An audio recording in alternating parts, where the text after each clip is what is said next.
Wonderful evening, everyone. How are you guys doing? I'm Mihawk, joined by Lewan, and we are here for the Challenges League Week 5. Obviously, we're going to have a TWT event once again. Hope you guys are excited for tonight's evening, as we are going to have a lot of good matches coming up. But first of all, I would like to ask Lewan, how are you doing, man? Hey Mihawk, that's one hell of a beautiful introduction you gave here. I'm doing great, I'm doing fine. I'm hyped up for the matches tonight. Today we're going into qualifier number 5, so week 5 of the entire league. There's only 2 more left after this, so time is slowly but surely running out. So if you want to get your points, you better get on board now. And I took a quick look at the bracket as well. I think looking at the participants, we're in for a few hype matches. Oh, that's nice. Yeah, and speaking of which, since you mentioned that we're only going to have 3 more events, including the one today. If you guys have signed up for today's event, make sure to sign up for the other 2 events as well, as we are having a special thing that we have prepared for you, where if you join 3 events and consecutively play, no matter if you win or lose, you get in for a raffle. And thanks to our beautiful sponsors that help out with this event, LC Power and Streamplify, you guys are going to enter a raffle automatically, which will allow you to either win a microphone from Streamplify or from or a PC case from LC Power. So that's a pretty good thing, I think. Not really stressful for you. All you have to do is just enter the tournament, show some participation, try your best, and have some luck. And who knows, man? Maybe you can get something sweet out of it. Indeed, indeed. Especially for Tekken standards, such a good deal does not often come around. So if you have the opportunity to sign up, have some fun, have some good matches, gain the experience even, highly recommended to sign up, most definitely. Yeah, for sure. I'm wondering who we are going to have for the first match. I'm going to actually have a look at the brackets, because I'm just curious as to who's in the brackets. You said that we're going to have a lot of stacked matches. I really would like to see personally who's in there. I can see some of the names. Okay, Squishy Banana, Tetsu, Wiki, PS Charlie, The Emperor, Ravi, Pandora. Quite a lot of big names. I see Aorichi, I see Xion, I see Bloods, Ultra Instinct Potato, Ru Kang. Man, there's a lot of people that I think have the potential to win tonight. So it's going to be really interesting. It will be interesting to see who's going to come out on top of this. Man, that's a lot of strong players. A lot of well-known names that I see here on the bracket. Indeed. We're almost going back to the start of the Challenger League as well, where it was almost a big surprise even in week 1 to see so many of the top-hitting players in Europe just participating in the brackets and not even getting a top seed, because there's already enough good players around to already take up the better seed positions. So again, we're having another one of this situation. I think a lot of these players you will either recognize from ICFC top 8 or notorious tournament placements, like Aorichi, for example, Golden Letters, got very notorious after that. Lots of famous German players as well. I mean, almost everybody from the top row is here. If you weren't commentating, I think you would participate as well, Mihawk. It's almost every country from Europe is represented in this situation. UK, Germany. I'm missing France right now. Maybe I haven't looked at every bracket, but Spain as well, Italy, Georgia. I mean, the list just goes on and on. Yeah, it just really shows you how many people are still in for the TWT points. I mean, if you think about it, it's a very good opportunity to get points without a lot of effort. I mean, you don't have to travel. You sit comfortably at home. You join these things. Thankfully enough, 2BCU offers this every single Monday so that people can join. There is a regular schedule, just like ICFC, and people are joining these. They want the point. They want to get themselves in a good position where they are looking really good for the regional qualifiers. And yeah, that definitely explains the high amount of participation, especially from the top dogs that you mentioned all across Europe, pretty much. Exactly, and do correct me if I'm wrong, but I think the point distribution for TWT for online and offline events is actually the same, even, right? If the level of the event is similar. I think this dojo event, for example, and if people were to go to offline events with the same level, they would get the same amount of TWT points, essentially. But obviously that is connected with a lot more hassle, like travel costs, maybe even staying there. You have to crash at somebody's place or a hotel. Yeah. So very, very convenient way to earn up some points, indeed. Yeah, I mean, this has been quite of a controversy, you know, that a lot of people were just able to, that a lot of people were just able to enter online events and get maybe a similar amount of points of the people that actually attend offline events, even though you could argue that playing an offline tournament is more difficult in a sense that you have to travel, you have to get tournament nerves. I don't know, it's a different venue, it's a different setup, as to where when you play from home, it's your known setup, it's your everyday environment. So the whole situation becomes extremely different. So there's been a lot of talks whether or not TWT points should give, or TWT events that are happening online should give less points than offline events. I mean, there's pros and cons for it as well. But yeah, man, I definitely understand that a lot of people really want to just take the opportunity and get as many events in as possible, and, you know, maximize their chances of qualifying for the offline regional finals. So it's totally understandable that we see all of these good players in this bracket. Yeah, most definitely. I mean, with the rule set as it is right now, this is the most optimal way to play. And just putting the TWT points aside for a second as well, I think even for everybody else who is participating in this tournament, you won't get a better opportunity to play against these top-level players on their best performance, if you know what I mean. Because sometimes the way it happens is when people get lucky enough to go up in a match against the top tier of Europe, sometimes it happens that the opponent you're playing against isn't even playing his main character, or is, you know, trying to play to your level and kind of, I don't want to say like taking you easily, but more, you know, being more gentle with you.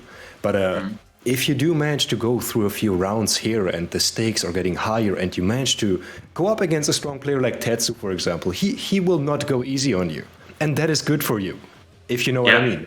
You need the experience. You need to have these videos to rewatch and see what you did wrong, how you got beat, and that's the best way to improve, in my opinion. Just like in chess, play somebody who is much, much stronger than you and who is taking you seriously, and learn from the experience. You know, not only that, but also the fact that you pretty much get a free chance to just train yourself in first to two scenarios, which is what we've been waiting, or which is what you want to do as a player most of your time. You really want to take those opportunities and just play and practice those first to two situations, because we all know a first to two is very different from a deathmatch. It's very different from playing ranked.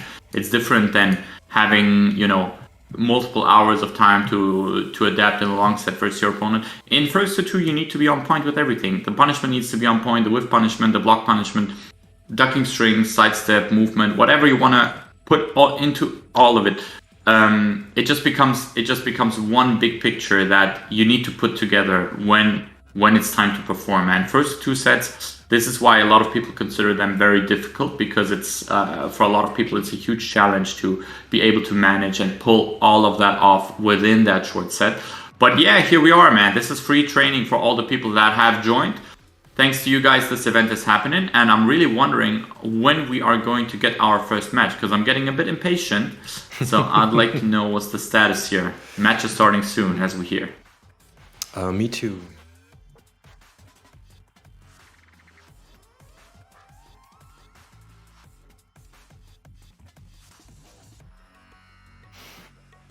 Okay. I'm not familiar with that either. It looks like there's a few issues with StartGG, maybe in the bracket activation department. Because I'm also looking at the player list right now, and I was honestly surprised to see nobody has been DQ'd yet, because it is the standard with online tournaments. Many people sign up, and there's always a few who, you know, cannot make it after all, and then they get DQ'd and essentially gift free victories to their opponents. But when I saw that nobody has been DQ'd in the bracket, I was almost even thinking something must be up with StarGG. So, what do you think? Looks like a bit of a delay. A few minutes. Yeah, I mean, you know, that's bound to happen. Sometimes at offline events it's even worse. Like certain offline events that I've been to, they've had like freaking hours of delay just because there was a technical issue.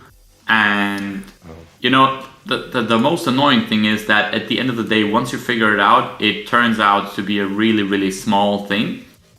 But during the time of trying to figure out what the issue is, you just can't see it, or you just cannot see it at all. And by the time you figure it out, you just get annoyed by how stupid that little thing was that actually caused all of these issues.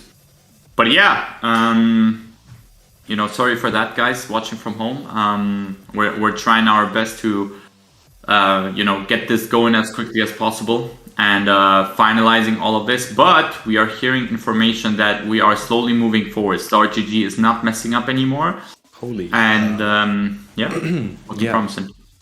Most definitely. I'm seeing I'm seeing the current situation in the brackets now. Who is DQ'd and who is not DQ'd?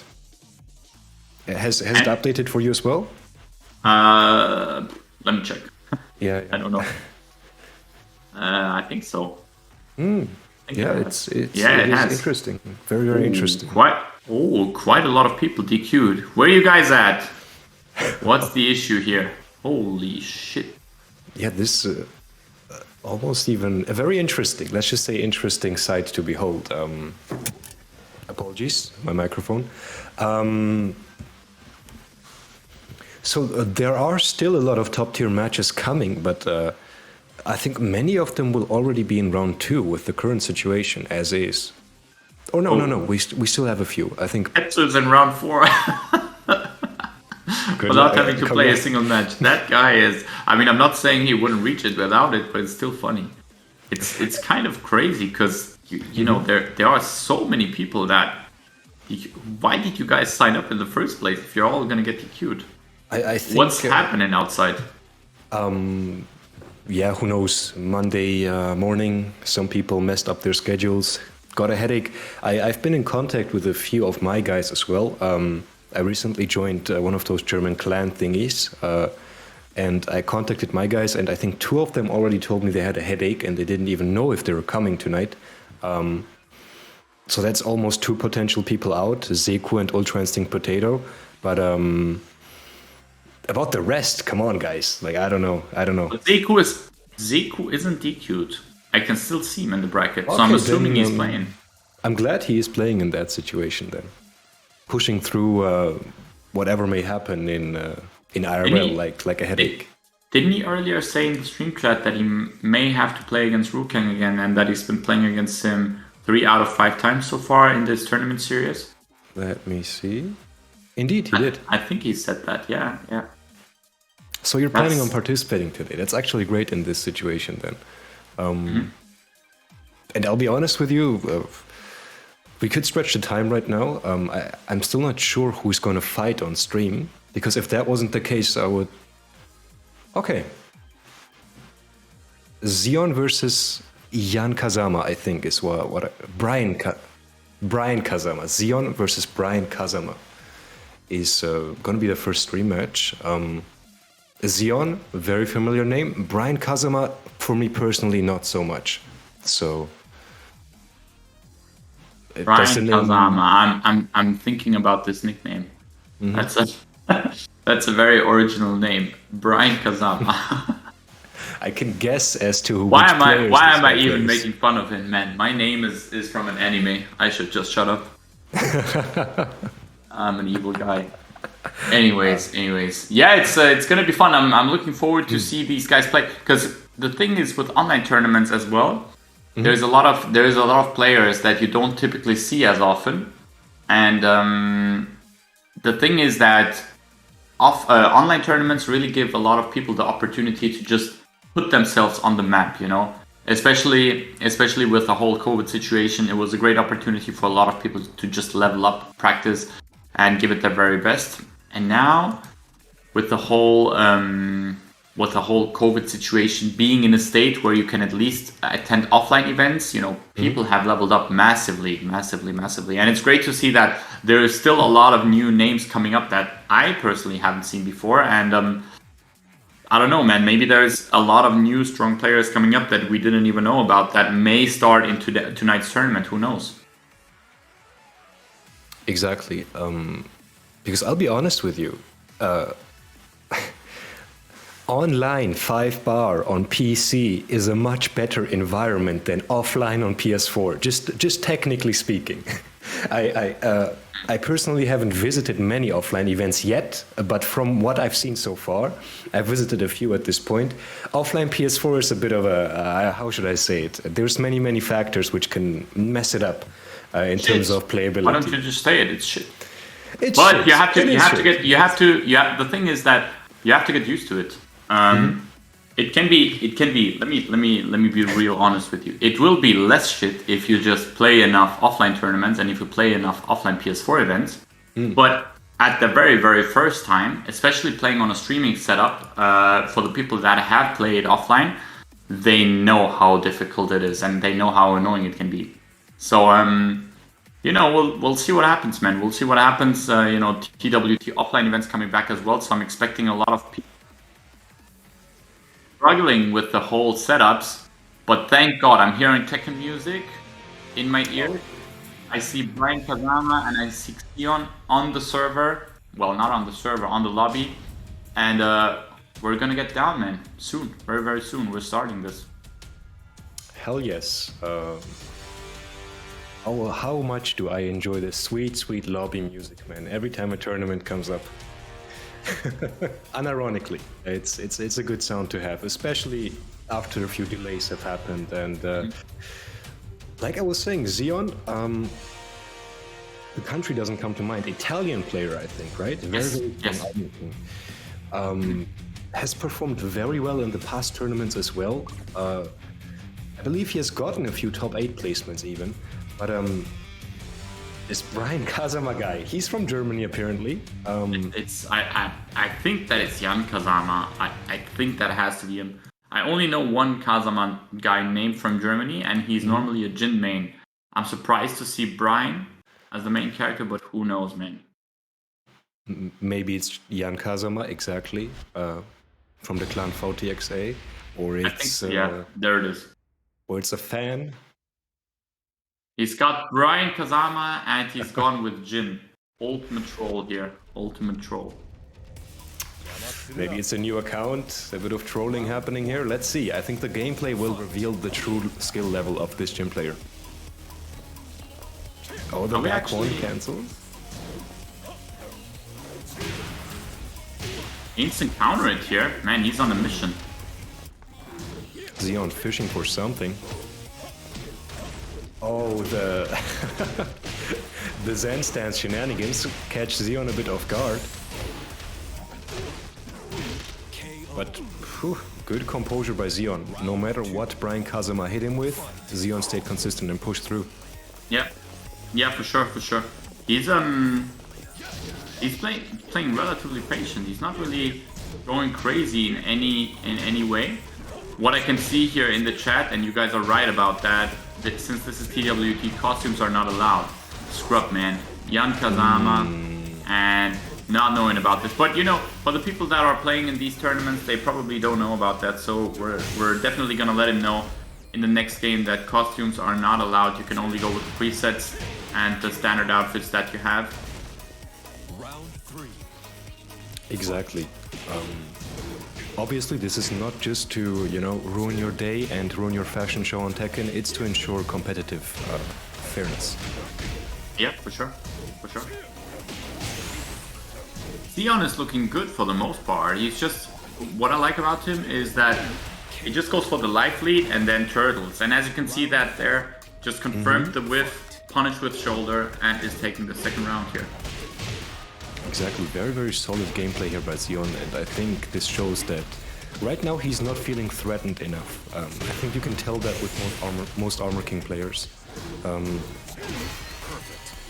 great back four into Stone Cold Stunner to finish it out. I think literally every single back one that he's used was a counter hit for him. Damn. He's had a great rate of counter hitting. That's insane. It looks like his timing has both been lucky and very, very, how should I say it? Very smart by him. I mean, obviously, as an Armor King main, you can sniff out the situations where keep out back one is going to work. But even in the, how should I say it, the struggle situations, you know, when they're both face up and up close, back one was still a very successful option by Xeon. And it shows me that maybe Brian Kazama is overcommitting in situations where he maybe shouldn't. Yeah, it seems like he really knows when to use it. You know, that's a good trait of the types of players that like to use counter hits as well. It really shows that you know how to play your character if you know on when to place those magic fours, on when to place those back ones. Not everyone is good with that. I'm personally not super good with landing counter hits like that, but it's a great sign of Xeon knowing that he's just ready to go and ready to counter it and strike him whenever necessary. Hell yes, exactly. And we haven't even seen the whole fucking treasure bag of Armor King's move list come out yet. And that's why I'm saying Xeon just sticking to the basics right now. Basic with punish with 4-1 or even shoulder when he can do it. Right now though, I think that was a chain throw attempt. First one we've seen in a while, but immediately, yet again. One of Armor King's strengths, you have to abuse it when you have the chance. But I mean, the thing is that Xeon is just landing so many back ones. Another back one in that round again. Brian Kazama, good timing on that keep out hop kick, I would say. Takes him to the wall with wall pressure. Good break. Xeon gets himself out of there. Giant swing. Very, very good move in that situation. You have to be able to use it. No matter if it gets broken or not, the repositioning is very strong in this situation. And I think Xeon might even show us how the wall pressure with Armor King might work out. Oh, he didn't know how to stand up. Whenever he did a move in any type of way, he got hit. That was so unfortunate. Brian Kazama, what is he gonna pull off here? CD1 whiffing is not the best idea in that situation. Not gonna help out a lot. That's nearly half-life bar. Yeah, Xeon is chilling, man. He's got a huge life lead, huge life lead. All he needs is one throw or one whip punish, and yeah. Beautiful gameplay by Xeon, showing us that composed Armor King gameplay can bring you very, very far, and great first round for Xeon Unique. Xeon VS, yeah. There's two guys. There's Xeon Unique and Xeon VS in the EU community. Sometimes I mix up their names. All these Xeons out here, but nice. That was a good, strong start from Xeon. That's definitely a way of, entering the tournament, trying to really making a statement for the other competitors, letting them know that I'm here for business. I'm not messing around. I'm going to show you what I got. So. Great start from him. I'm wondering who we're going to see next. I heard Tip. I need to look up the second guy because Fergus. All right. I like to call him Fergie. Fergus is going to be next on stream. Nice. Fergus versus Tip. Tip, I've seen him around in some Discord servers. He's very, very actively chatting in many communities, but who he plays, how he plays, I've got no idea. I only know he's German. Yeah, I think I've seen him play, I've seen him play Claudio. He's like, I don't know what it is with these Germans. A lot of these German players are playing Claudio. I definitely cannot understand why that is, but he's definitely a Claudio player, and he's been doing good last week. I think he got quite far actually. Who was it that he lost to against? Was it DBP? Was it Kwis? Was it Rukang? I don't really remember. I think it was Rukang. that he lost to, but he got really, really far, and so I'm interested to see how he'll do against Fergus this time. Really gonna see how this turns out. But I mean, Fergus has a lot of experience against Claudio with Asuka. Oh, yes, and I mean, there's gonna be a lot of factors coming into play. And you said Tip got far in the last tournament. I couldn't quite catch all of the what should I say it? All of the placements of every player in last tournament. But what's this situation gonna come down to is, in my opinion, how much does Tip really know the matchup against Asuka in this situation? That's true. I know a lot of people pick Claudio because he's an ultra simplistic character, right? Not many moves you have to keep in mind, and the mix-up situation from him is when he has wall pressure is brain dead. Let's just say it as it is, right? Sidestep 4, back 1 mix-up is not something you need to have like a genius type of brain to understand, right? So I think his offense will be in good hands from Tip, but can he deal with the shenanigans that Fergus might throw out? Because I know how Fergus plays in tournaments when he plays against somebody he doesn't know against. Fergus is a very fundamentally based player, but he will hit you with those knowledge checks. I mean, the reason why you would play Claudio as well is the fact that you can just use back 3 all the time. You don't really have to be afraid of getting reversal by Asuka. So that's why Claudio is considered a decent character against Asuka. But we'll see, man. Tip has rounds where he plays really, really good. He's literally becomes knee, and then the other rounds he plays like a green rank. But as we say that, Fergus is in for something big for sure. Let's see. Oh, challenge that. Challenge the jabs instantly and secures the first round to himself. Nice. Starting aggressive, putting the pressure on Tip instantly.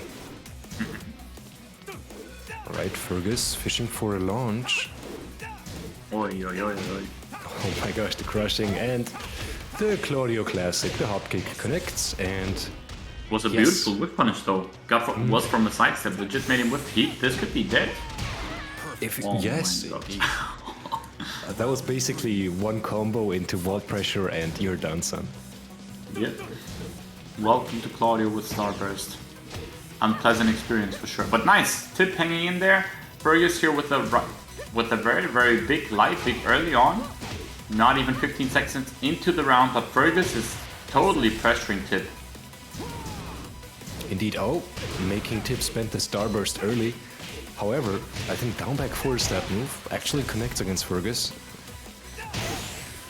And while running 2, just like that, one more poke and Tip is gonna be in the driver's seat, in the life lead here, in the round lead, to be more And this is what I said. I mean, Tip is good at making those comebacks, sort of. Fergus had a massive life lead in that game. Nice punish attempt by Tip. Was a bit too slow, but see how this is gonna turn out. Nice duck. Oh, good duck. Tried to wild sending too. I think he stood up a bit too early. Got a different move instead. Unfortunate for him. Oh, That was a bit too into the much. plus frames. Yeah, Yes, that yes. was unfortunate. That was a bit too much there. And we're on the final round on the very, very first game between Tip and Fergus. Who's going to take the lead here? Who's going to take the first game? Tried to punish, couldn't get it, unfortunately. I just want to see who's going to get the first launch in this situation. They cannot just poke away at each other forever. I mean, they can, they probably won't. Yeah. Oh, not a punish. 1+4. Yeah, 1+2. Unfortunate. Watch out, the back threes. The back 3. I feel like they're going to come out very, very, very soon. Oh, only 25 seconds left. There Still it is. no launches. Oh my gosh. There it was. But yeah, still 15 seconds on the clock. Tip with the life lead here, Fergus with the punish. Now Fergus favor. Oh, and this could be it. Yes, indeed, indeed. You win. Very, very composed playstyle by Fergus. It was so close, but the man just stuck to his guns, stuck to the same setups and situations where he could get away with the launcher. And even though I liked that Tip actually stayed a bit more patient in final round, he didn't get clipped mashing on minus. It wasn't enough in the end. It wasn't enough. It went down to the last 10 seconds, and it could have actually gone either way, but Fergus got the launch in the end. Yeah, I mean, I mean, that could have been really anyone's game. And as predicted, there was that back three, but he couldn't. I think he tried to get the 1+2 punish, couldn't get the hold confirmed. Maybe it was because Fergus got hit airborne, so he was in air state and couldn't really get the animation confirmed. But either way, Fergus is leading now. Tip needs to make a comeback here if he wants to continue on the winner's side. So he definitely has to win this one no matter what. And Fergus looking comfortable. It started off really, really slow, but I think it's a very, very important thing to win the first game in a tournament set, because you can kind of relax a bit more as if you were down the first game. So we'll see how Fergus deals with this. Round one. Most definitely, and we're going into arena stage, which is actually Tip stage select in this situation, not a random select. Yeah, the back ones are doing good work for him in the last game as well. Really, especially on keep out, especially in my opinion. Yeah. I mean, it's a good move all around. The mid, safe, pushback, knockdown, decent damage. You can really, there's not really a reason to not use it. But Tip here, definitely on a mission right now, pressuring Fergus and back one again into the back sway. Oh, tried the shenanigans. Actually tried the rage drive at the end after the knockdown, but couldn't get it. And Tip here with the first round. Nice. I like it. Tip is holding up really, really well against Fergus, and in my opinion, that speaks a lot to his composure in the first to two set. Right, down forward 3. You see the mini dashing, that is clean. Oh, and Tip has Fergus at the wall again. Watch out for can-cans or back 3. Oh, never mind. Oh, good keep out. Didn't want to deal with the sidestep pressure. Oh no. Doesn't even want to go for the combo, doesn't want to risk dropping anything. I don't know what their connection is like, but went for the safe option, instant rage drive, and evens it up 1-1 rounds. Fergus with the big first combo in round 3 right now, and oh no, correct Oki decision by Fergus here. Tip is gonna have to work hard to make this round his own. But unfortunately, that down back 4 was not quite enough. 7 golden letters for Fergus. Yeah, Fergus looking good here. Fergus looking good. He's been in that situation so many times. He has the experience for sure. And Tip is definitely the underdog here, and it shows why Fergus is so experienced. He wants to get that back roll catch. Alright, Tip with Starburst at the wall for pressure as well. Let's see what happens now. Oh, and the punch parry by Fergus. Oh, that was smart. I'm good that he lied down. Down 2. Missed the punish. That was a bit panicky towards the end. I think he panicked there. He really wanted to.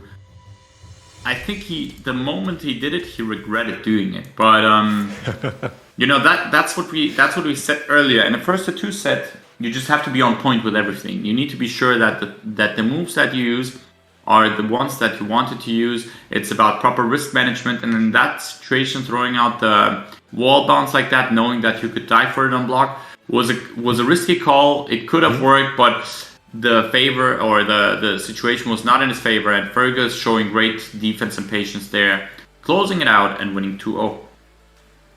Exactly the reason why he's a veteran tournament level player. I mean, things like nerfs affecting your gameplay should be a very, very rare occurrence when you're that used to stressful situations, and especially much, much more stressful situations than we experienced here, obviously.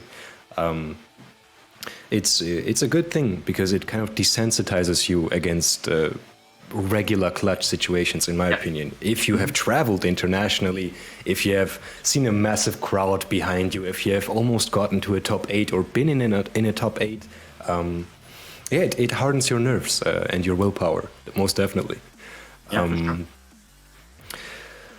So Fergus will be moving up. We'll actually be going into round 3, and we'll fight Lokole on the next stage. So it's going to be like a UK versus UK matchup. Obviously, Fergus from Ireland, Lokole from UK, but I've heard their connection is very, very good. So it's going to be a guaranteed 5-bar. In terms Next of up- the next match, yeah, exactly. was I was just gonna, about to ask. I was gonna say, we have a banger coming up. We are gonna have two Germans fight each other. Okay. First one is gonna be Momodog, and the other guy will be Newmaker. Oh. Both newish Tekken7 players, fresh meat, you could say. And Yes. yeah, I'm excited to see how this one turns out. It will most likely be Marduk versus Noctis, and I'm excited to see these guys play. I haven't seen Newmaker so much in tournaments or play in general, but I know that he's not bad. He's a decent player. And Momodog has had his on and off days, I feel like. Sometimes he performs really, really well, gets really far, and other days, on another day, he kind of struggles to make it as far as he'd like to. But yeah, man, let's see. Yeah, I'm very, very curious as to how this matchup is going to end up. I mean, I see Momodog a lot, both in tournaments, both in other people's streams. I mean, this guy is on the Tekken grind right now. Lots of death matches all around the place. So I've seen quite a lot of Momodog's Noctis. I've had the chance to experience it myself in tournaments as well. It's very, very solid, very, very strong. The regular on-paper bullshit you can try against Noctis, like the micro sidestepping, you know, baiting out the linear moves, it's not going to be easy against Momodog because he's very well aware of every situation. Yes. And tournament-wise, I think, wasn't it the tournament in Poland where he placed top 3 maybe even? So Yes. he has offline experience as well. Very, very strong player who has acquired a lot of knowledge in a very, very short amount of time. Yeah. As for Newmaker though, I'm not quite sure as well. Like you said, I have not seen much of him in tournaments, but I see him in ranked sometimes. He's always rocking that purple name, and every character I've seen him play, he plays them to a very, very high level. And you said Marduk, and that's gonna be another wild card in my opinion, man. Marduk Marduk is Marduk, man. Marduk is Marduk. Horrible. Anyone can play Marduk and be dangerous with him.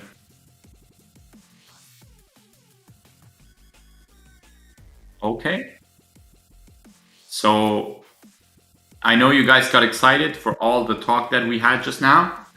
I'm not saying scratch it. I'm saying keep it for later because we're gonna have some other guys playing now. And the people that we are going to see next is Emperor versus Relinquished. The Emperor doesn't really need an introduction, I think.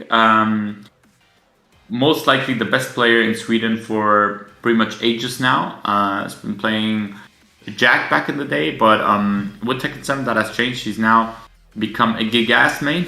And as for Relinquished, I think he's an Armor King player, and I've seen him a lot on these PS4 tournaments. So it's interesting to see him play on PC online tournaments now, seeing as he's going up against the Emperor, and we'll see how this turns out, man. Yep, most definitely going to be an interesting matchup. No need for me to obviously restate what Mihawk just said. I think Emperor is well known in this situation. But the thing I couldn't tell you, for example, is obviously Gigas is very low on the tier list, right? In the Tekken7 roster. Armor King is somewhere in the middle, according to who you ask, maybe a little bit higher than the middle, or a little bit lower even. But the matchup of Armor King versus Gigas, I have a few ideas about it, but I couldn't tell you much about it, like how their dynamic is. Because I haven't seen a Gigas in like ages, me as an Armor King player. Yeah, that's definitely a struggle against these type of characters. When you don't play against them that often, you don't really get to see what they can do as much. And even if you know what they can do, you may not even have the full muscle memory to punish things the way you would like to. So it's kind of a struggle.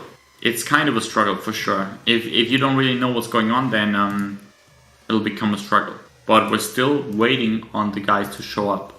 Emperor and Relinquished.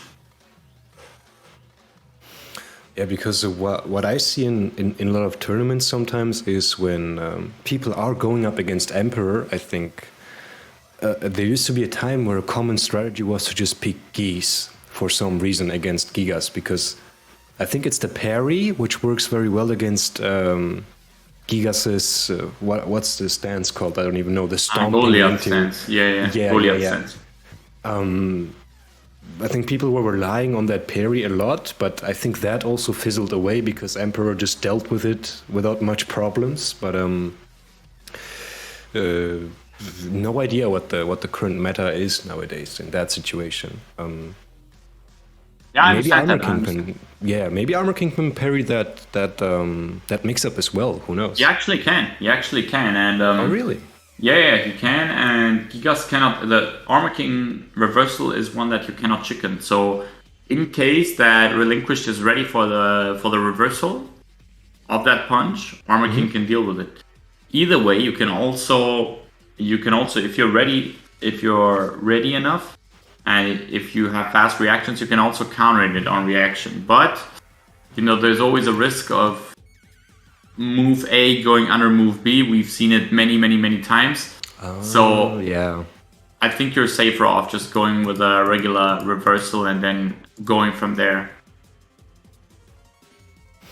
Yeah, exactly.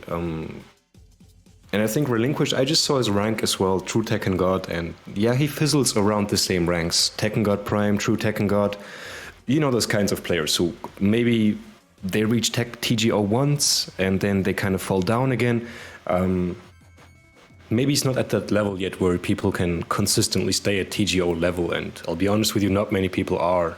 That is quite a hard feat nowadays, especially if you really are looking to fight everybody you can go up against. And Yes. I think, is that Momodog I see in the lobby again? Well, it's Momodok again. It's Momodok again. And Emperor, apparently all of that talk that we had about Emperor sucks.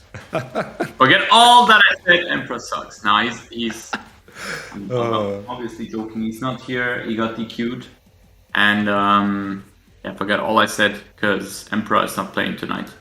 Probably We the are only going Gigas we could have seen today. But we are going to have Momodok versus who was it again? Newmaker. Right. Yeah, at least it's a matchup we won't need to hype up again. We've said enough about both players, I think. Yeah, for sure. At this point, I don't even want to hype them up. I just want to see the game, man. Yes. And yeah, Newmaker with a different name as well. Yeah, I see both of them in the lobby. Dr. Salvador. Dr. Salvadore versus 1-2 Die.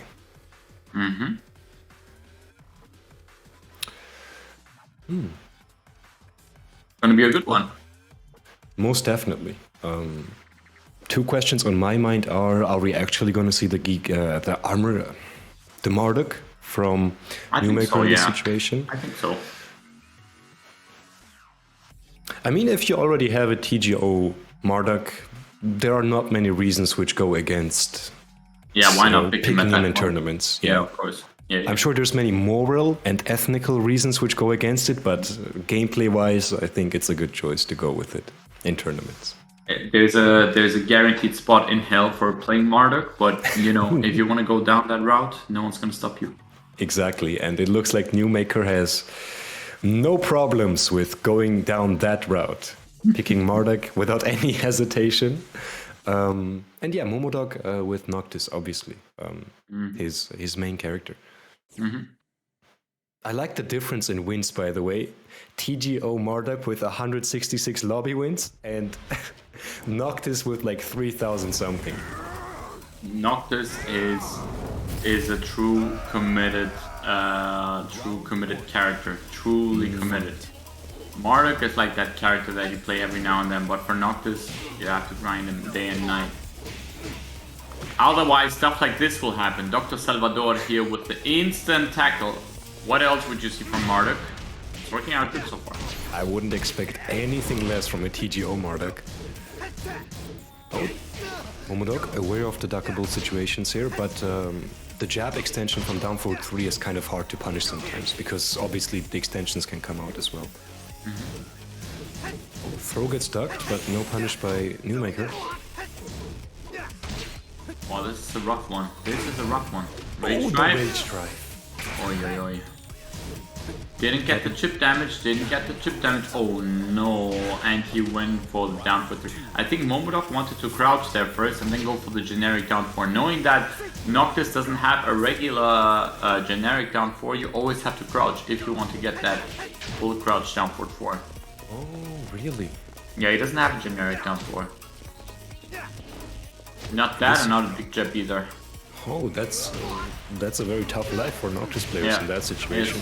Yes. Gonna have to resort to different kinds of panic moves, but let's see now. We've seen this before. You get a life lead against Marduk and he just scams you out of the round, and it looked like Momodok was gonna have the life lead here, but it just kind of fizzled out and Newmaker turned it around, and now he is on 2 rounds lead. Just needs 1 more, and and tackle again. This time he breaks it though. This time he breaks it. He's ready. Quite fortunately. Had a very good whiff that he created there, but didn't capitalize on it.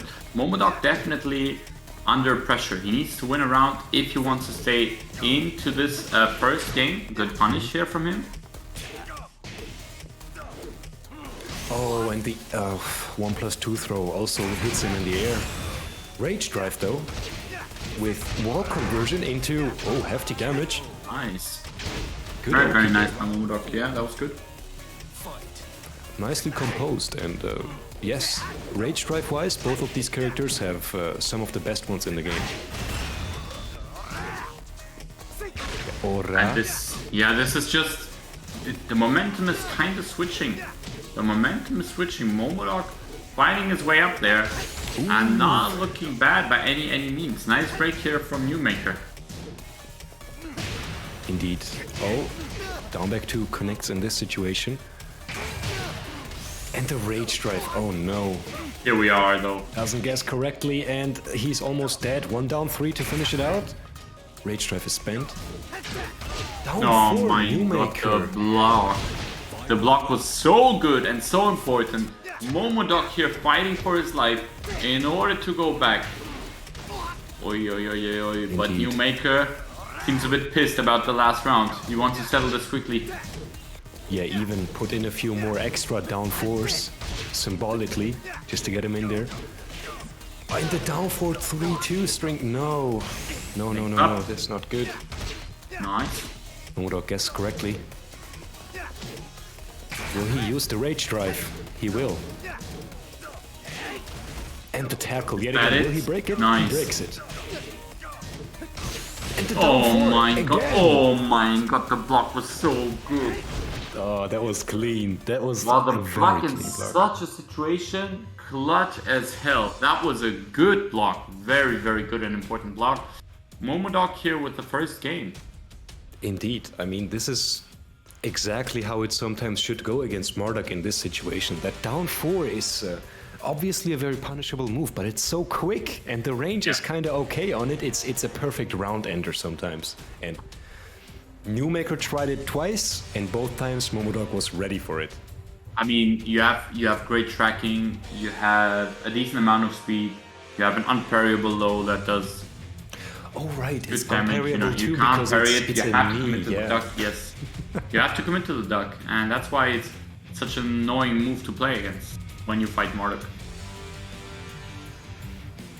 Yeah, quite a popular round ender because of that as well, and I respect the effort from Newmaker. Not getting scared because Momodok ducked it in the last round, he just went for it yet again. It didn't work out after all, but I suppose sometimes you just gotta do things like that.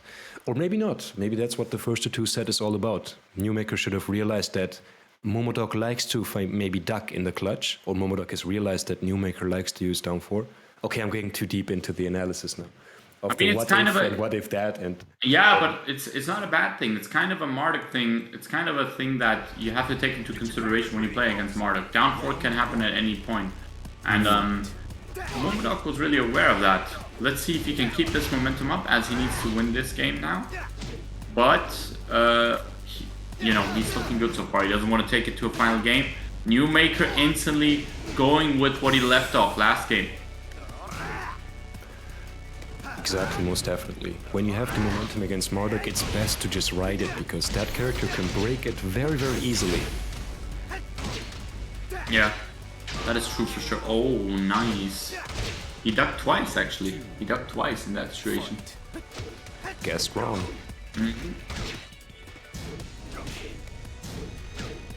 Nice. Alright. Nice box here by both players, actually. Oi, but as I say that, all kinds of stuff is hitting Dr. Salvador. This down forward 3-1 string is working wonders for Newmaker, but that alone won't net him any rounds. Yeah. Yeah, for sure, for sure. Marduk, or Newmaker rather, is definitely going with the throws again. He wants to keep up the momentum, he wants to keep up the pressure. Oi. Bit too fast. And wow, Momodog is now just in his face, not scared of anything apparently. Okay, that's a One bit more crazy. Got hit by the last hit. Oi, and the spring kick. The spring kick, the ender. Momodog 2-0 over Newmaker. And Momodog advances on the winner's side of things. Really good performance from him. Yes, very confident gameplay, I think. I might even say Momodog saw a few things in the first match which worked out very well, and he just went with it in the second fight. Yes. Newmaker stuck to his guns, especially that down forward 3-2 string was working out because Newmaker was obviously mixing it up with the jab extension and the mid extension which launches, but the situations where it managed to hit just weren't ideal for him. It was either close to a side wall or even close to a regular wall where he couldn't capitalize with an optimal combo. Yes. But either way, Momodog, no round brown in the second match and confidently advancing into round number... What is it? Round number... Let me see. 4. Round number 4. Exactly. Okay. With his next opponent being Big Nose, the German Heihachi player. Oh, that would be a fun match to see. Super fun. Very fun.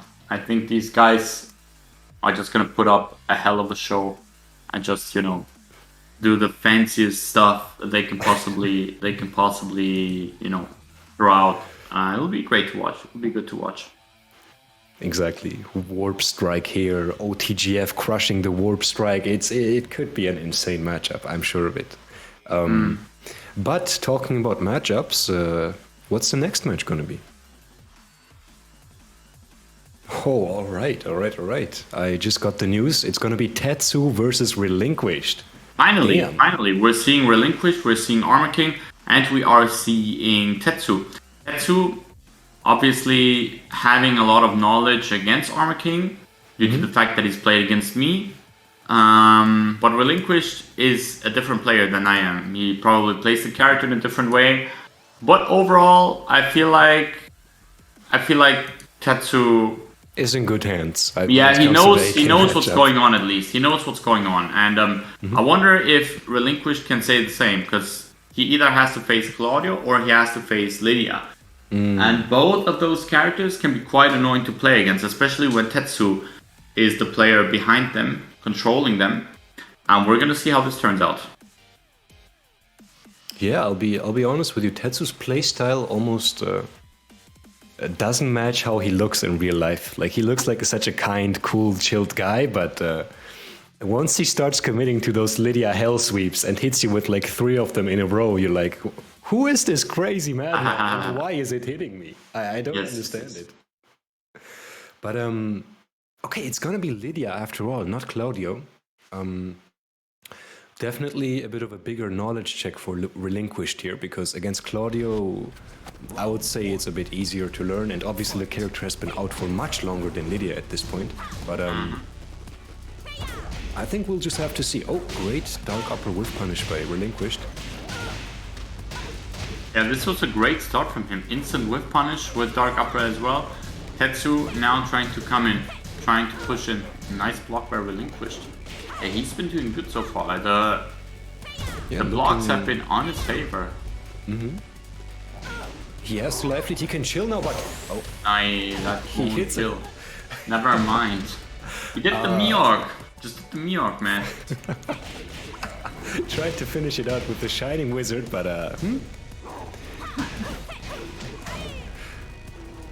not quite enough. But I appreciate that Relinquished is looking so confident though. Not even going for an optimal combo in that situation, but Tetsu definitely feeling himself as well in this situation, fighting back. Wow. Relinquish with the first combo yet again. Oi, what? Wow. The teabag into the crouch throw. Okay. That was I interesting guess to say the least. he did it in order to confuse Tetsu, but Relinquish is hitting a lot of those dark uppers, and Tetsu needs to be a bit careful. Wait, that worked after a down jab. Okay. That's actually ridiculous. But it's one of Armor King's single crushing moves, which is like legitimately almost busted in the game, and Relinquished use it in the perfect situation there. Forward neutral 2 on counter hit as well. If this keeps on going and Relinquished manages to hit these combos, he's gonna win this match. Nice. Good block punch by Tetsu here. 30 seconds on the clock. Tetsu still has rage. One rage drive could be enough, but let's see what this combo does. Won't kill. I think he's gonna survive with a magical 5 pixels. Okay. The Harada 5 HP. Yes. Oh, you're right. He's you're alive. right. He's alive. But not for long. Final round. Yeah, the Oki situation after Rage Art, when your back is to the wall, is very, very horrible. And Yes. guessing correctly there is a pain in the ass. So very, very nice by Tetsu to take the advantage and just take the round. But with the way this has been going, whoever gets the first launch is going to get a major advantage. I feel like Relinquished has been good on landing those launches as well. Like he just the duck. That was quite clean, even though the combo. You want the didn't hell back it sweep? The sidewalk hop kick. That was nuts. That was nuts by Tetsu. Super good awareness. Also a brave thing to do. I mean, he just did a raw sidewalk and, went for the hop kick. This could have gone either way. He could have also, I don't know, whiffed it or been punished for it, but he believed so much in that it's been, working out for him, and it got him so far that he takes the lead in the set of this matchup. And as I said earlier, it's a very comfortable position to be the guy that takes the lead and has a bit more time and space to breathe overall. Exactly, and he has Lydia as well, one of the easiest characters to analyze your opponent with. Just move around in neutral, do those 4-4-2s. When it connects and you get the plus frames, just see what your opponent does. Just look at your opponent. It's a very cookie-cutter game plan style, which is very, very perfect for tournament gameplay. And a player like Tetsu can capitalize on those situations a billionfold compared to the average Lydia player. We are going to the Infinite Azure numero 2. The darker stage, yeah. Nighttime. Yes. I wonder why he chose that, because I think that Armor King is decent with walls. But we'll see. Maybe he feels like he can do more on Infinite stage. Could be. Maybe he needs a bit more space to move around Lydia in the neutral, and maybe Relinquished is confident in his launcher timing in the neutral. His hop kicks and dark upper placement has been quite good so far. And the instant giant swing this time. He's hit it. Nice. Wow, this was a difficult one. Dash giant swing. Yeah, I think he's teching, but still a difficult one. Indeed, especially in tournament when the nerves are high to execute it just like that.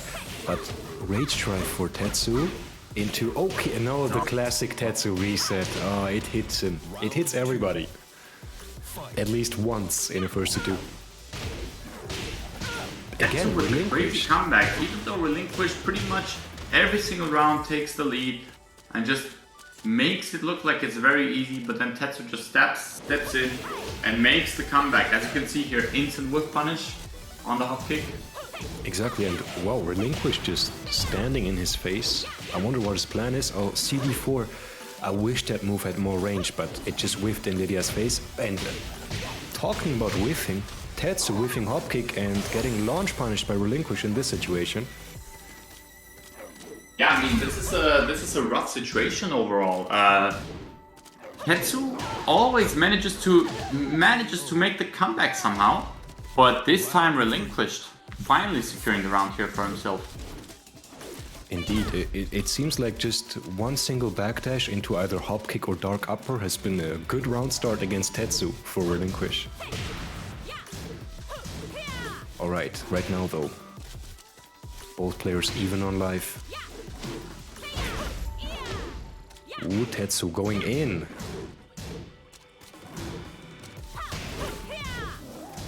What's Relinquish gonna do? And that down back 3 is definitely not the right answer. Tetsu ready with the clutch duck.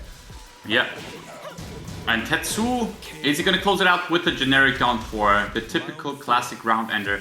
And now Tetsu, on the verge of moving forward on the winner's bracket. Relinquished needs to do something here if he wants to stay on the winner's side. Political Storm, and he parried the second hit of the 2-1. My gosh, that was correct. Sick. Insane. Chain throw, finally, Relinquish is getting those in, but gets broken early. A bit late. Tetsu was ready for it, blocks the toe kick, and secures himself the victory over Relinquished, which means that Tetsu is gonna move forward. And that was a sick parry on the 2-1. Second hit, parried it. Square and... how do you say it? A square and fair, or just clean, I don't know. I had something in mind that included both, but I know that term doesn't exist. So, clean, okay. Clean block, clean punish. Either way, Tetsu moving on.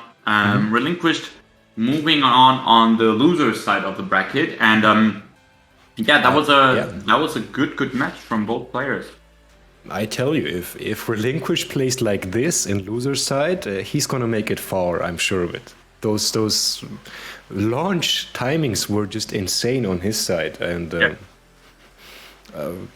it was basically Tetsu who had to make a comeback in literally every second round. So you're actually right. The amount of launchers that Tetsu got hit by, especially in the first game on Brimstone on Fire, was insane. Relinquished had so many good moments in which he just hit Tetsu, launched him up in the air, and always finished it with a shiny wizard for some reason.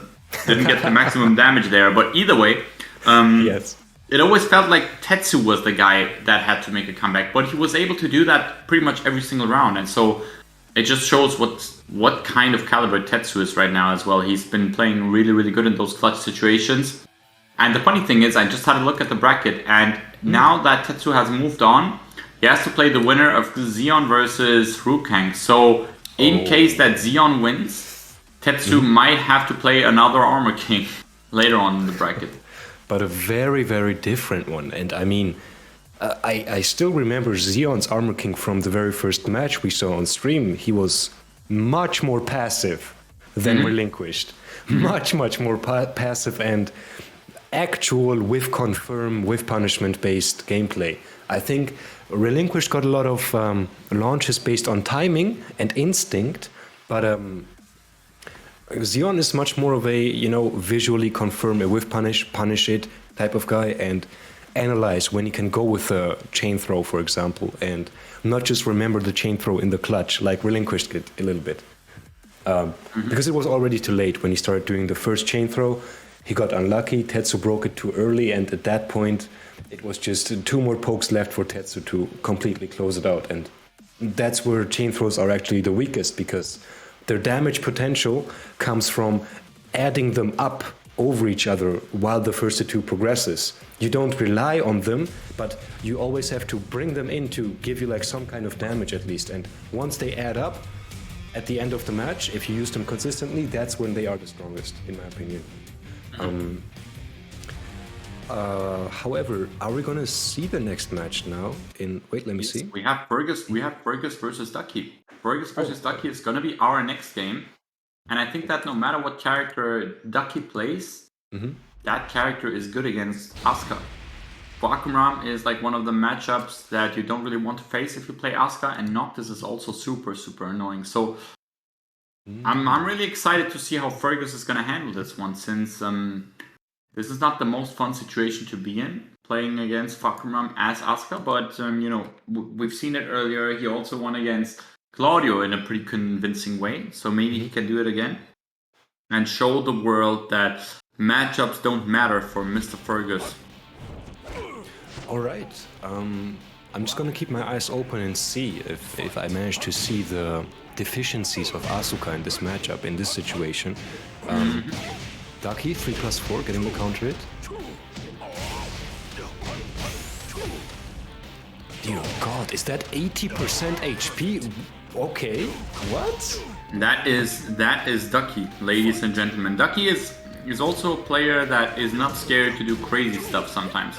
And it kind of shows in the gameplay as well. And I think that's really, really effective in a tournament setting as well. He's not afraid to do the type of crazy stuff. As you can see, Fergus struggling a bit so far.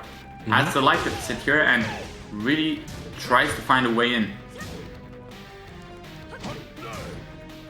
Let's see what the solution is gonna be. All right. I thought that move was launch punishable, but I'm sure Fergus knows better with a good punish in that situation. Oi, oi, oi, oi, oi, oi. Although the single backdash was clean. Yes, I mean, I think I can already see parts of the deficiencies here. Like what makes this matchup so... Oh, clutch, clutch, clutch, clutch. Very good round for Fergus, he needed that. I think it has a bit to do with Bakuram's movement as well. Just watching that single backdash evade the down 1+2 was crazy. Wow. Oh, alright. That was sick. The kick Sabaki, that gives a full launch. New Season 4 change for Asuka. He's really making good use of all of Asuka moves. And of course he knows what works in this matchup and whatnot. And as we say that, Fergus goes up with the second round here in the first game. He looked like he was gonna get speedrun at the beginning of the set, but this has completely changed as Ducky is making, or as Fergus is making his moves here. Indeed, Ducky is taking just more and more damage right now. Although right now he is fighting back, it's a bit of a back and forth, even on life, but 4-2 connects, and will Fergus go for OK or wall carry? Let's see. Wall carry, it is. The classic. The up forward 3 into the side step 2, we all know it. But I mean, it's so effective, it's so good, so why not do it? Fergus here with the lead. First game after a very, very strong showing from Ducky. The beginning of the set told an entire different story than the end of the set.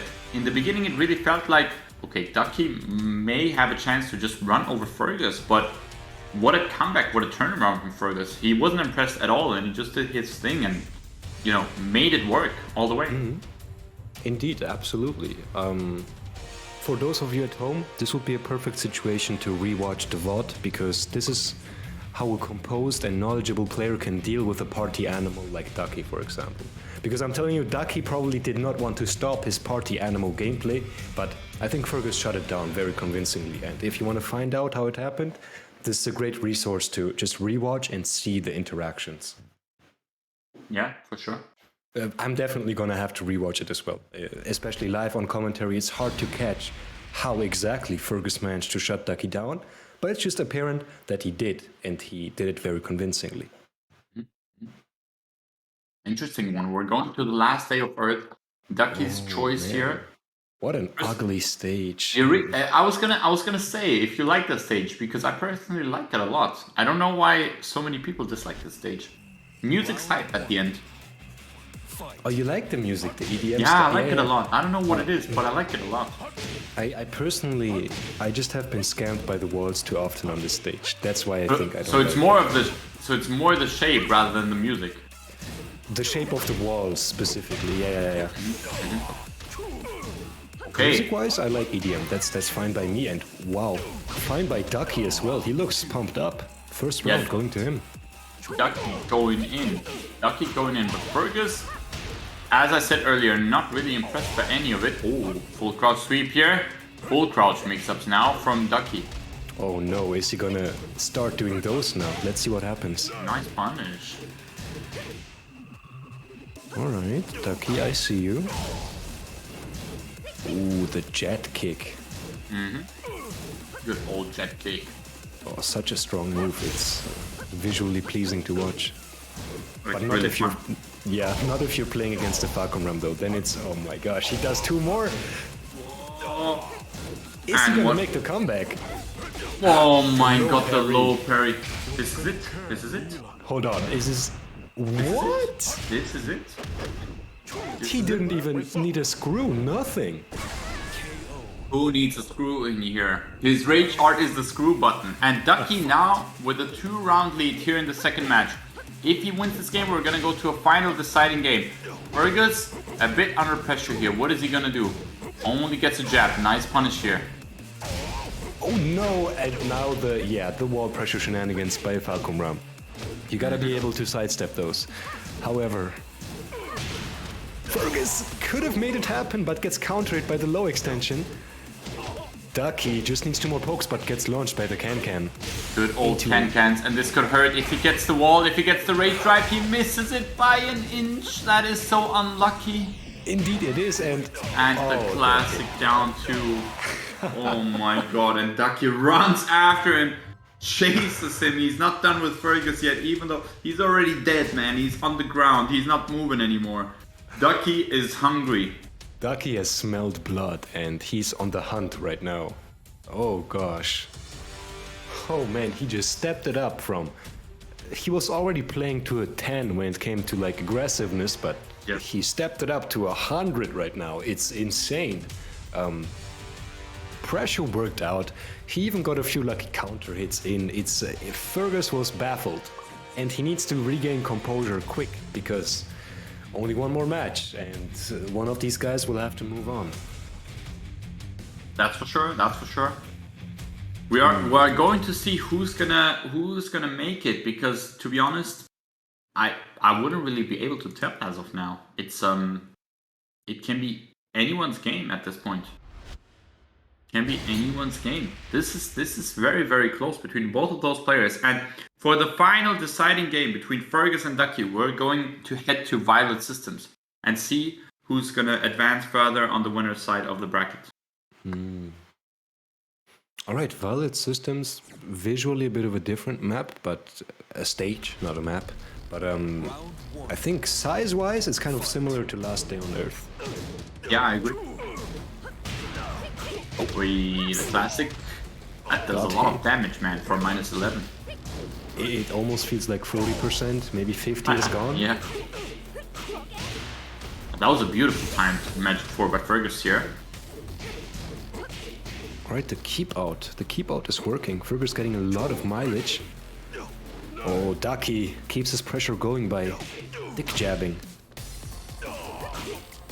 I feel like, I don't know what it is, but I feel like Ducky risks it a bit too much with the forward 1+2s in the neutral. They keep whiffing a lot, and even if they don't whiff, Fergus is ready for the punishes. Not so many of them are landing.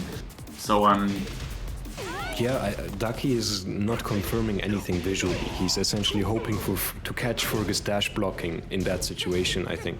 But yes, not very good timing on those. And it could cost him, in the end, the victory if he keeps on doing them. But right now, he's in the driver's seat. He's got the life lead. Could change very quickly. Oh my gosh. oh boy. Back 3. Oh, he knew. punished. He knew. Gets He was ready for it. That was nice. Standing 3. And this is one of the reasons why Fakumram is annoying for Asuka, because Fakumram can punish those heavy moves that Asuka tends to throw out. But speaking of punishment, Fergus here with the big punish on the full crouch low. Indeed. Tried the strings. Don't tell me that was a block punish though. Right Was back it? at ya. Block punish. That's launch punishable. Oh gosh. Yeah, Ducky very composed right now, but gets clipped by the down forward 2 in the neutral while moving around. The pressure is on now Oh in the my rage. god, he just did it. He did the classic. He did the down 4.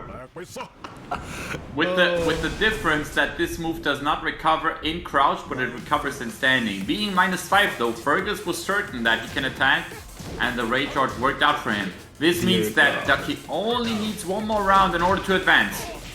Holy heck, and now Fergus needs to do something. This is his time. If he has any more cheese, anything, any new ideas, any new reads he can capitalize on, he has to bring them out now. And okay. 19-second round, almost a perfect, that's looking good. Final round though. Who's gonna have the composure to actually take this now? We're gonna see. Down 1+2 At this connect. point, it's also about having the breath. I feel like the back 3 is coming soon. Fergus has the lead. He's gonna play for keep out, and there it is! I literally called it! You smelled it. You smelled that coming a mile away.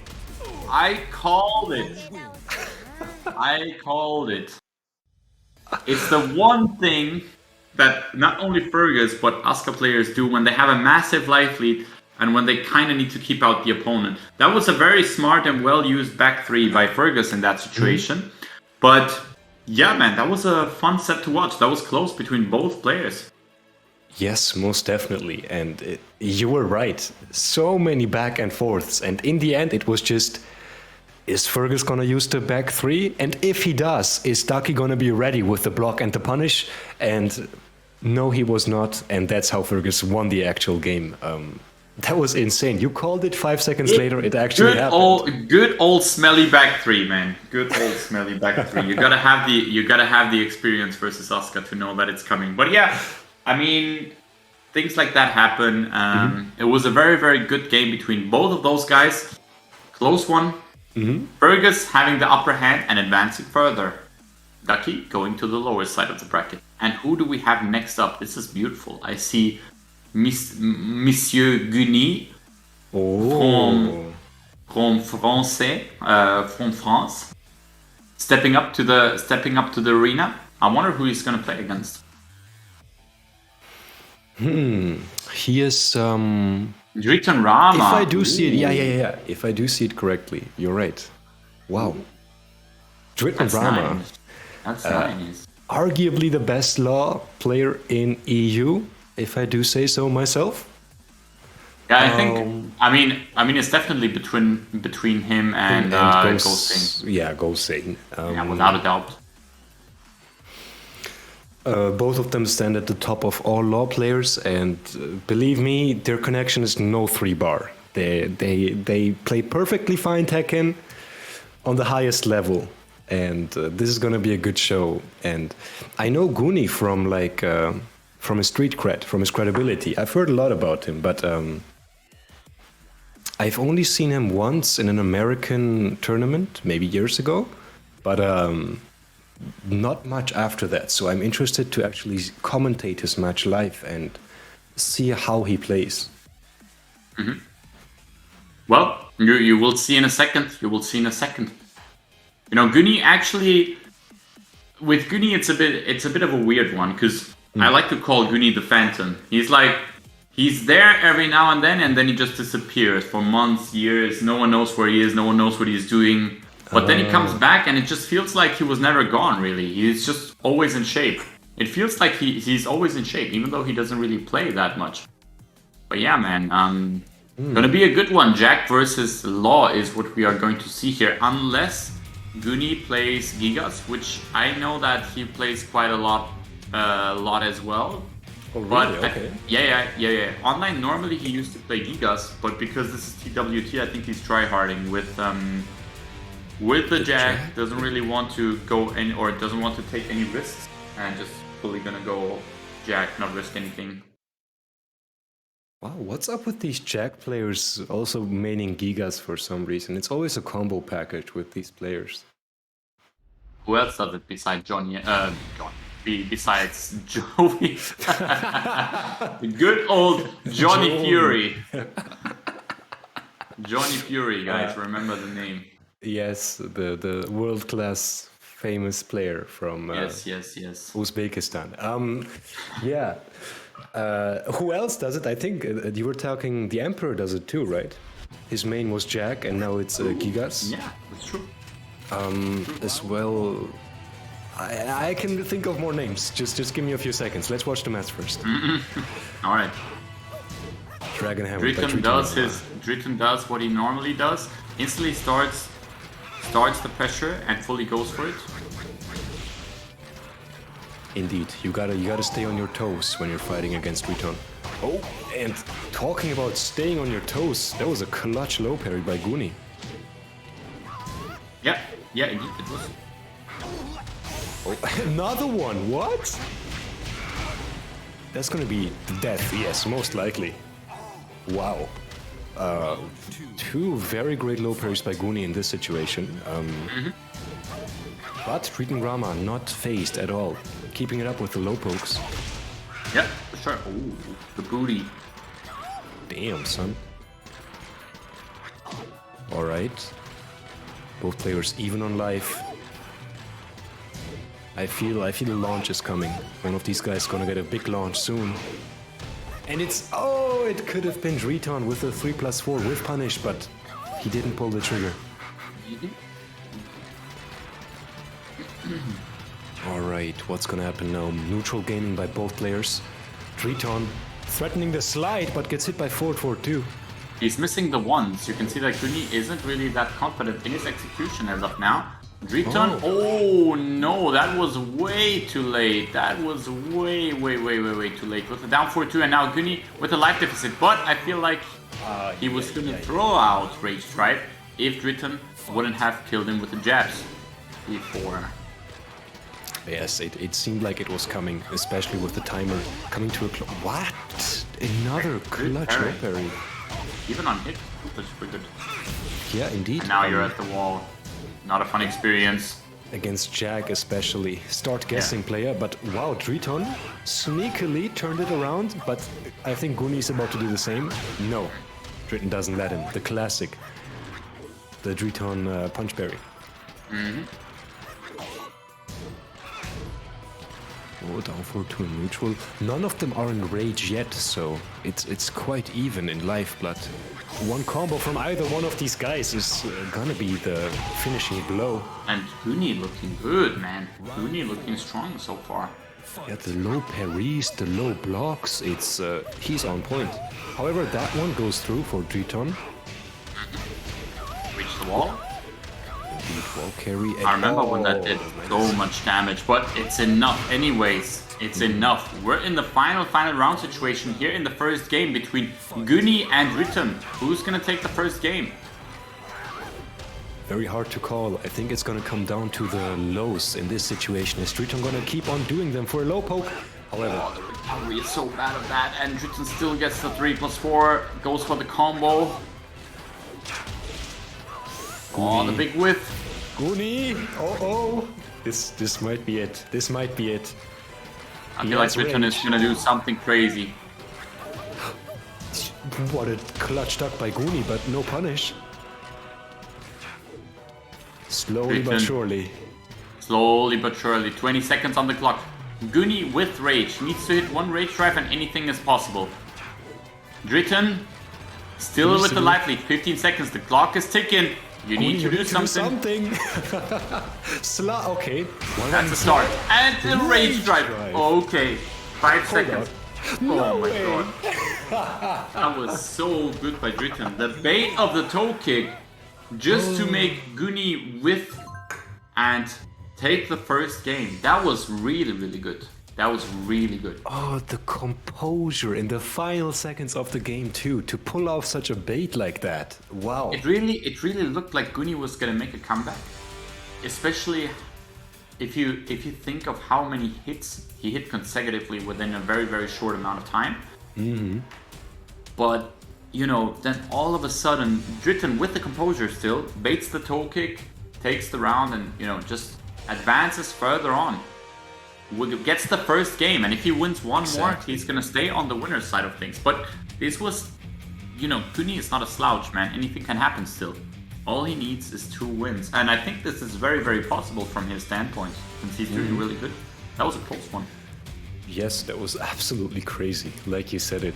And even though Triton had the life lead in that situation, he was the one who was pressuring Goonie all the time. So Goonie was even more under pressure, even though he had less HP. And Yeah. phew, that's one hell of a clip if I've ever seen one. That interaction. Yeah, I agree. I want to see these guys again. I mean, just from personal bias, I want Goonie to win now just so we can see one more match. I mean, for the fans, for the people watching from home, it would definitely be a favorable situation for all of us, win-win, since we're going to see more good ass Tekken. Some sick games here happening. I mean, it was bound to happen. When we had a look at the bracket, we knew that the games were gonna be sick. But anyways, second game, Mishima building, favorite stage of mine. What is Goonie bring to the table? He's gonna get hit by down 4-2. Oh, Ritten misses the dash here. Let's see if the sidewall shenanigans, which Mihawk enjoys so much, are gonna show up here. Oh no! Wow, Triton with. Look, I appreciate Triton's confidence, even though Goonie is so aware with the low blocks and low parries. Triton just keeps on going with them, and it's working out a lot. More times than not, Triton is in the life lead. I don't know what it is, but it just feels like Goonie is not really that confident in using lows. He's constantly blocking all the time, but I don't see him so much go for actual lows, like down back ones, full crouch down back ones. I feel like a few more here and there wouldn't hurt, because it puts Dritten in a situation where he has to block more as well, you know? Right now it's a case of Dritten just going in and overextending too much, just like he did here with the 1-2-3 into extended buttons. Goonie ready with the down 4-2 and ends it with the rage art. Indeed, punishes Triton for feeling a bit too comfortable around that range against Goonie and capitalizes on the overextension. However, yeah, you're right. I mean, I'm just looking. I'm waiting for the first low Goonie's gonna throw out. Nice block. Oh, indeed. Yeah, We're just gonna see. you can see that Goonie is really hesitating to use lows. And Dritten knows this. That's why he's not that afraid of going in. I feel like Goonie needs to use a bit more lows and jackhammers. I think that would help his overall game plan as of now. But maybe he'll figure it out as well. 20 seconds on the clock. And we've seen this so many times. Goonie on the life deficit. That was good. Yeah. I like the dash down back one. That was actually crazy in that situation, and just the moving around the slide was perfect. Goonie staying composed and not even thinking about playing linear gaming against Triton. Always Very ready fair. to pop in a sidestep and extend it with a sidewalk. And wow, okay, magic for Triton. Now the wall pressure is on. Oh, okay, lows from Goonie for keep out. Do a few more. Come on, you can do it. But Yeah, that was not a good punish, unfortunately, from Goonie. He needed that launch punish there. Big life deficit again. Another generic down 4. 20 seconds on the clock. Rage available. We've seen this situation so many times. Good break by Dritten. I can smell it. I can smell the rage drive. It has to come out. But will it get blocked? I think Dritten is waiting for it this time. I think he's waiting. He knows what's going on. Oh! No time. 5 Yeah, he seconds. blocked it. He blocked it. gets He blocked. was ready for it. He was indeed ready for it this time, and yeah. Bit of shenaniganery, but let's see what happens now. And the whip punish from Dritten. Yes. Looking very good right here. Taking Goonie to the wall. Uh-oh. Goonie, you gotta win this one to stay alive. Otherwise you're out into loser side. Great duck timing by Goonie on both the lows and the throws. Again, I have to say it again, I'm very impressed. However, Triton with a life lead and now just fishing for Goonie to overextend and get hit by a magic 4. What's gonna happen? Oh, 1, 2, 3. Ah, one more poke! Triton This is just needs to sneeze at Goonie, and that's all he needed. Damn. Yeah, this was rough. This was rough. I felt like it was a good run from both players, obviously, but I felt like Goonie got a bit too, how do I say, he got too intimidated by the amount of jabs that Dritten was using.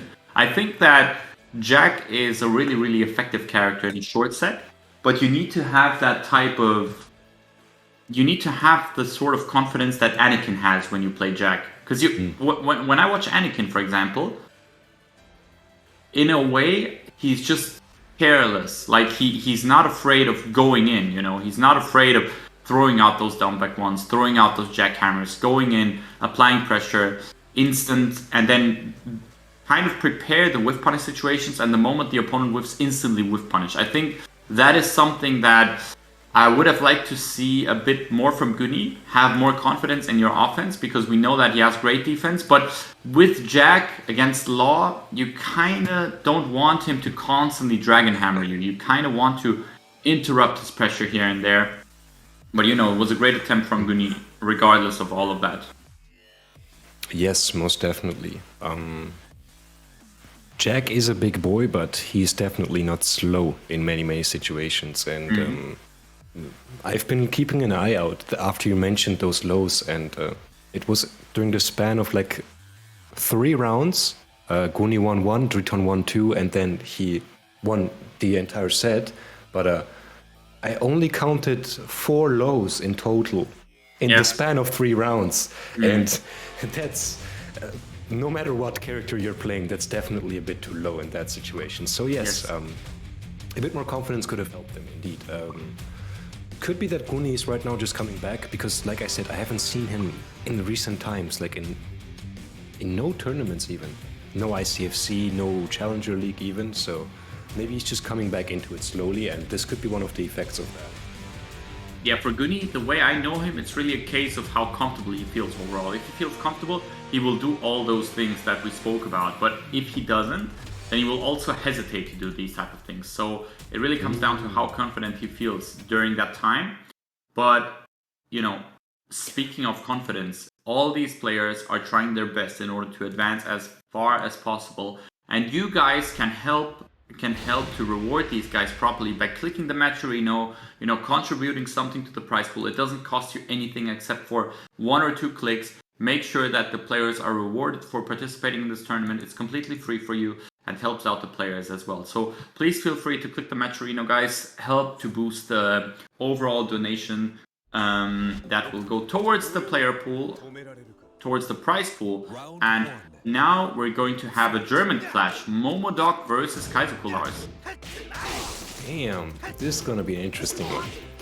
These players are very familiar with each other, both Momodok and Kaiserkulars, both in tournaments, both in long ranked sessions. The mind games in this situation are gonna be a bit different. Yeah, very slow. They're both really taking their time. They're not doing anything crazy. You see this a lot with players who are very familiar with each other. They don't generally go in for the risky stuff early on into the rounds. The orbital. Wave punish into, yes, that's gonna be death. In that situation, you can capitalize on the damage. First round up for Kaiserkulars. Oh, and gets hit by the extension. Oh. You hate to see it, you love to be the Lars player that hits the guy on counter hit. But yeah, it's really strong move, knowing that it's only -12 now and a counter hit launcher. But Momodok not really taking any of these silent entry shenanigans. Attempting the sidewalk. Oh, this time he goes for the homing. Kind of a backlash move. Oh, quite weird. You told me that Noctis doesn't even have a dick jab, right? If I remember correctly. Like he doesn't have a regular dick jab, I believe. Yeah. I think from crouch he does, but not a regular typical down back one that you would normally throw out in case to, you know, get out of situations. No generic down 4, no dick jab definitely hurts. And what I've been told, like generally the way to deal with Lars's silent entry and dynamic entry shenanigans, especially when Lars doesn't have the frames to back them up, is just a dick jab, because the mix-up is not that scary in that situation. When you see the silent entry coming, you can dick jab, keep him out of there. But with Noctis, you don't have that easy option, I suppose. Yeah, I think in that situation you really have to either attempt a sidewalk, or I mean, you can do a 30-frame mid poke to keep him in check and interrupt him, but you need to be ready for that. If you hesitate a bit too long, things can Get rough. really mess you up. Yes, and with Lars, especially with Kaizoku Lars being ready all the time for any type of whip punish, it's a tricky one.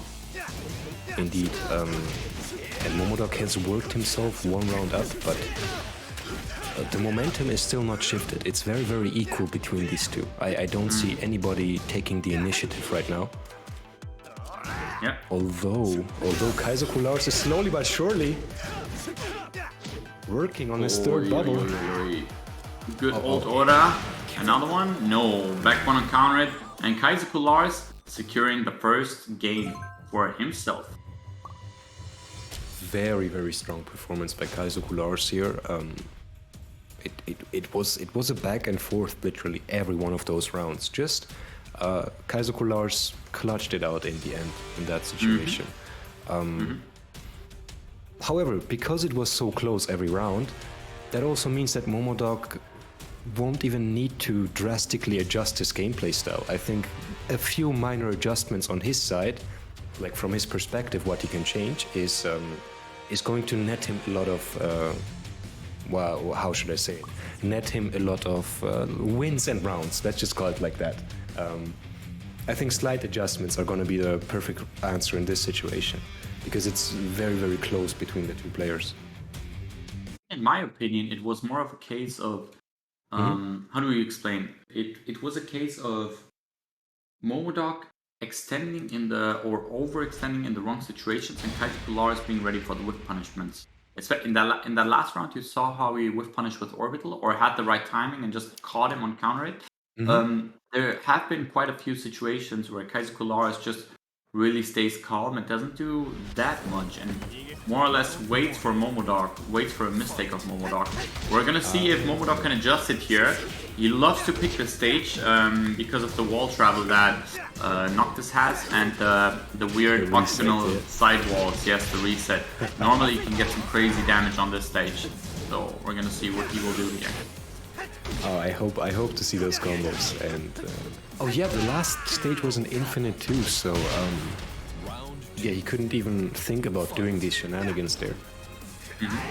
Yeah, for sure. And also because, you know, there's walls in the stage, there's borders, there's less room for Kaizoku Lars to pull off the classic a few pokes into single backdash and then launch punish type of move. Yeah. As you can see though, most of the things that are happening here are that Kaizoku Lars is getting the counter at 4-4-1+2, kind of enabled him the round again, and Momodok again with the life deficit. We've seen that quite a lot, but there's the Rage Drive. Okay, forget what I said, this could be it. Could be it. Big could. Oh and boy. Yes, it is. I just noticed that Rage Drive becomes so much more dangerous when you have a wall against your back. Of course. It's massive plus near the wall, instant wall splat. Super good. Definitely, the stage pick is working in Momodok's favor here, and I see the gameplay adjustments as well. I think Kaizoku Lars is gonna have to work a bit more now. He got the counter hit first time, and he's gonna need it a few times more. And oh, the comfortable punish! Punishing the Emo Man with a delay hop kick that's one hell of a comfortable way to do it. Was not even the proper true punish. The jab into the low, but either way, Kaizoku Lars putting up the pressure here. Momodok, what is he gonna do? Oh, nice sidewalk. However, didn't go for the launch, and with that's guaranteed. That is guaranteed. If you hit the back four in the back, the launcher is guaranteed. However, Momodok has him at the wall now. He had him at the wall, now the tables have turned, and they have turned yet again. I glitched. Mix-up situation. Oh, and the patience. And this is what I meant earlier when I said that Kaizoku Lars sometimes just does nothing and waits for the opponent to do something. And in that case, it just paid off entirely. Now Kaizoku Lars with the momentum. Another counter it. Into wall pressure, and this is gonna be a tough one for Momodok to fight himself out of. The life lead is definitely in Kaizoku Lars' favor, and if he keeps up that patient playstyle, it's gonna be very hard to see the tables turn in this situation. However, Emo Man connects. Emo Man connects. What is he gonna do? Good break, so important. Momodok really wants to end this. Whiffs this. What is going on? What the hell is going on? And that down back 4 just went under the high strings. Oh, that was beautiful. Momodok whiffing the rage drive, trying to compensate with flying, jumping, shenanigans, whatever the hell. Kaizoku Lars didn't care. It's like you said, Mihawk. Kaizoku Lars didn't even bother to run in and punish the rage drive. He just stood there calmly, collectedly, watched what was going on, and I might even say it was on reaction when he did the low sweep against the 2-string from Momodok. But either way, that is it down back 4? That low sweep by Yes, Lars? down back 4. Yeah, that down back 4 was perfectly placed, and the perfect counter against the highs in the string from Noctis. So good job, very, very good job. Yeah, it really was a well placed one. And I'm seeing HK Jr. in the lobby, beautiful. And wait, what the hell? So I'm having a look at the bracket. And remember when I said that Xeon is gonna play versus Rukang, and the winner of that is gonna play against Tetsu, right? So yes. apparently Xeon won 2-0 over Rukang. 2-0, okay. And then played versus Tetsu off stream. And Tetsu won 2-1 over Xeon. So Xeon is on in the loser's side now. Tetsu is on the winner's semifinals. He will have to play against Kaizoku Lars, who just won against Momodok, as we've seen on the last game. And the winner of that will advance to either the top 6 on winners or losers side. Then on the other side of the bracket, we're gonna have Seppi versus HK Jr. They are going to play. Another classic German matchup. I like it.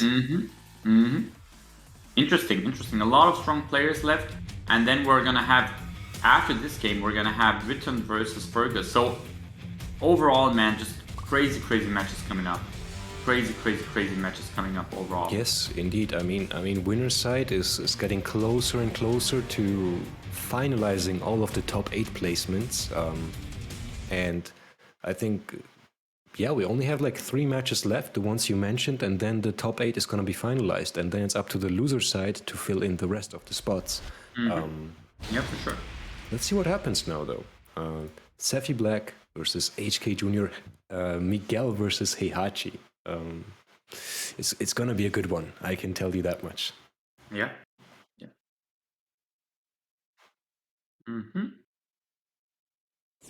All right, so let's get into it. Last game before we're gonna take an actual break, but here we go. HK versus Sephi, Germany versus Germany, new school versus old school. HK putting up the pressure here instantly with the electric. Good job. However, Sephi Black fighting back in this situation. Ooh, with the chonky wall combo damage. Does he take the wall pressure he gets from it? Doesn't look like it. HK is fighting back so strong, he knows how to use the mids of Heihachi to turn around the pressure situation. However, might have overextended a bit, got clipped by a Magic 4, and now with a Magic Pixel, one to connect. Oh boy. Nah. He finished the string, and Sephi waited for it. Sephi waited for the down forward 1-2, punished it, and takes the first round. Insane composure by Sephi Black in that situation. But that's what you would expect to come from so many tournaments. But alright, in this round, Sephi with a slight life lead right now, nothing too major. Oh, HK with the full crouch down forward 4. Going full waifu on Sephi in that situation. You gotta do it sometimes, man. If it works, if it's stupid but it works, it ain't stupid. The thing is that right now we can see HK use a lot of forward 4-2s here. He's realizing that Sephi isn't stepping so much, more so taking the guesses versus Heihachi, and forward 4-2 being a move that is rather hard to punish for Miguel. Not a bad choice here. HK with the lead, 10 seconds lead, but what a whip punish by Sephi. And the wake up 3, again, sometimes you gotta do it, and especially in situations like that. And oh no. this is gonna be, if it hits, yeah, this is gonna be the turnaround. I think Sephi Black is gonna there take is this no round. time. There is no time for HK to recover from this. Even if he gets up, he's too far away. All he needs to do is backdash. There is no time. Yeah. Interesting decision, and just what Sephi Black did there is maybe the thing that HK should have done. He shouldn't have overcommitted after he got the combo. Unfortunate, Sephi Black was aware in that situation and obviously capitalized beautifully on that. And just like that, just needs one more round, and the first victory is going to go to Sephi Black. Hop kick in here from neutral. Sephi. The Sephi classic. It ain't random. It's most likely a download. Low parry. Okay, HK, we're watching. You got a magic pixel. What can you do with it? This is rough. Sephi is waiting. Yeah, the down four. This was a tough one. Yeah, indeed it was. Keeping your composure after giving out essentially 2 rounds is a tough thing to do in tournaments sometimes. Is it okay to say 2? I think at least one where HK overcommitted. I think that round was supposed to be his, but it got flipped around very, very quickly. Yes. I mean, he instantly stood up. Sephi instantly stood up. Had a bit of luck that the forward 4 from HK whiffed in that situation, which gave Sephi the opportunity to instantly get a bot setting launch. And then he just used the Rage Art, burned down the time. And yeah, there was no opportunity for HK to make a comeback in that round. However, he is, down 1 game. Anything is still possible for HK. These guys play often against each other as well. And I'm wondering how things will go, man. Yes, I think it will come down to whether HK can keep his composure and still play on this level now. And I'm sure he can. At this point, HK is... of course, he's new school compared to people like Sephi. But he's gaining a lot of experience in recent times. And I'm sure the nerves won't be an issue. Yeah, that's what I said earlier. Where I spoke about the fact that these new generation players, they just have the opportunity to practice during the COVID times. And it shows here, HK landing the first counter of the match again in the second game. He Has trained the wall it pressure every now. day. And the life lead, obviously, you're right. 40%. But oh no, I was just about to say the round is still long and anything can happen, but that 4-4-2 essentially sealed the deal for that round. First round to HK. For sure. First combo goes to Sephi Black in this situation. Okay, HK aware of the low extension, however no punish, but doesn't matter, he still gets a combo anyway.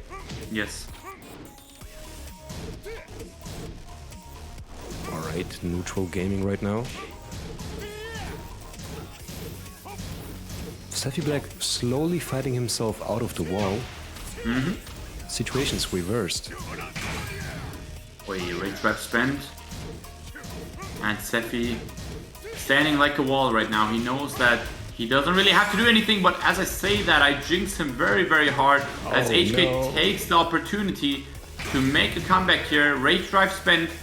Now, both players left without resources, 5 seconds, and HK runs away. Not a bad thing to do at all. Good patience here. Round 3. Indeed, so he can do it after all. The running away and the keeping composed part, HK has it down as well. So he could turn things around if Sephi Black doesn't clutch up and pull in essentially a reverse no-ramp round on HK now. Yes. The hop kick, that was a good one. Right, okay situation for Sephi. Oh, gets the counter hit. And this could be it if he does the correct combo. Oh, and he would have had another guaranteed down 4 there anyway, so would have killed either way. HK jab into forward 3. Sephi falls for the bait and presses. Nice hop kick by Sephi. Good block here. Indeed, it's gonna take him close to the... Oh no, it's actually gonna take him to the wall. HK spring kicks out of there though. Oh no. Launch into the wall. Final mix-up. Oh, that was so unlucky for Sephi. He had the perfect read, you know, he had the perfect read with the sidestep and launch. Didn't really work in his favor, but a good composure and good comeback from HK. It's now a case of who is gonna, you know, maintain to stay calm. I think that HK knows what he needs to do. That second game, he looked way more confident than the first game. Just felt like, you know, he was the guy with the overall patience. He was the guy dictating the pacing, the timings, getting a lot of counter hits. But you know, Sephi now goes for an infinite stage, and we know how much experience he has versus Heihachi and how good he is on infinite stages as well. So, what is your prediction moving forward with this? Phew. I think I 100% agree with you in that situation. Infinite stage is gonna be actually. Heihachi loses his wall pressure on infinite stage. Miguel does too, but I think Heihachi benefits more from it. And obviously, Sephi Black is the king of infinite stages, so the advantage lays with Sephi Black. What HK Jr. does with it now is up to him though, and that 4-3 on counter hit is a great start for HK and... The man is on a mission. The man is on a mission, ladies and gentlemen. Instant forward 4-2, and HK not really messing around, man. HK here for a mission, down forward 1-1. Let's see duck hero or low parry, yeah. 22-second perfect round. You don't see that too often. Good job. I mean, do you see the profile picture from HK Jr.? Oh yeah. Do you know what character that is? Of course I do, man, and you should know that too. He's not here for fun, man. He's here for the trophy.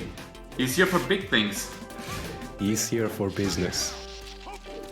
The One Piece, the Challenger League. Ain't even looking at you. Looking away from the screen. That's how serious it is. But Sephi, you know, never count Sephi out at all. Yeah, Haki Jr. is playing very strong right now. Wait. 20 seconds.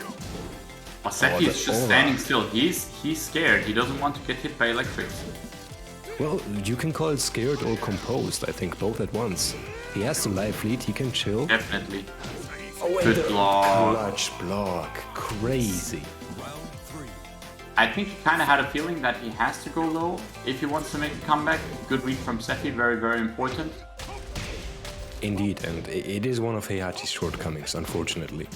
The Hell Sweep is his frame-wise best low, but it is launch punishable. Yep. You live and die by the Heihachi lows, that's what it is. Exactly. Always been like that. And as it should be, in my opinion. Yes. I don't disagree. I feel you on that. HK now putting up the pressure. 27 seconds on the clock. Good life lead. No punish on the Savage. Down back 3. And the down back 2. That was actually a punish on the jab. Went under the jab. Oh, really? I didn't notice that. Okay, so good timing by HK. Sephi Black tried to keep him out with a jab. Okay. Unfortunately, it didn't work out. And now HK has the advantage, even though he has the life deficit. Yeah, I was gonna say Sephi a lot more aggressive in this round, as you can see. A lot more aggressive.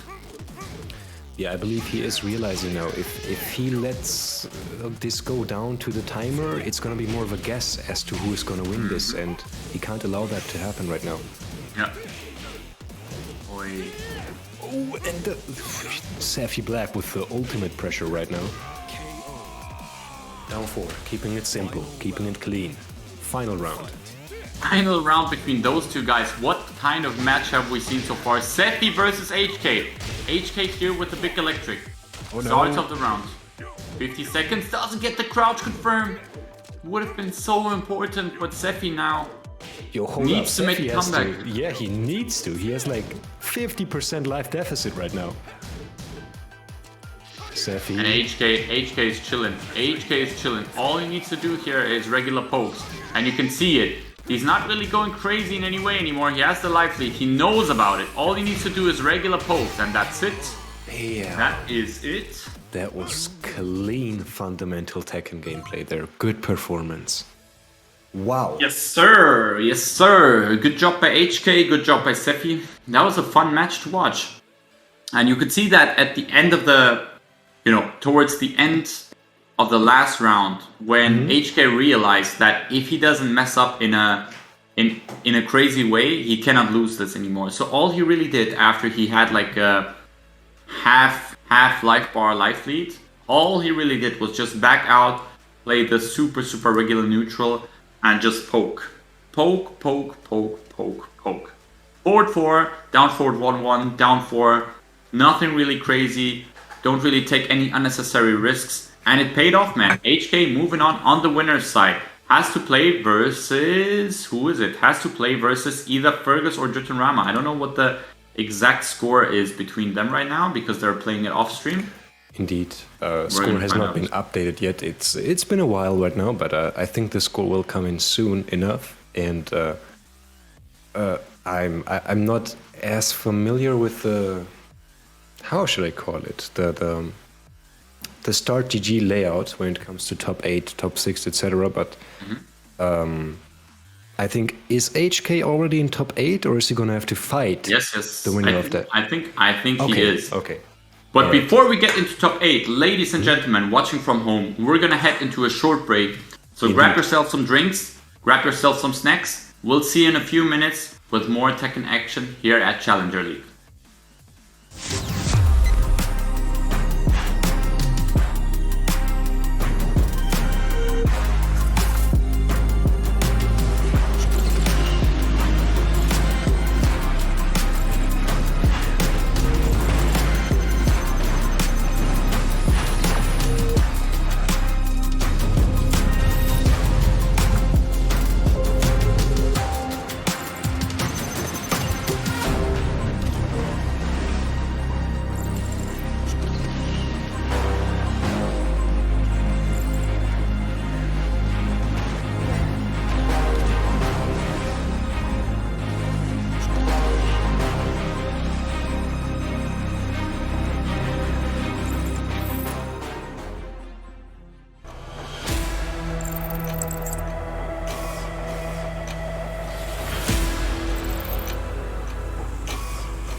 Hello, hello. We are back for Challengers League Week 5.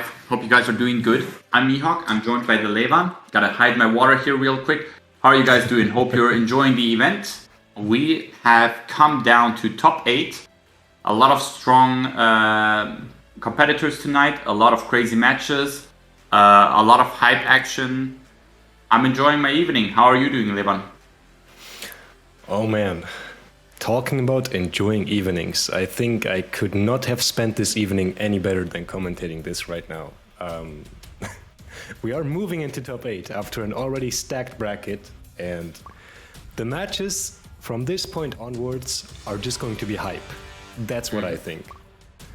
And that's what we are in store for. I mean, a top 8 from such a stacked bracket can only bring us very, very great fights. And I'm already seeing the lobby, by the way. I think the players are already assembled and ready to play.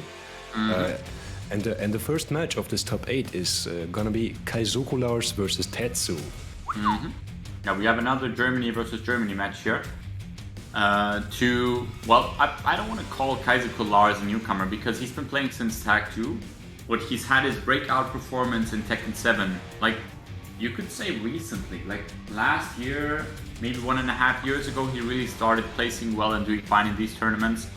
So yeah, it will be great to just to see these guys clash. I don't think I've seen them play in a long time against each other. And you know, with Kaizoku Lars playing both characters that Tetsu plays, he's very familiar with what's going on. So it will be an interesting matchup for sure. I'm excited to see who's gonna take this. We have 2 of Germany's finest going at each other right now. Kaizoku Lars versus Tetsu. Indeed, indeed. And when these guys meet in tournaments, statistically speaking, Tetsu still has a bit of an edge when it comes to tournament placements and when these guys fight against each other. But like Mihawk said, Kaizoku Lars' performance has been skyrocketing recently, and I would even go as far as to say these guys are on a quite even playing field when it comes to fighting against each other. Yeah, why not? Yeah, while dashing in. He's aware of the fact that Kaizoku Lars likes to backdash versus Lydia.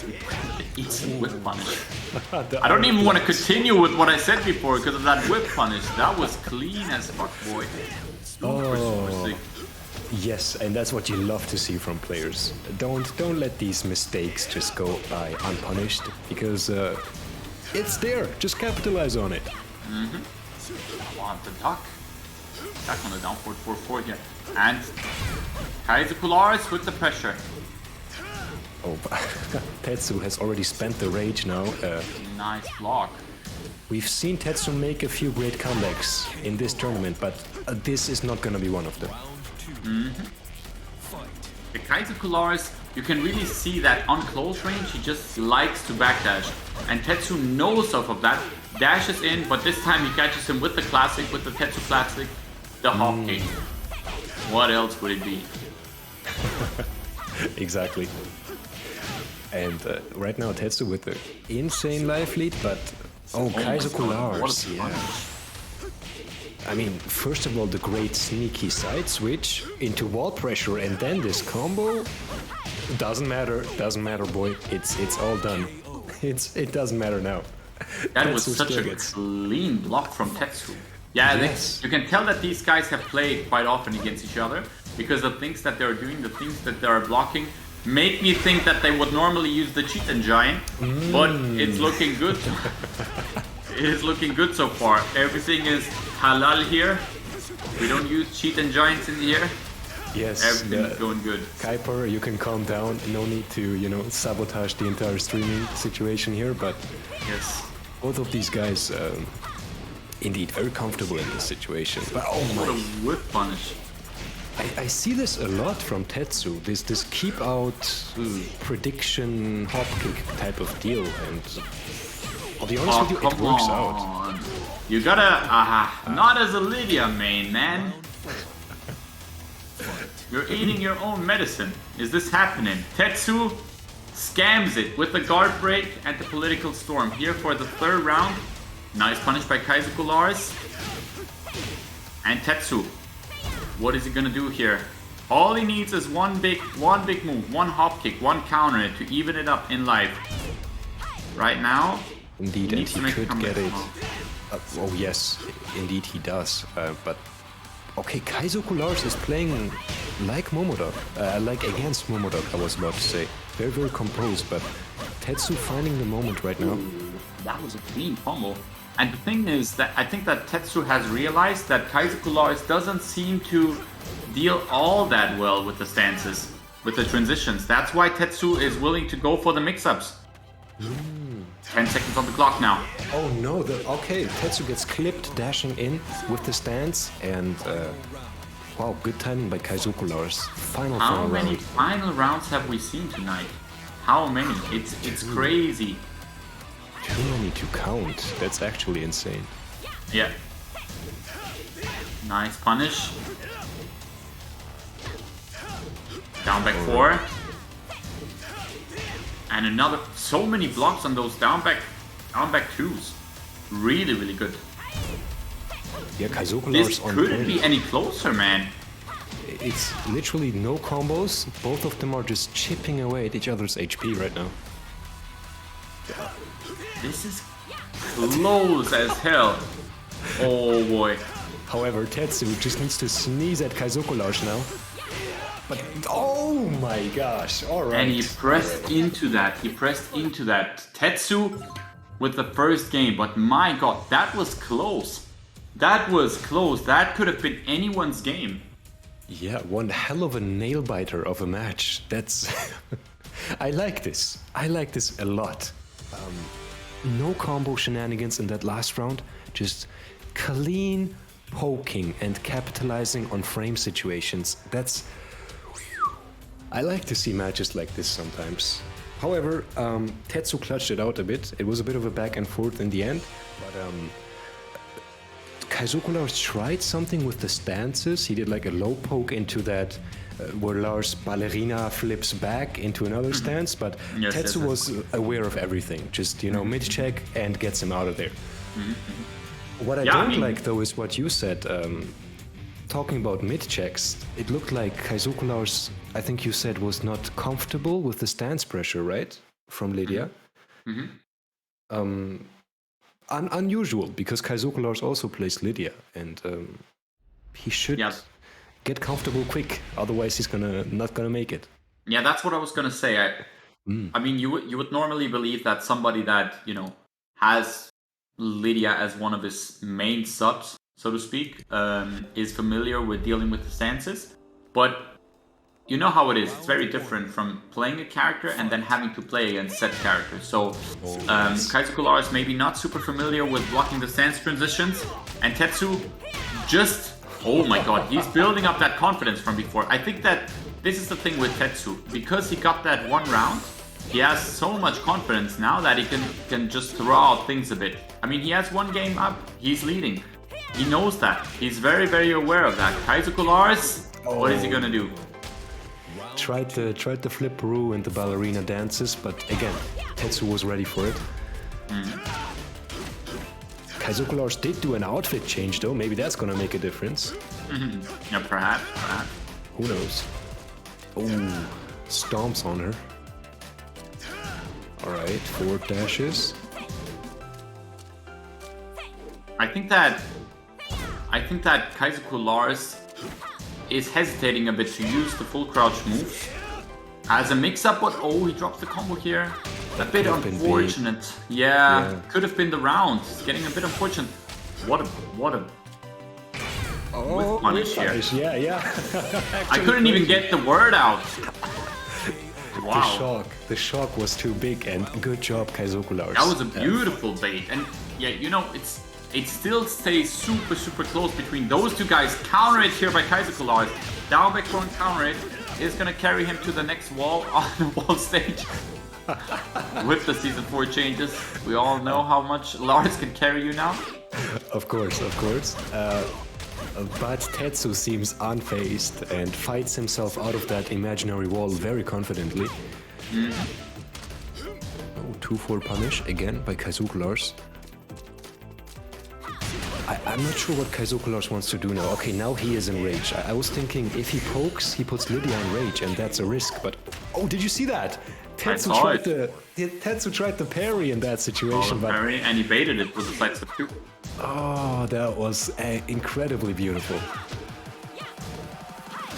This is what you love to see, and if Kaizoku Lars keeps playing like that, we're gonna go to another match very quickly. Another match between these two, not between other players. We're definitely gonna get other matches, but we're talking about the matches between those two guys. Is he gonna go Hell Sweep again? He's in range for the Hell Sweep. He's still in range for the Hell Sweep. The down back one. Oh, that could have been so big. That could have been so big. All he needed to do was pulling the trigger. Quite unfortunate. No, and yes. The thing is though, Kaizoku Lars is getting the sidewalks. He's forcing the whiffs, but then he's not pulling the trigger. He needs to do that. Otherwise, there is no point of preparing all these situations. However, this round is not looking bad by him. Damn, this is gonna end in a hefty life lead for Kaizoku Lars. I'll say it again, Tetsu has been known to make good comebacks. He has proven it to us, but this comeback might be a bit of a tall order. That was a beautiful side. Look at the sidewalk. Look at the sidewalk. Damn. Sidewalks it in the back, 1-2 jab, and then the shoulder guaranteed in the back. Super clean sidewalk. And that means that we're 1-1 in games. And the winner of this will advance to the top 6 on the winner's side, whereas the loser of this will move on and has to play from the lower side of the bracket. So this game is kind of important, you know. Not only it secures you a better seeding, but you also have another life left, so to speak. Because when you're in loser's side, it's always that uncomfortable feeling of, dang it, when I lose one more, I'm out of the tournament. So you want to stay on the winner's side as long as you can. And we're gonna see how this goes. The winner of this is gonna stay on the winner's side, while the loser of this is going down to the loser's side of the bracket.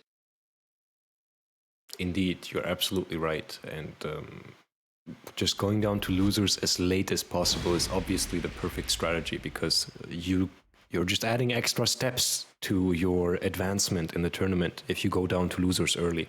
And even in this top 8, let's just say, Kaizoku Lars or Tetsu would only need to win, I think, 2 more matches if they kept on winning to win the entire tournament. However, if they fall down to loser's side, I think it's 1, maybe 2 more. So the difference ideally, is you never go really to the losers. Ideally, you never go to the losers. You just stay on the winner's side until the end of the tournament. But exactly, and finish the tournament until 12 a.m. You know, in time for bed and wake up early tomorrow. Better for us as well. On the commentary part, we get to sleep earlier. Good block here by Tetsu. And good block by Kaizoku Lars. Ooh, this is wrong this time. Okay, wall pressure this time. No infinite stage. Nice punish. -10 he knows. And the full crouch low once again. Alright, this time Kaizoku Lars is pulling the trigger on the full crouch mix-ups. Side step 2. Forward 4-2 into pressure, but gets nothing out of it. I mean, yeah, he got a launch after that, but I'm not sure those things were related. Oh, and the unblockable again! Good political storm. What Tetsu. Tetsu, my gosh, what? That might as well have been a perfect there. One round up for both out of range.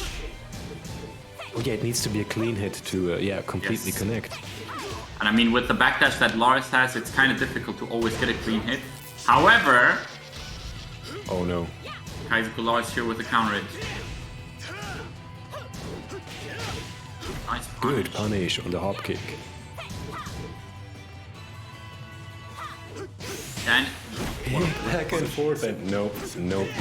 That's gonna be it is crazy how good Kaizoku Lars is with punishing Tetsu. He just kind of stands still. Tetsu is doing the mistakes, and Kaizoku Lars instantly capitalizing on those. It's really, really good. Good block here by Tetsu. Indeed it is, and now you're gonna have to stay extra composed. Kaizoku Lars, in terms of he has to finish this out now, that would be the best case scenario for him, and Tetsu in terms of staying alive, and oh this boy, time, parry. Did you just see that parry on the wild sending too? Yes. My god. Oh, Tetsu has been fishing for the parry for a few times, and now it actually works out. When he truly needs it, the parry works. I mean, this is nuts. This is final round between both of those two guys. And as you can see, based on the life bar, it's still so even. It's anyone's game. Oh, the wall bounce hits, and this will do so much damage. One more mix-up. Is Tetsu One more mix-up. Oh, will he fight back? And he risked it all for the mix-up. And this was the one crucial situation where challenging the stance and reacting to the stance transition saved him the game. You know, he's got hit by so many other situations before, but it didn't matter because the most important one he was ready for. The good old Cheat and Giant striked again, made sure that he challenges the stance in the right moment, and he secures himself a W and secures himself a seat in the top 6 of the winner's side of the bracket, which is insane.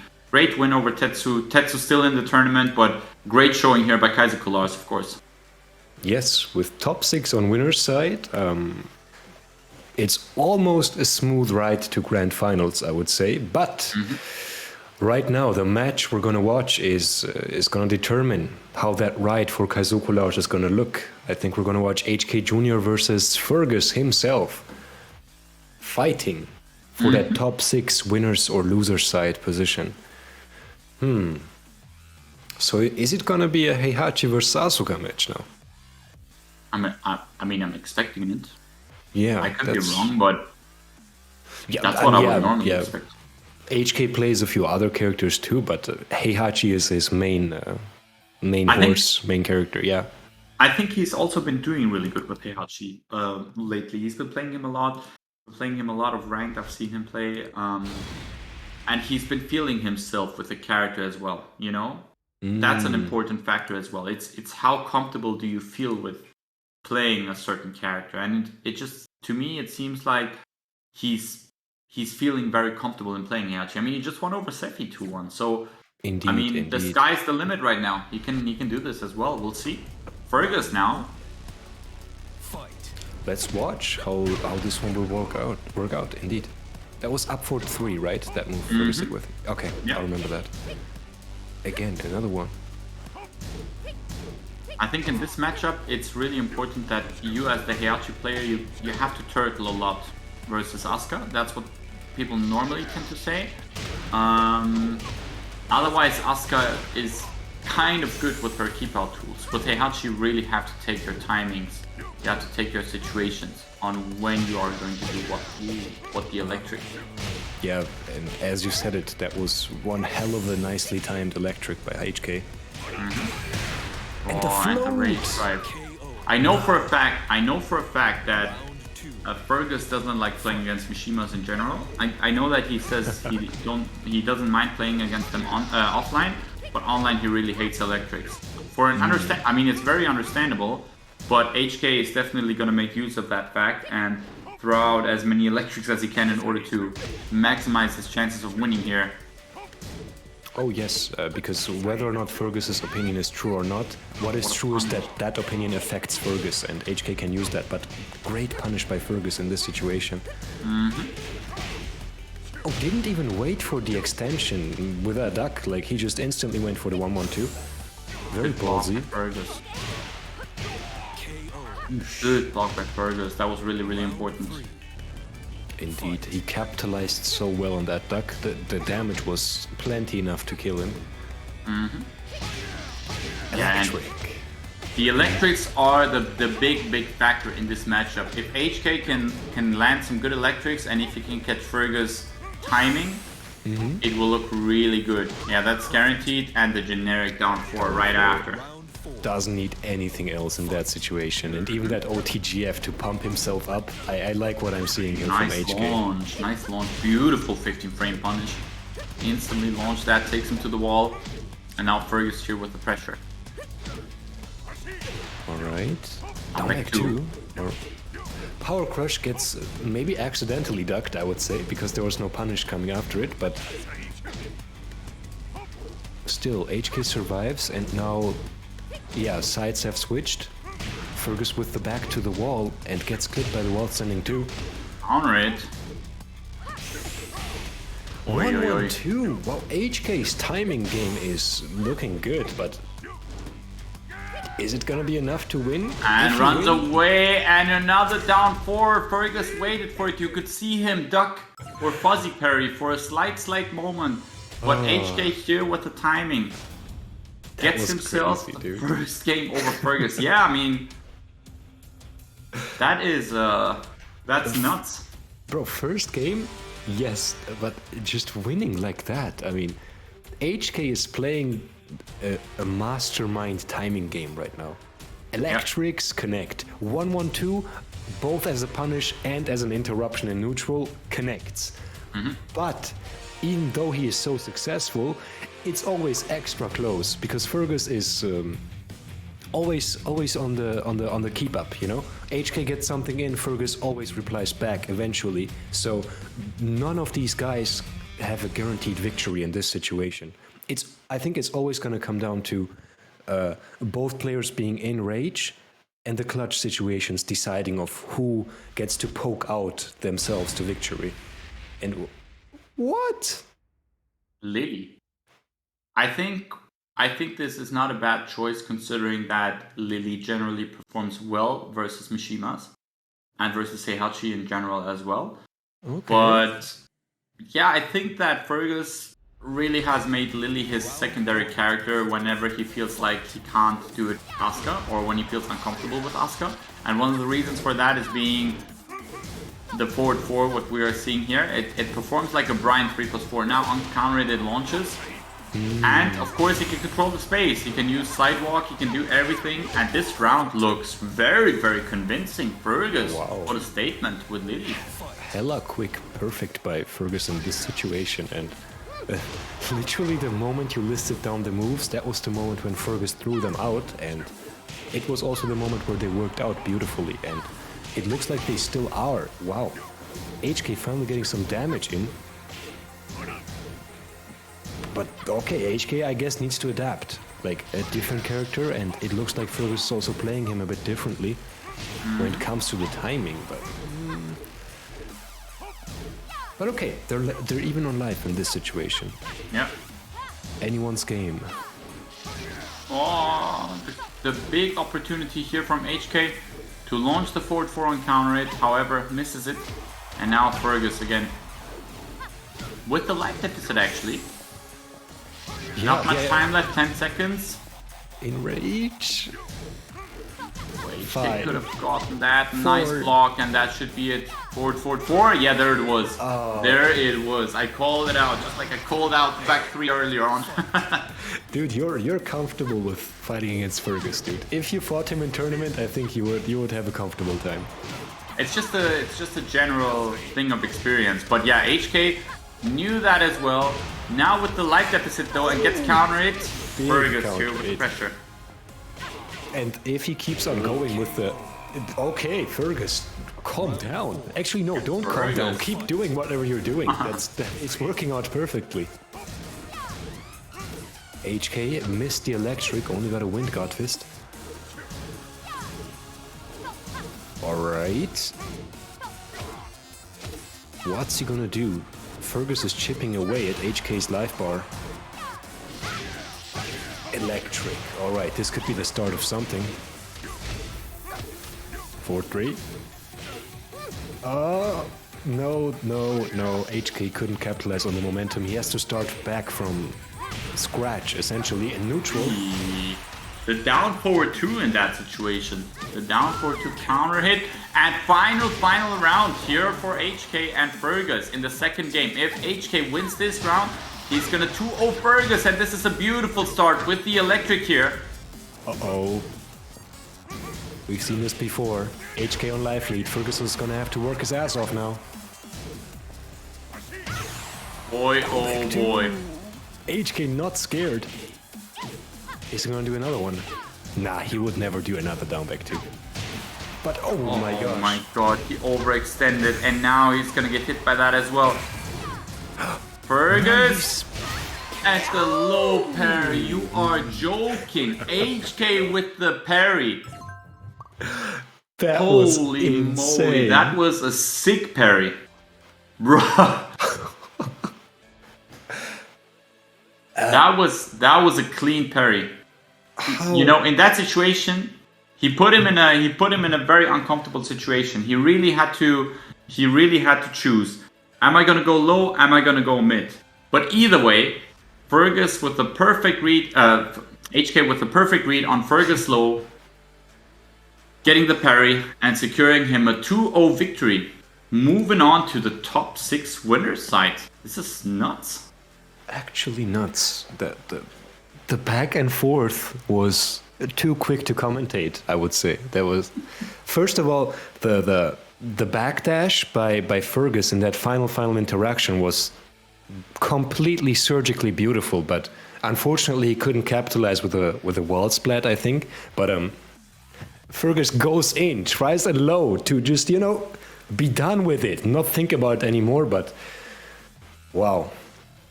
These are the clutch nerves you need in tournaments, and this means we have 2 Germans in top 6, right? Yes. Top 6 winners side at least, and obviously Tetsu comes in as well from loser side. Fergus takes the other spot. What is left to watch now?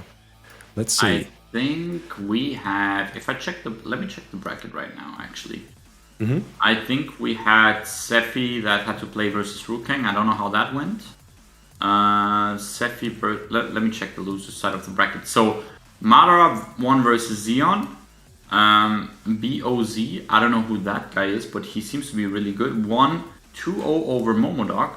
So we're gonna have Madara versus BOZ as a qualification game for top 6. And then we're gonna have Sephi versus DBP. Sephi won 2-0 over Rukang, while DBP won 2-0 over Dritten. So the winner between Sephi and Dritten will move to the top 6. I could smell a lot of Germans in top 6 if they keep winning like this. I mean, Sephi versus DBP is another guaranteed German in top 6. And Madara versus BOZ, you know. Things are about to happen, man. Yes. Just looking at the player list, it's like it could be 1 Irishman and 7 Germans in top 8. But it's a dream, but let's just keep watching as to what's gonna happen. But okay, we got a wild card here. You said BOZ, never heard of that guy. Spanish From player. Spain, okay. BOZ, no idea who he plays, what he does. Maybe somebody in chat can clear that situation up. BOZ, if that name sounds familiar. BOZ from Spain. Guys, I would like to take the opportunity while we're waiting right now and give a shout out to all of you watching from home. Hopefully you guys are enjoying this. Hopefully everyone is having a great time. I'm having a great time. Most definitely. And hopefully you would like to give another shout out to the partners here that make all of this possible. One of them being Streamplify, which is website in which you can on where you can get your streaming equipment, no matter if it's a microphone, if it's some lighting that you need for your stream, anything is possible. You can get everything that you need over there.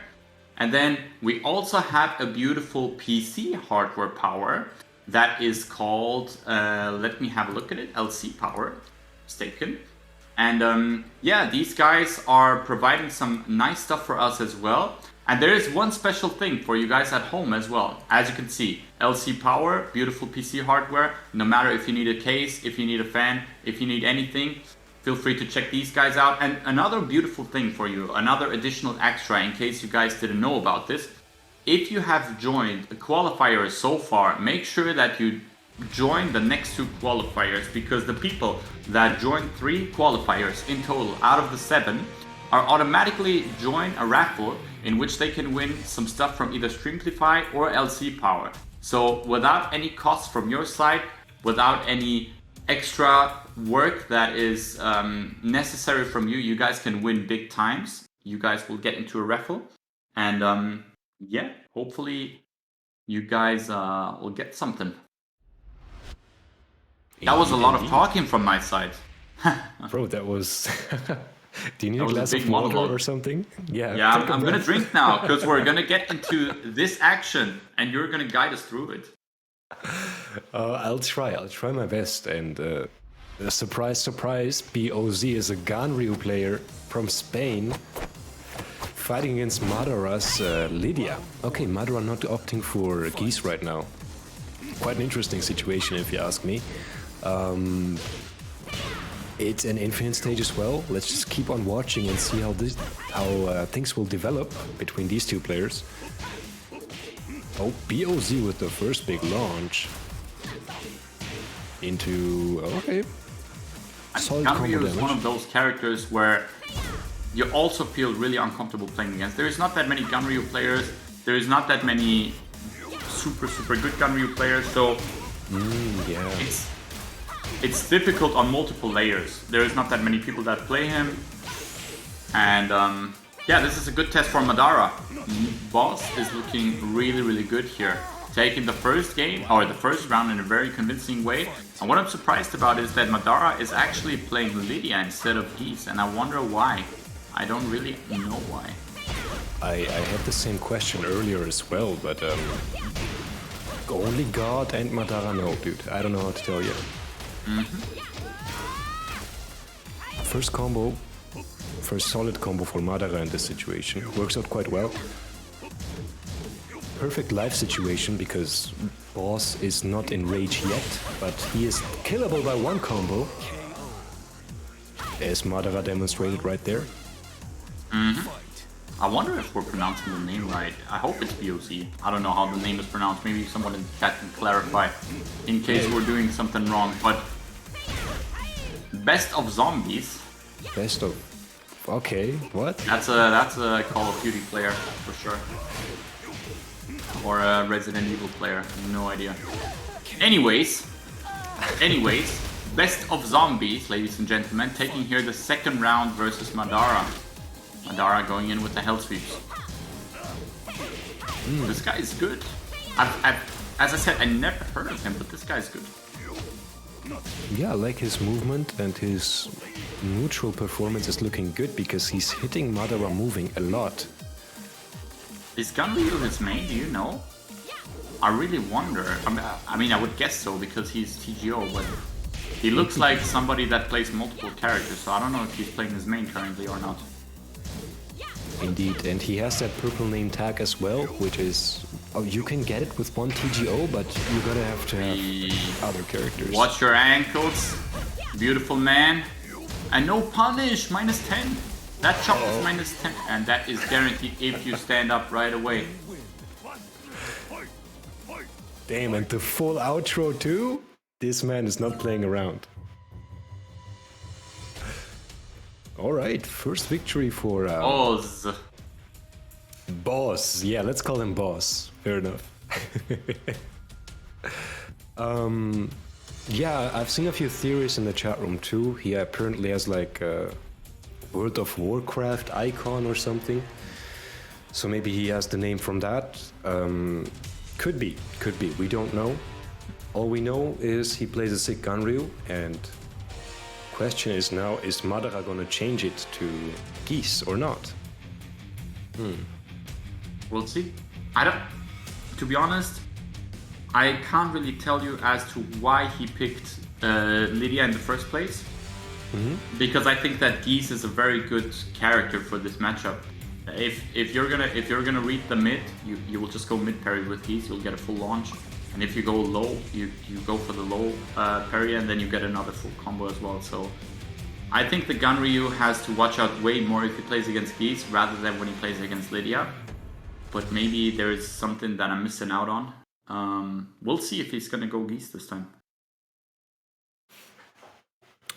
Personally speaking, I would hope so, because we've seen a few Lydias already, but obviously it's his decision, and yes, alright, we're gonna see the Geese after all. And yeah, I was roughly thinking the same as you were. The parry mechanic of Geese is gonna come in handy a lot of times in this matchup. Yeah. Round one. Fight. Alright, start of the round. Ah, nice low parry. Great low parry by Madara, and this is definitely gonna take him to the wall. Alright. combo time. But oh, and the back two, maybe that's the input, but the wall bounce definitely greatly timed. Or the classic wall bounce, hard to punch. I really want to know if this is his main. Does somebody know in the chat that could clarify? I'm so surprised to see this guy. This guy is good. I can see that he moves nicely, good timings, good overall pressure. Really like what I'm seeing. And it's crazy that I'm hearing from him from the first time, so I wanna know who he is. And from Spain as well, yeah. Yeah. Spanish community not necessarily one of the biggest in the Tekken scene, so I'm sure somebody must know him. Super nice to watch. Okay, but Madara here with 1.5 bars. All he needs is honestly one launch and he's dead. That's all he needs. And he's preparing for it. He's preparing for it. He's waiting for that one whiff. Yeah, that one back 3-2 is gonna finish it out. Oh, and he tried it, yeah. The pacing overall is much slower compared to the Lydia versus Ganryu match, but DOZ here securing himself the first round in the second match, you could say. Exactly. Madara didn't even get a chance to spend his meter, but I guess he can keep building for now. It's just 1-1 right now. Anyone's game. Low parry. Crazy. Does he want to go for the Raging Storm? I don't think so. Not at this time. Too early. Yeah, he still can. Yeah, he can use the now meter. Maybe. Okay. Maybe Doesn't feel like it it was gonna kill. What? Nice. Okay, now the. Did he just sidewalk down for it too? I think he did. That's crazy. Great job, dude. Great job by Madara. And okay, look. That would have been the opportunity.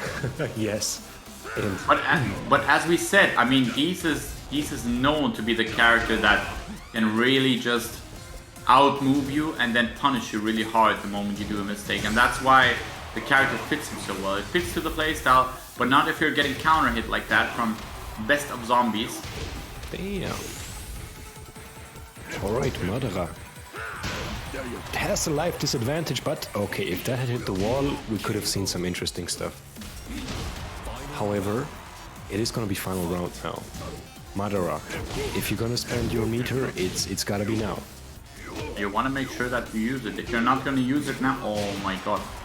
With down 4-3 into the down 4-2. This will be rough for Madara because he has a massive life deficit. He's at the wall and it's so annoying versus Ganryu at the wall. Oh my god. I don't think I've ever seen a delayed hop kick From Ganryu. Oh my gosh. That was one-sided. I have to say, I think Madara should have spent his meter a bit earlier. Should have applied some sort, some type of pressure. But that was not it. I feel like Best of Zombies just had so much confidence in the entire match. Really wasn't afraid of Geese. And to be fair, there's quite a lot of Geese players in Spain. We have Tibetano, we have what's his name again? Squishy Banana. Mm-hmm. So these guys are familiar with dealing or with playing against 2D characters. That was good. Exactly. That was exactly. Good. And I hope somebody from chat can maybe. Oh yeah, you got your confirmation, Mihawk. I just read it. He is a Ganryu main, by the way. That is his main character, actually. So. Nice. There are only a few Ganryu players in Europe, and super good as well. So nice. It's nice to see that the character is being picked. Even though I personally think that Ganryu has some extremely cheap stuff, and I said this very early in season 3 as well. But because we had characters like Ganryu, like Leroy and Fakram and Zafina, nobody really cared. But even in season 3, I saw the potential of cheese with Ganryu, and I think in the right hands the character can be really annoying to play against. So good job from Best of Zombies.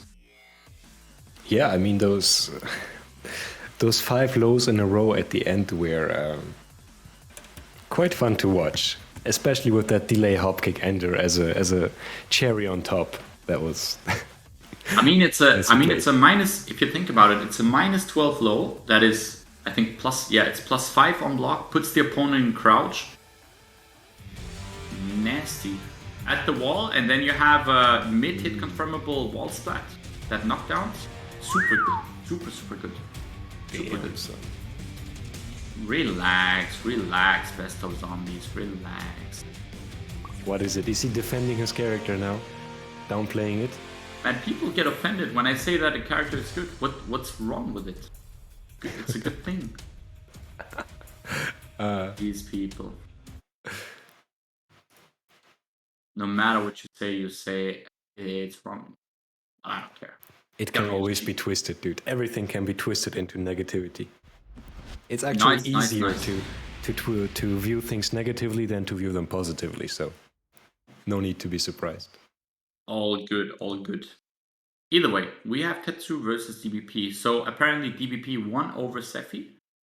Congrats on that. Score is... Let me check. Score was 2-0. But it doesn't matter anymore as we have Tetsu versus DBP, and we've seen that matchup quite a lot lately. These guys have been playing the most heartbreaking match between those two, or the most intense one, was the EVO qualifier, in which DBP won a trip to EVO that will happen this weekend over Tetsu in the grand finals. So we're gonna see how this turns out. Not looking good for Tetsu in the first round.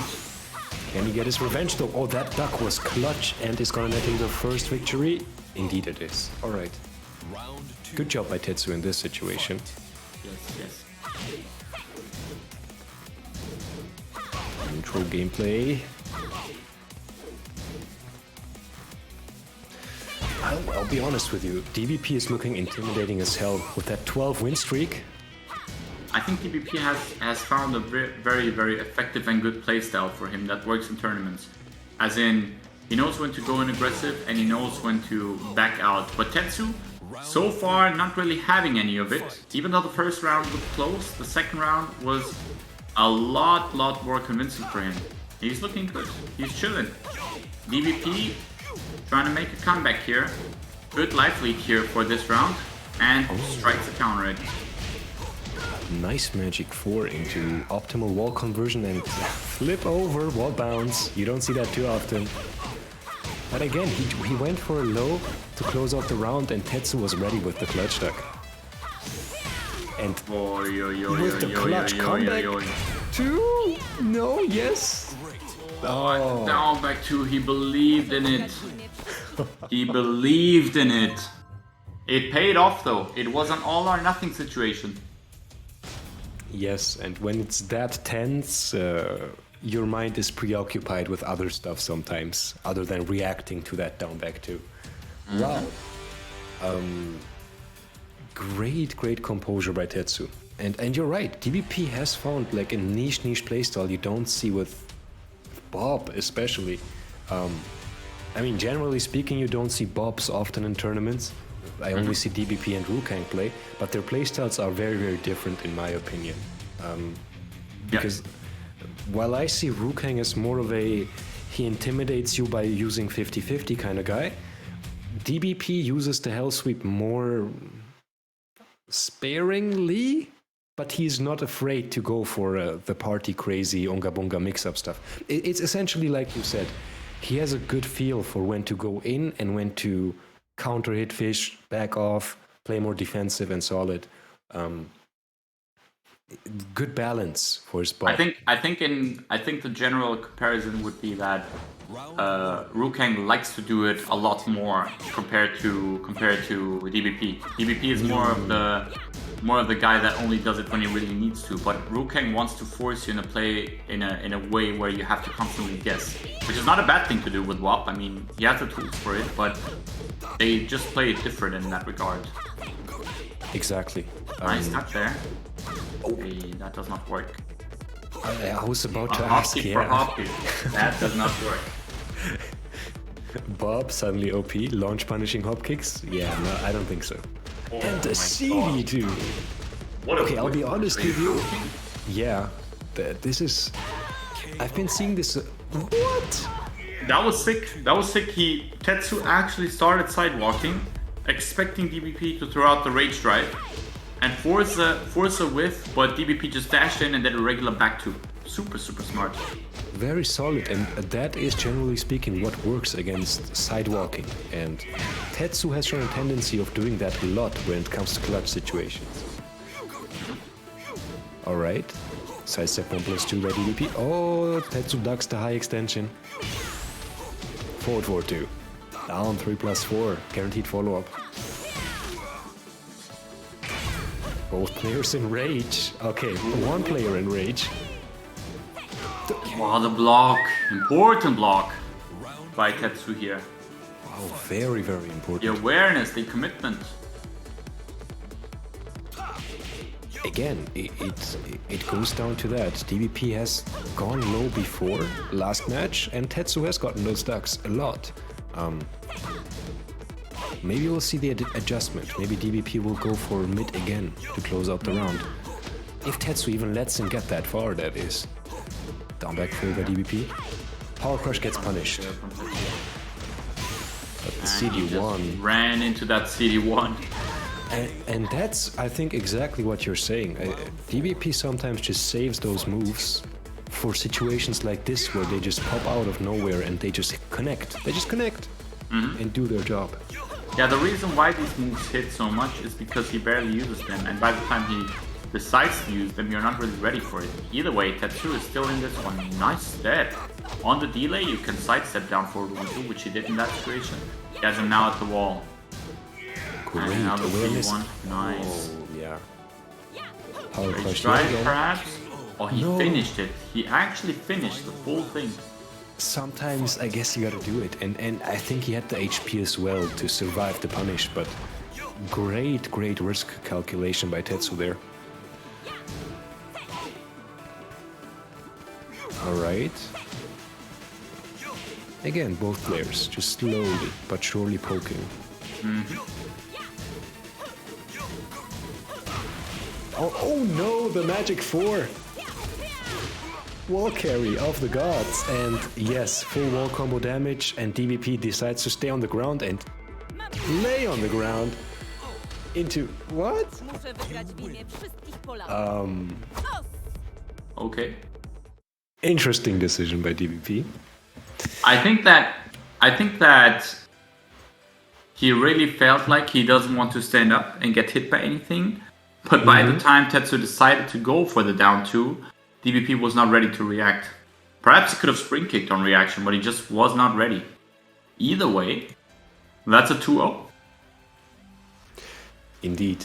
DBP looked like, yeah, he was fishing for something, probably a spring kick to react to anything, but to the viewer it looked like he just laid on the ground awaiting his death.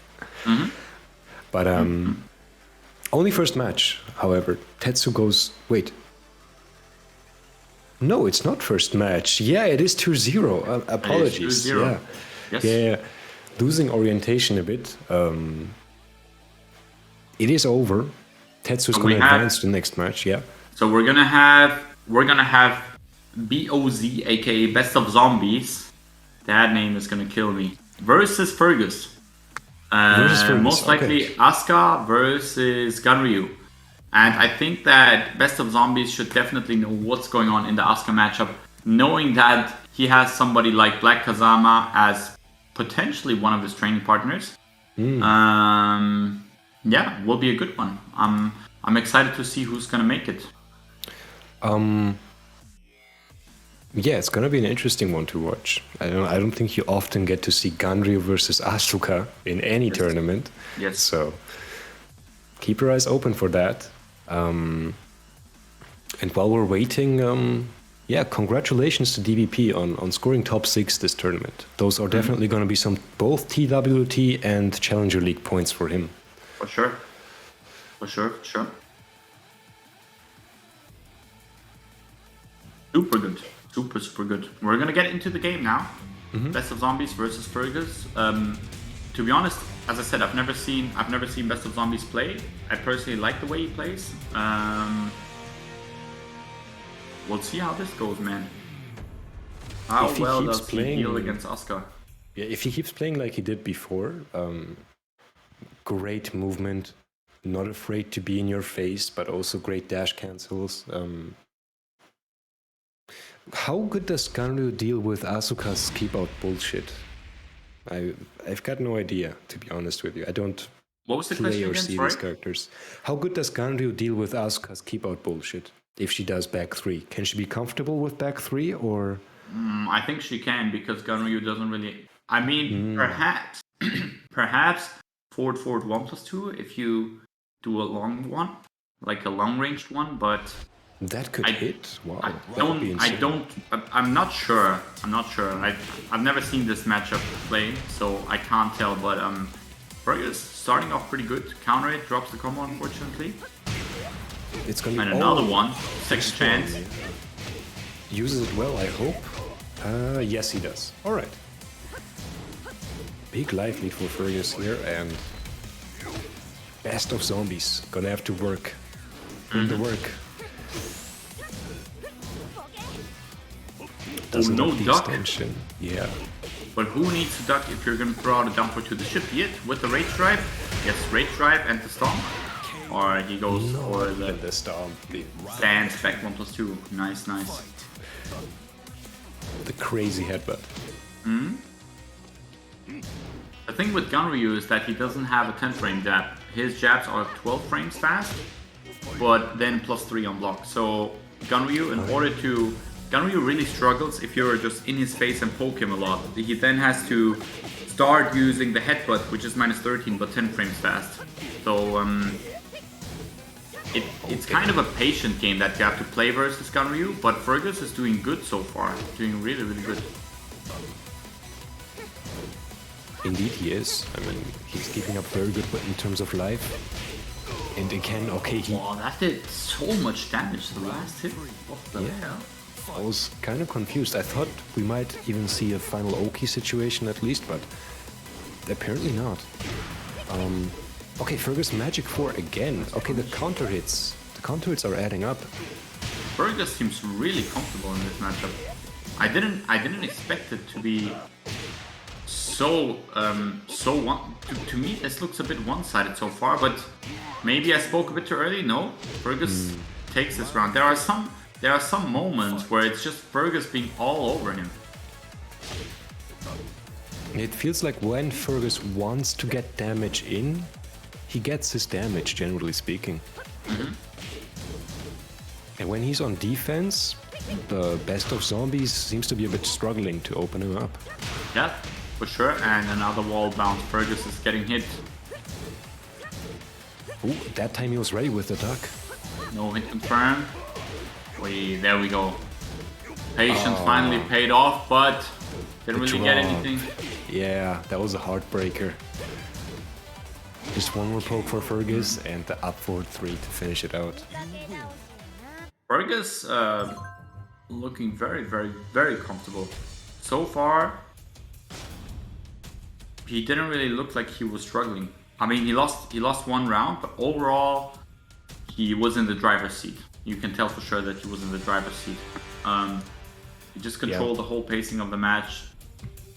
Put a lot of pressure on BOZ with up forward 3, which is one of Asuka's key moves. Hard to whip punish, counter hit launcher, decent on close range, decent tracking. Really annoying to play against that for sure. And yeah, this is a great start from Fergus so far. Indeed, best of zombies is gonna have to... I don't know, Ganryu is his main. I was thinking maybe he switches to somebody else who's a bit more comfortable maybe, but I wouldn't want him to change. I just want to see how this keeps on going, because you're right, Fergus wasn't even pressured enough. We didn't even see the panic keep out tools. A panic in Anführungszeichen, the apostrophes, you know?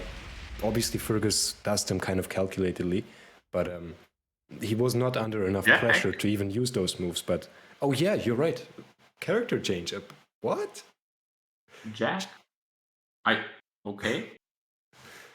Yeah, but as I said before, I said that he's probably the kind of player that plays multiple characters on a decent level, which shows here. He's now going with the Jack. Fergus has a lot of Jack experience though as well. Was it a combo breaker where he's played? Yeah, instant 40 frame punish. He's ready. Yep. At Combo Breaker, yeah. I think he played Joe Crush or something. Yeah. Played versus Anakin as well, I think.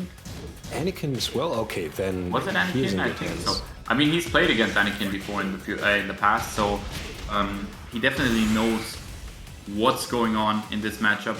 Oi, oi, oi. Exactly The what step, to expect, the what to step was react. good. Yeah, that was insane.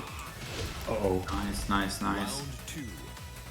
Fight. Right, but still, Jack pick was enough to make for a close round for Best of Zombies, but not enough to actually get him one. Alright, good low block.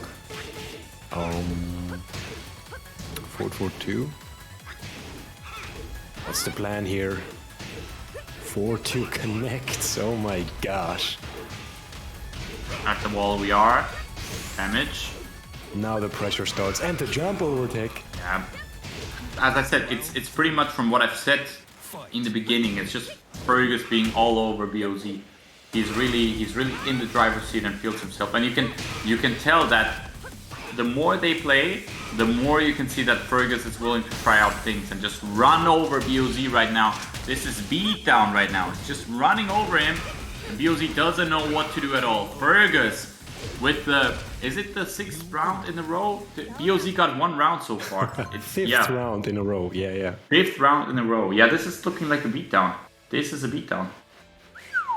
Damn, son. I mean, Fergus was on to something there. At the end, literally everything he tried was working out, and Yes. congratulations for that. Fergus is moving on. He's gonna be fighting the Tetsu, exactly, the winner of the match against DBP, and Best of Zombies and DBP are going to be sharing the number 7 spots for the top 8. So yeah, both of these guys are going away with points today. And question now is, though, I'm looking at the lobby, looking at the situation. Okay, we're gonna see Fergus versus Tetsu next on stream. And once those guys have wrapped up, we're gonna move on to winners finals, which is gonna be against between HK Jr. and Kaizogu Lars. Thing is that this match here that Yep. we're seeing is a rematch as well, because we've seen Fergus versus Tetsu play at Brussels Challenger. It was an offline event that happened in Brussels like a week or 2 weeks ago. I don't remember exactly. Either way, quick summary of the matchup. Tetsu had a lead of 5 rounds straight, and then Fergus made a comeback 6 rounds straight. So that's definitely that definitely shows how composed and how ready Fergus is with all of that experience that he's gathered over the years. And more so, I'm excited to see how well Fergus or how well Tetsu will adapt to that now and put the right adaptations to it, because they're not starting from scratch, you know. And as you can see, he's playing with the Lily. Lily is the character that he beat him with after losing 5 rounds straight. You know, he lost with Asuka 3-0 clean, then instantly went to Asuka, and now he's going with Lily from the get-go. Wow. So that's quite interesting. Yeah, damn.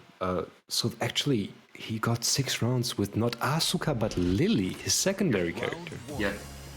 Insane. All right, let's see what happens now. Let's see if Fergus can capitalize on the same things he did at Brussels Challenge, or if Tetsu has even adapted to those shortcomings. And the Alright. 4 wars are definitely a thing here. Oh, no punish on the 1+2? Quite unfortunate. Oh no, Tetsu is gonna lose the first round in this situation.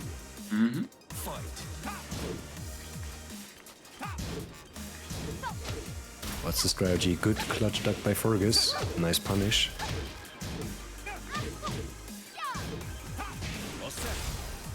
Ooh, okay, Tetsu nets himself Starburst. Fergus is gonna get a combo here, but Yeah, gets hit by the flip kick. Gets a little bit late on the whip punish, the down 1-2. Alright, what's the strategy here, Tetsu? How are you gonna fight back? Fergus with the keep out forward force, working out quite well. Both players really chilling.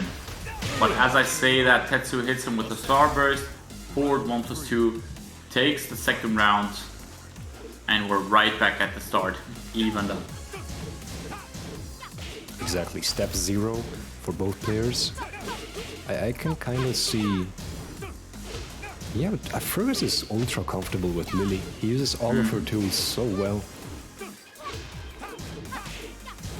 Alright, jabbing into 1+2 out of nowhere. Surprise Tetsu, and just by poking, I think that was only pokes, he won that third round. Yeah. Actually insane performance by Fergus here, but what's gonna happen now? Fergus. Is he gonna keep chipping away until Tetsu dies, or is Tetsu gonna get something going now? We the 4-4-4 now. Nice punish. Starburst. He gets it. Nice. Final round. And Tetsu here evening it up. Once again, first game, final round between those two guys. It's very, very back and forth between both players. Wait, the 174. Good block here on the 4-4-4. Tetsu. Fergus. Oh no, these guys are making me break my voice. He pressed. And he pressed. He knew. He knew. He was so certain that he was gonna attack into that. Oh my gosh. And nice punish. Dude, Tetsu actually took it back. I'm incredibly impressed. Wow. To be honest, from the looks of it, it felt like Fergus is gonna take it, because everything was going his way. But then I don't know. It's in the first two. It's really weird, man. You hit 2-3 things that are in your favor, sort of. You get a lot of confidence back, and then just like that, you flip the rounds entirely. And that really happened here. Tetsu got a few whiff punishers, few reads correctly, few blocks right, and man, look at it. 1-0 to Tetsu. Exactly, and like you said, Mihawk, like you always love to say, the first victory in the first to two is incredibly important. Yes. Now Tetsu can, I don't want to say relax, because I think if he relaxes too much, Fergus is going to be all over him again, like he was against Best of Zombies, for example. But it's not about the relaxing part so much. It's more about the fact that you can breathe a bit more. Even if, let's say that Fergus wins this game, Tetsu can still consider to choose a different character. He could still go Lydia if he wanted to. He can still choose whatever stage he wants. And this is the big advantage of taking the first game in the first two set. Because you have the freedom to either choose the character or the stage after you lose. If you are down the first game and then you win, then it's up to the opponent to decide what he's doing. So you definitely want to make sure that no matter what, you take the first game. Round 1. exactly, otherwise when it comes down to it, you're leaving the situation in your opponent's hands to change the variables. Yes. Okay, I think I get it now. But for now, let's see if we even get to that point. Fergus, I think he opted for a stage change. I think he picked Violet Systems.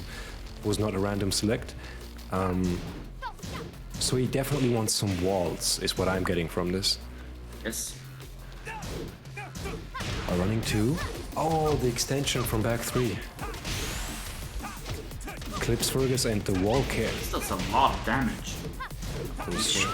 Nice punish. Waited for the hop kick, punish it perfectly, and Tetsu once again taking the lead. He's literally continuing what he left it off last game. Bit of a predictable raw running 2 there. Fergus ready for the block, for the duck launch. And oh my gosh, Fergus with the wall bounce whiff punish combination thingy, that was crazy. Yeah, 3-2 is such a good whiff punish from Lily, man. Now it being a wall bounce with massive range is so good. It just makes you rethink the entire defense against her when you have the wall behind your back. Forward 4, yeah. Fergus uses it very, very well. He rarely gets counter hit using that move. Oh, shit. Yeah, that does a lot of damage. Actually crazy. All right, back to keep up by Tetsu. Tetsu gotta make sure he doesn't whiff anymore. And yeah, we had the exact same situation in the last round where Tetsu did a back 3, waited for the hop kick, and then punished it, and the same thing happened here as well. Tetsu now on match point. If he wins one more round, he's gonna advance further. Exactly. It looks like his composure is fully in place now. I don't think we will see too many mistakes from Tetsu, and it's more on Fergus now to make situations happen. Yeah. Oh, and that definitely is gonna not help out in making a comeback. Oi, oi, oi. That works generally? I'm not sure. That would have been crazy wall carry. If that had Boy, connected- oh boy, and the perfect time throw. That was right when Fergus started attacking. He was super caught off guard in that situation. Was not ready at all for the break. And yeah, Tetsu manages to take it 2-0 over Fergus. At least the online revenge from Russell's challenge. Tetsu redeeming himself here. Yeah, exactly. Tetsu scoring much higher than Fergus in this situation then, and you're right, the composure was on Fergus's side here. The baits of the hop kicks, even that throw was like, I don't know, Lily was probably pressing what, her rage drive, maybe forward 4 or 3+4, right? The neutral moves she uses, but because they traded, the throw was more likely to connect. Actually good gameplay by Tetsu here, and now he can relax for a little bit and just chill and wait for the loser of the next match, which is going to be between HK Jr. and Kaizoku Lars. And now that we're on the winner's side of the bracket, on the winner's final, so to speak, we're going to have a first to 3 instead of the first to 2. So more time for both players to adapt. And yeah, this is looking very good. I would like to say that we have 3 Germans being in top 3. This is quite a nice achievement, man. A lot of Germans are stepping up lately and performing good in tournaments, whether it be online or offline. So this is pretty nice to see that the Germans are doing so good. We're gonna gonna have HK versus Kaizoku Lars, training partners as well. So I'm excited to see who of them is going to take it. Will be a good one. Yeah, we're rating on Kaizoku Lars right now in the lobby. Apologies, what did you say, Sinjur? Of course, yeah. And while we're moving into top 3, the thing you're all are used to, the quick top 3 ad is going to be running now, and we'll be right back with the top 3 after it.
Pew, pew, pew. Challengers League season. Let me start again. Challengers League week 5. That's how I wanted to do it. We are back, guys. We took a short, quick break before top 3. We have the players ready. We have 3 Germans battling it out for the trophy of this week. I'm Mihawk. I have the Lewan with me. It's just Germans being in the tournament right now. German commentary, German players, German TO. Exactly. This is the most beautiful situation. It's the German show right now. Yes. We're only seeing lions in the top 3 situation here. It's a beautiful watch. It's gonna be insane matches between insane players with, don't forget, ladies and gentlemen, different mind games, because these guys know each other a lot. These are training partners, so the mind games are gonna be very different, and they're gonna make for intensely, well, obviously hype, but intensely suspenseful moments where I don't think even these players are going to know who's going to win and who's not going to win. So let's just see what happens. Let's get into it. Kaiser Kularis versus HK Jr. First to 3 action. More time to adapt. More stakes on the line. The winner of that will be guaranteed top 2. Indeed, it's yeah, the father versus son matchup in this situation. Father versus neglected son. True.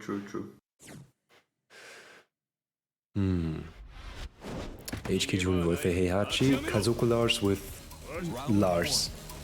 But damn son, the profile pictures also match up, by the way, I just noticed. Luffy versus Shanks. Oh, that's beautiful. Damn son, a fight we might see in the very near future, but for now, let's enjoy what's happening right now on screen. HK Jr. fishing.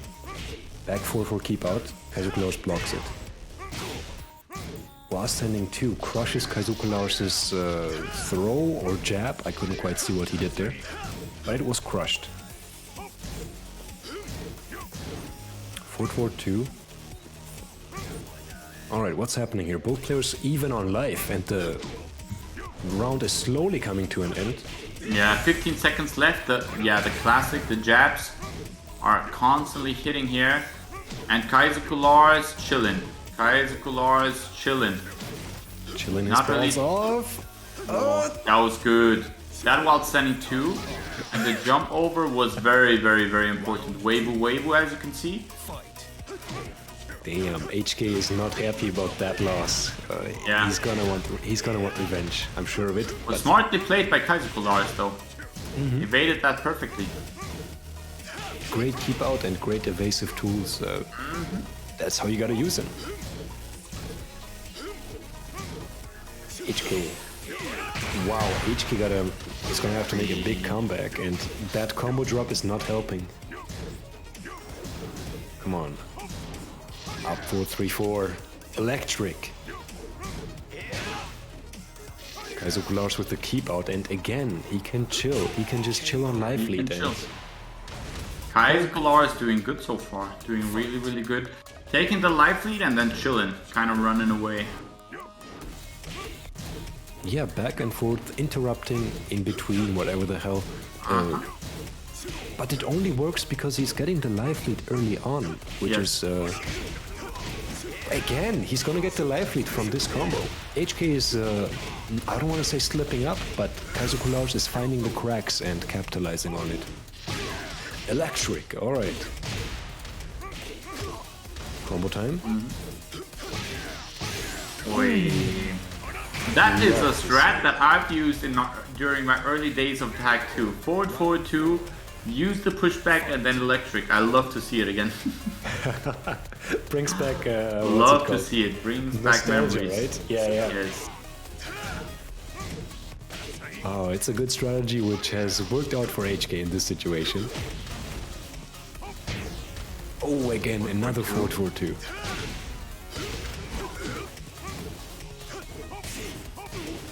Good. Oh my good gosh. here. Yeah, the timing has been okay. It's back on HK's side, I feel like. Oh, the 4-2s in his face. The patience on it. Another electric, he was waiting for it. That's it.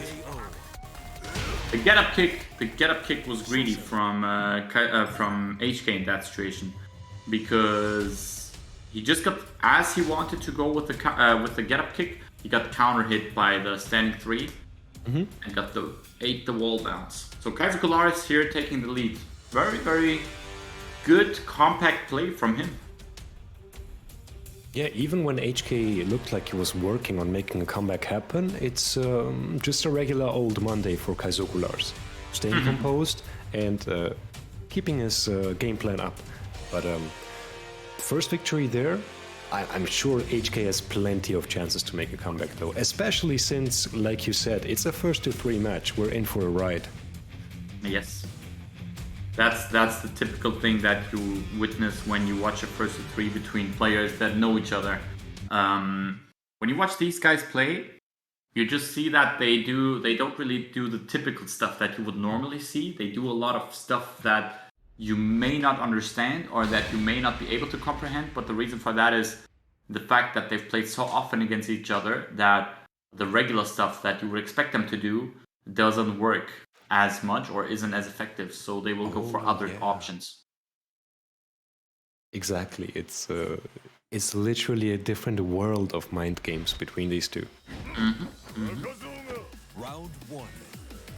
Alright, but for now, at least when it comes to characters and stage, HK hasn't changed anything. Stage was random select and he sticks with Heihachi. Good choice in my opinion. His Heihachi is his strong character right now. Yeah, he's definitely feeling comfortable with the character, you can tell. Kaizoku Lars, however, doing really good overall. Oh, the dashes. Talk about feeling comfortable. That was one hell of a display of confidence there. Good punish as well.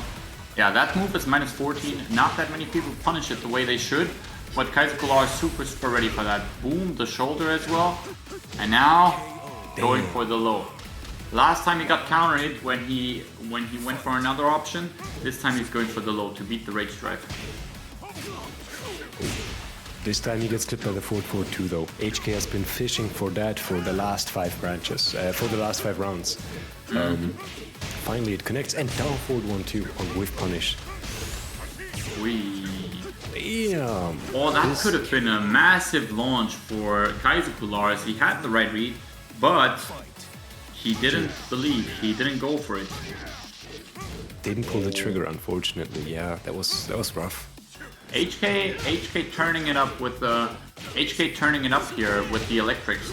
Wants to apply even more pressure on Kaizoku Lars. Feels like, yeah, hunting hawk, 4-3s and electrics. That was a whip punish attempt. What's the plan here? Let's see. Down forward 1-1. Oh, the headbutt punish. Job. The 1-1-2 are working for him quite a bit. Yeah, this time HK's poking game is just simply go in, stab him with a few 1-1s and just go back out. However, yeah. And the generic down 4. Kaizoku Lars here. If he takes another round, if he wins one more round, he's up 2 games against HK. And that's a very tough situation. In the first to 3 especially, but let's just keep watching and see what HK is gonna do. He is doing well. He's finding more opportunities to get some damage in, but nice break here. Hell sweep in Stop from both players. 30 seconds on the clock. What a sidewalk. Didn't unfortunately get much more. HK needs to do something. HK has the life deficit. He's trying to catch that electric. But Kaizoku Lars here with the lead. Forward 4-2 hitting. This is crazy, dude. No, confirm, and he just interrupted him. Disrespected the frames entirely and gets the round. Kaizoku Lars with the second game on his side. That's actually insane. Wow, I guess sometimes you just gotta do it. Hop kick when you have the feeling your opponent is coming in, just do it. And if you use it rare enough. You know why this has worked? It has worked because Kaizoku Lars has never done anything like that before. In the entire set, he's been playing so patient, for the most part, that HK would have never expected him to press in on forward 4 on hit. And this is exactly why it worked. Expect the unexpectable, and that's what Kaizoku Lars literally did in that situation. He was so confident that this was gonna hit that it just paid off for him. And I mean, that up forward 3 was extremely important for him, because not only did it get him the round, It got him the second win. If he wins one more round, if he wins one more game, he's gonna be a guaranteed top 2 for tonight's tournament, and he will be in the grand final, waiting for the other grand finalist. And HK has enough. He's going for the Shaitanjin. Shaitan himself. Oh. The devil is coming out. Debil Jin with the more simple playstyle compared to Heihachi, in my opinion. But obviously, still a hard character. I wonder what HK is planning now. How is the dynamic going to change between these two? Devil Jin obviously has access to much stronger lows compared to Heihachi. That much goes unspoken. But I think in the neutral, Devil Jin can also dominate Lars a bit more. Problem just is, it's an infinite stage, and Devil Jin doesn't get his wall pressure, which makes him much more stronger. That's the thing, like, he doesn't have the walls that normally make Devil Jin so scary. The wall bounce isn't as big of a threat, the wall damage isn't there, but it's still Devil Jin. You still have the 50-50, you know, it's still Devil Jin at the end of the day. In the hands of a competent player, every Devil Jin is dangerous, no matter on what stage. Yes, that is very, very true. Isaac Lars here with the deficit right now, but good block from him. What will be for breakfast? Actually, even though HK Jr. got some damage, and this was a perfect situation for Kaizoku Lars. That sidestep into Arc Blast was beautiful, by the way. That was sick. I always like it when people finish off combos or poking right at that edge where their player is not in, where the opponent is not in rage yet. So, you know, one combo can kill them, but they don't have rage drive access yet. Always optimally to play like that sometimes. Ooh, the wave dash from HK. Hyping up himself and the crowd. Full crowd He's shenanigans. definitely good at that. But, you know, 30 seconds on the clock. Kaizoku Lars here with a small life deficit. HK chilling right now. He's quite using some keep out electrics, but Kaizoku Lars is not really falling for the bait. In fact, he's whiff punishing some of them now.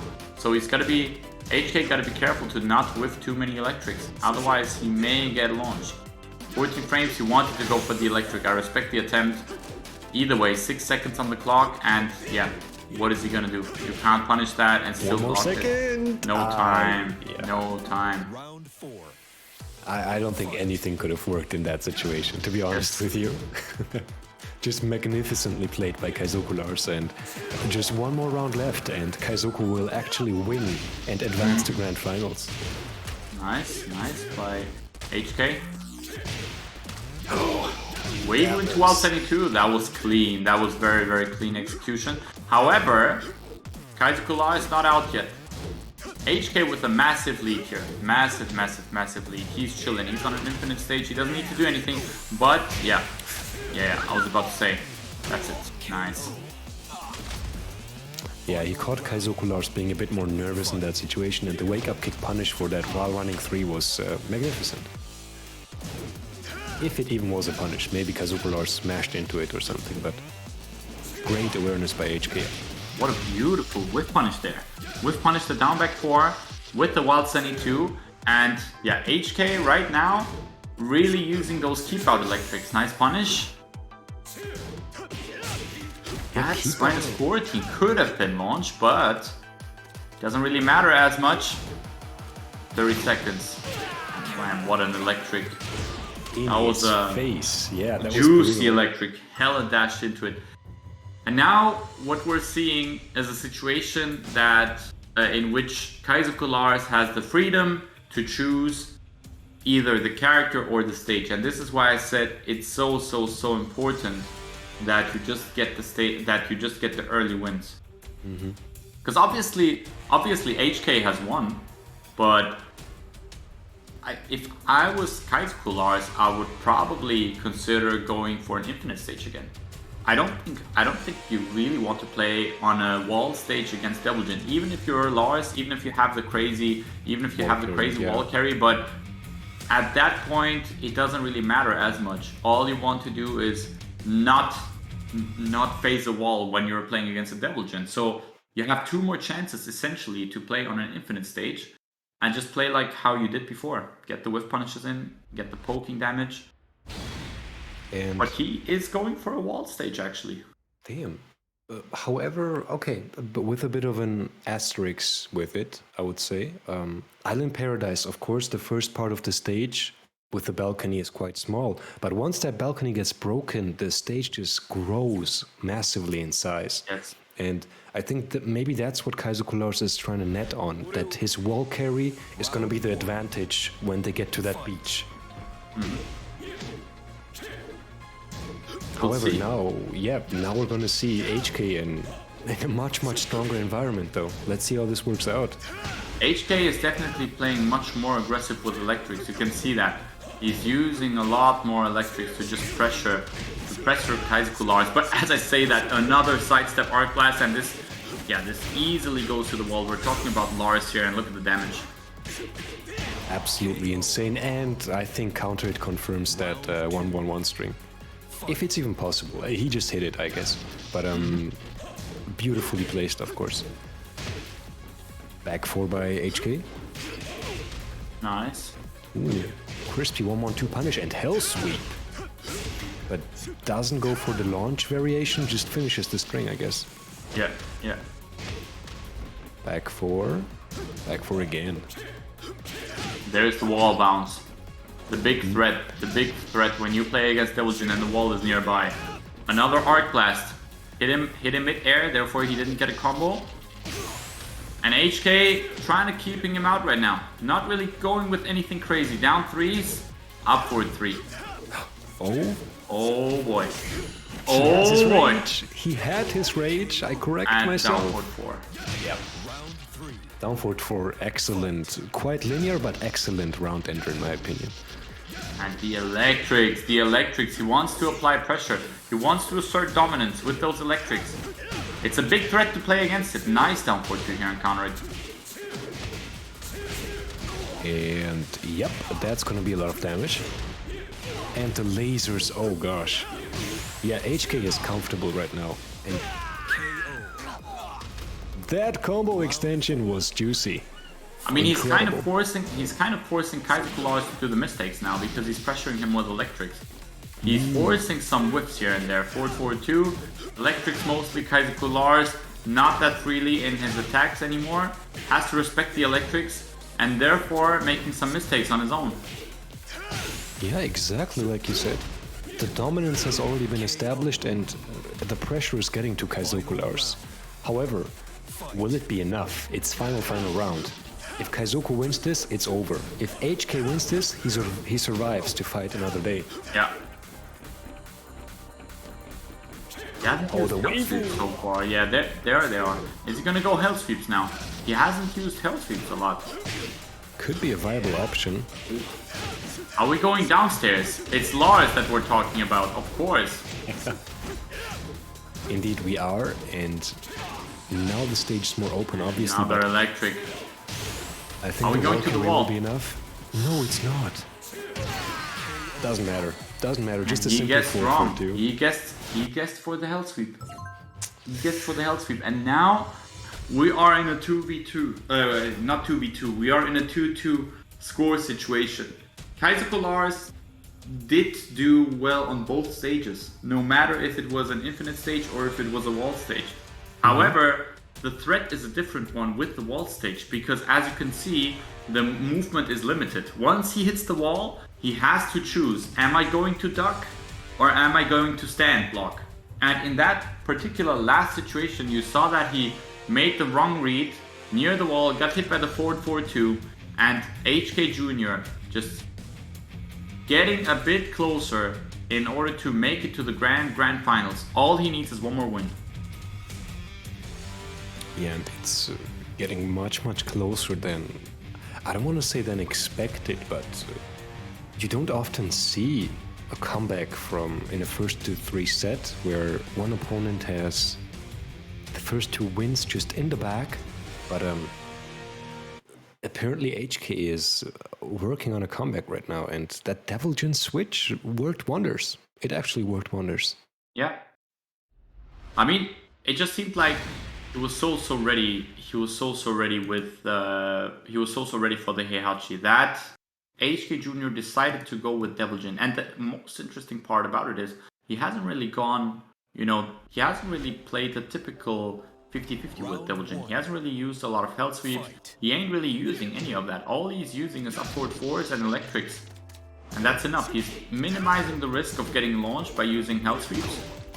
But he's still confident enough to go with electrics and upward force. And it's working out for him.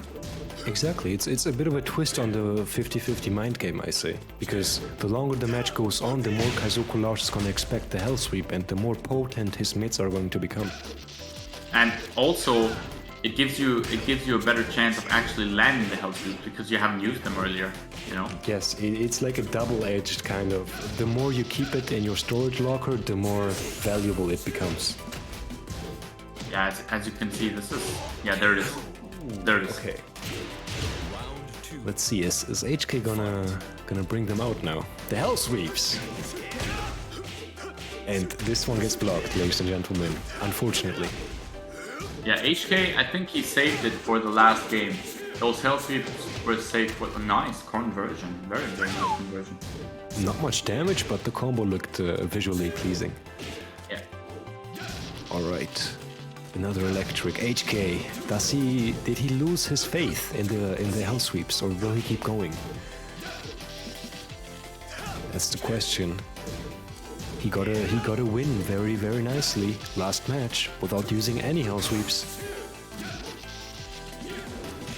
Oh my gosh, the movement from Kaizoku Lars. This is the infinite stage though. And I'm telling you, hell sweep number 1. Okay. Hits him with the jab. Floats HK out of the air. And this is so intense between both players, man.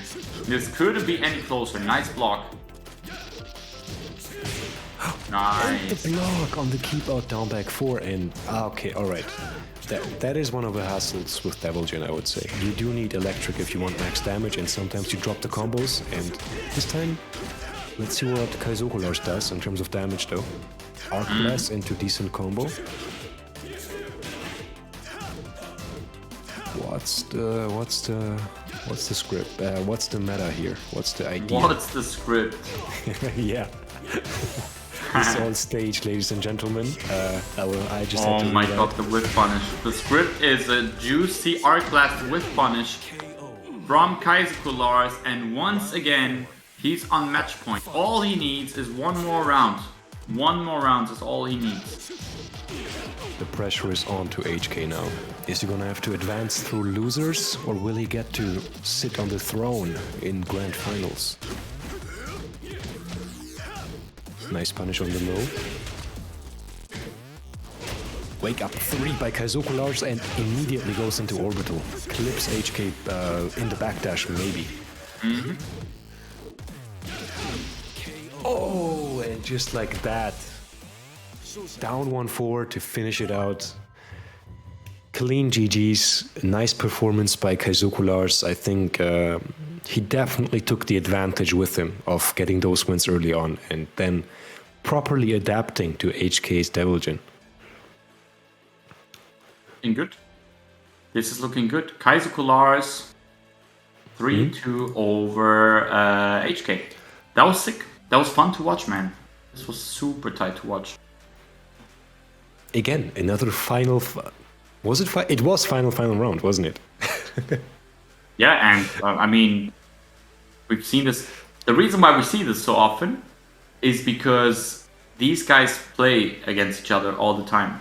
These guys are like training day and night against each other. We're hanging out, close friends, all of that stuff, and now they have to play against each other in tournaments. So it's bound to happen that you will have close games.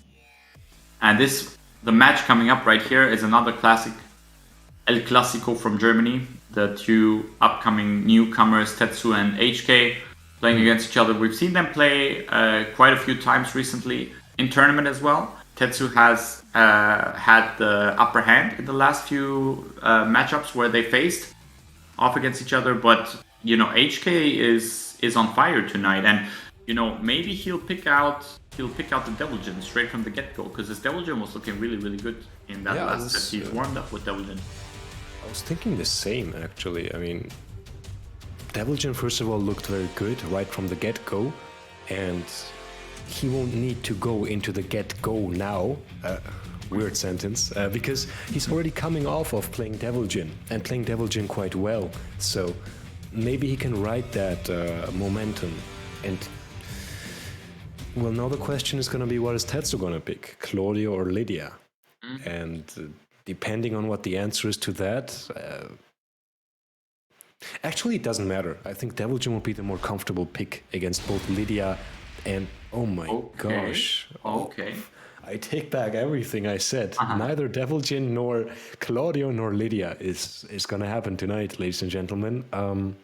Zafina versus Heihachi. That's interesting to say the least. Not a good matchup for Heihachi. That's for sure. That is true. That is true. Round 1. Interesting. Very, very interesting. I guess Tetsu wants to try out how well he can do with Zafina against HK, and to be honest, I mean, me as a Heihachi player myself, I know that it's a nightmare to play versus Zafina as Heihachi. So yeah, it feels like she crushes Heihachi without even actually trying to crush him in many exchanges. What's the game plan gonna be here for HK? I don't think he was expecting the Zafina, to be honest with you. Yeah, I didn't expect that as well, to be honest. I'm a bit surprised, but that's not super surprised. I can see it. Because yeah, Tetsu has been known to play Zafina in previous tournaments too, but picking it against HK is interesting decision, because HK is the Heihachi player after all. But right now it is going more in HK's favor. HK is landing the block punishes, HK is landing the launchers in the neutral, and he's converting those launchers into great combos. Wall pressure now. What's the mix? What are you gonna do, HK? How's Tetsu gonna react? Yeah, the down back twos is a nice awareness on the high extension, but yeah, I like the way HK uses down back twos. They work. They just work, and he doesn't overuse them. 4-4-2. Headbutt punish. All right, if it works, it works. Oh, gets clipped by the startup of that string, and on counter it, that's a guaranteed launch. Misses the 4-4-2. Unfortunate, he was a bit slow on that, and Tetsu getting the game here. Damn, really unfortunate for HK. You're right. Yes. Could have worked out into a comeback, but not like this. However, one more win left for HK Jr. Can he close it out, or are we gonna see one more final round? It's a bit rough, man. Lots of moves are getting blocked right now. Yeah. The counter it. This should be it. Yes. Final round in the first game already. This is exactly what I expected it to be like. Tetsu versus HK. These guys have played all the time against each other, and here we go. Omen. Nice.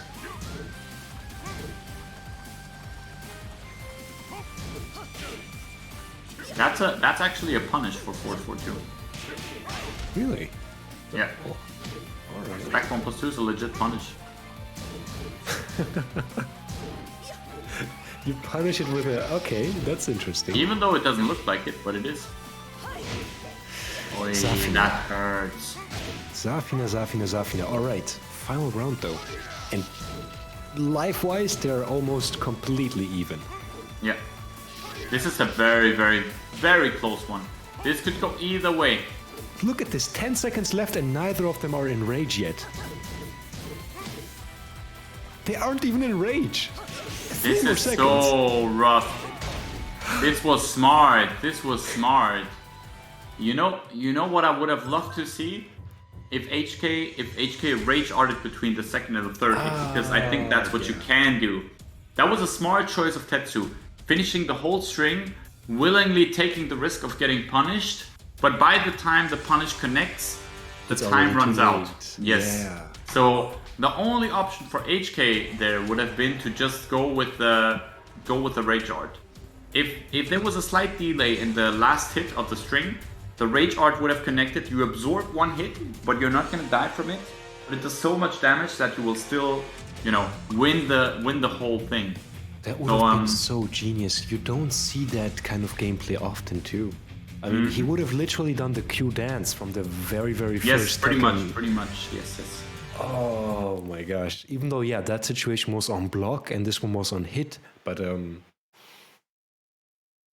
crazy. This would have been even crazier because HK was not in rage. He was not in rage before Tetsu started the string, obviously, right? But he got put into rage by that string, and if he could have mashed out that rage art... By the jabs, actually. The jabs before. He did 1-2 as jabs to keep him out, and those jabs put him in rage, and then he finished the whole string.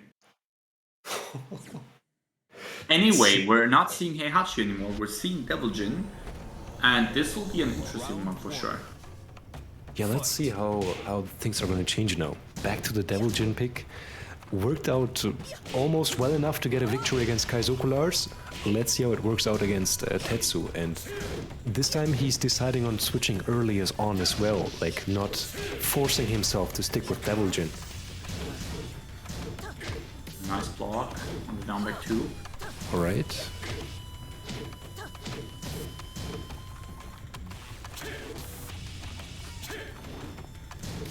Again, another...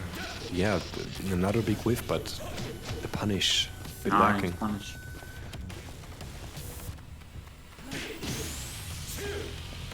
Is Tetsu gonna just do keep out all day long? Extremely difficult. Yeah, and the read on the electric. That was super good. How do you approach this, man? How do you approach this? This is a puzzle for HK, and he needs to solve it. In this situation right now, it all comes down to timing.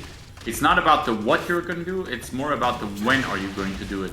Oh, Tetsu pressed into it, and this will hurt. Boom. This is why you don't want to play versus Devil Jin on stage, on a wall stage. Yes, he's hesitating to punish now, and he's going to die from this. Certainly, yes. Indeed, finishes the job. It's an easy mix-up for Devil Jin at the wall. He doesn't even need to like apply crazy mind games to it. It's just a simple mix-up, which is super effective. Yes. Alright, Tetsu with the life lead now, and he's just increasing and increasing it. Yeah. 50%, 55% now. HK, Yeah, he needs... Tetsu's just really poking him away slowly, not really taking too many risks, just chipping him away and then chilling. Playing safe, essentially. Yeah, you're right. Oh, 4-4-2. Okay, this time HK cancels that one plus. Dead. Crazy. Dead. Yeah. You're done, son. Round 4. Fight. Let's see. Is the Devil Jin pick gonna work out or not? Well, we're about to find out in a second. So far, it's not looking bad. Not looking bad at all. Magic 4. The Magic 4 with Devil Jin. You don't see that too often. We've seen it all tonight. Dear gosh. Oh. Down 4-2. HK working to finish this one out. This time it connects and the wall carry. Oh, high wall split, the damage, yeah. What's happening now? Oh, Oh, he nothing's just happening, did it. yeah. He just did it. Instantly did it. Sometimes you just gotta do it. What a risky play though. That was a risky play, considering he's playing against Safina and he also sidewalked. But nice. Evens it up. But man, if that gets blocked or if that whiffs, he dies. He was super, super brave for that down 4-4-4 there at the end. Indeed, it's harder and harder. Like, correct me if I'm wrong, but I think it's harder and harder to stay composed the further on into the tournament you're going, right? I'm pretty sure both of these guys are like fighting their limits right now.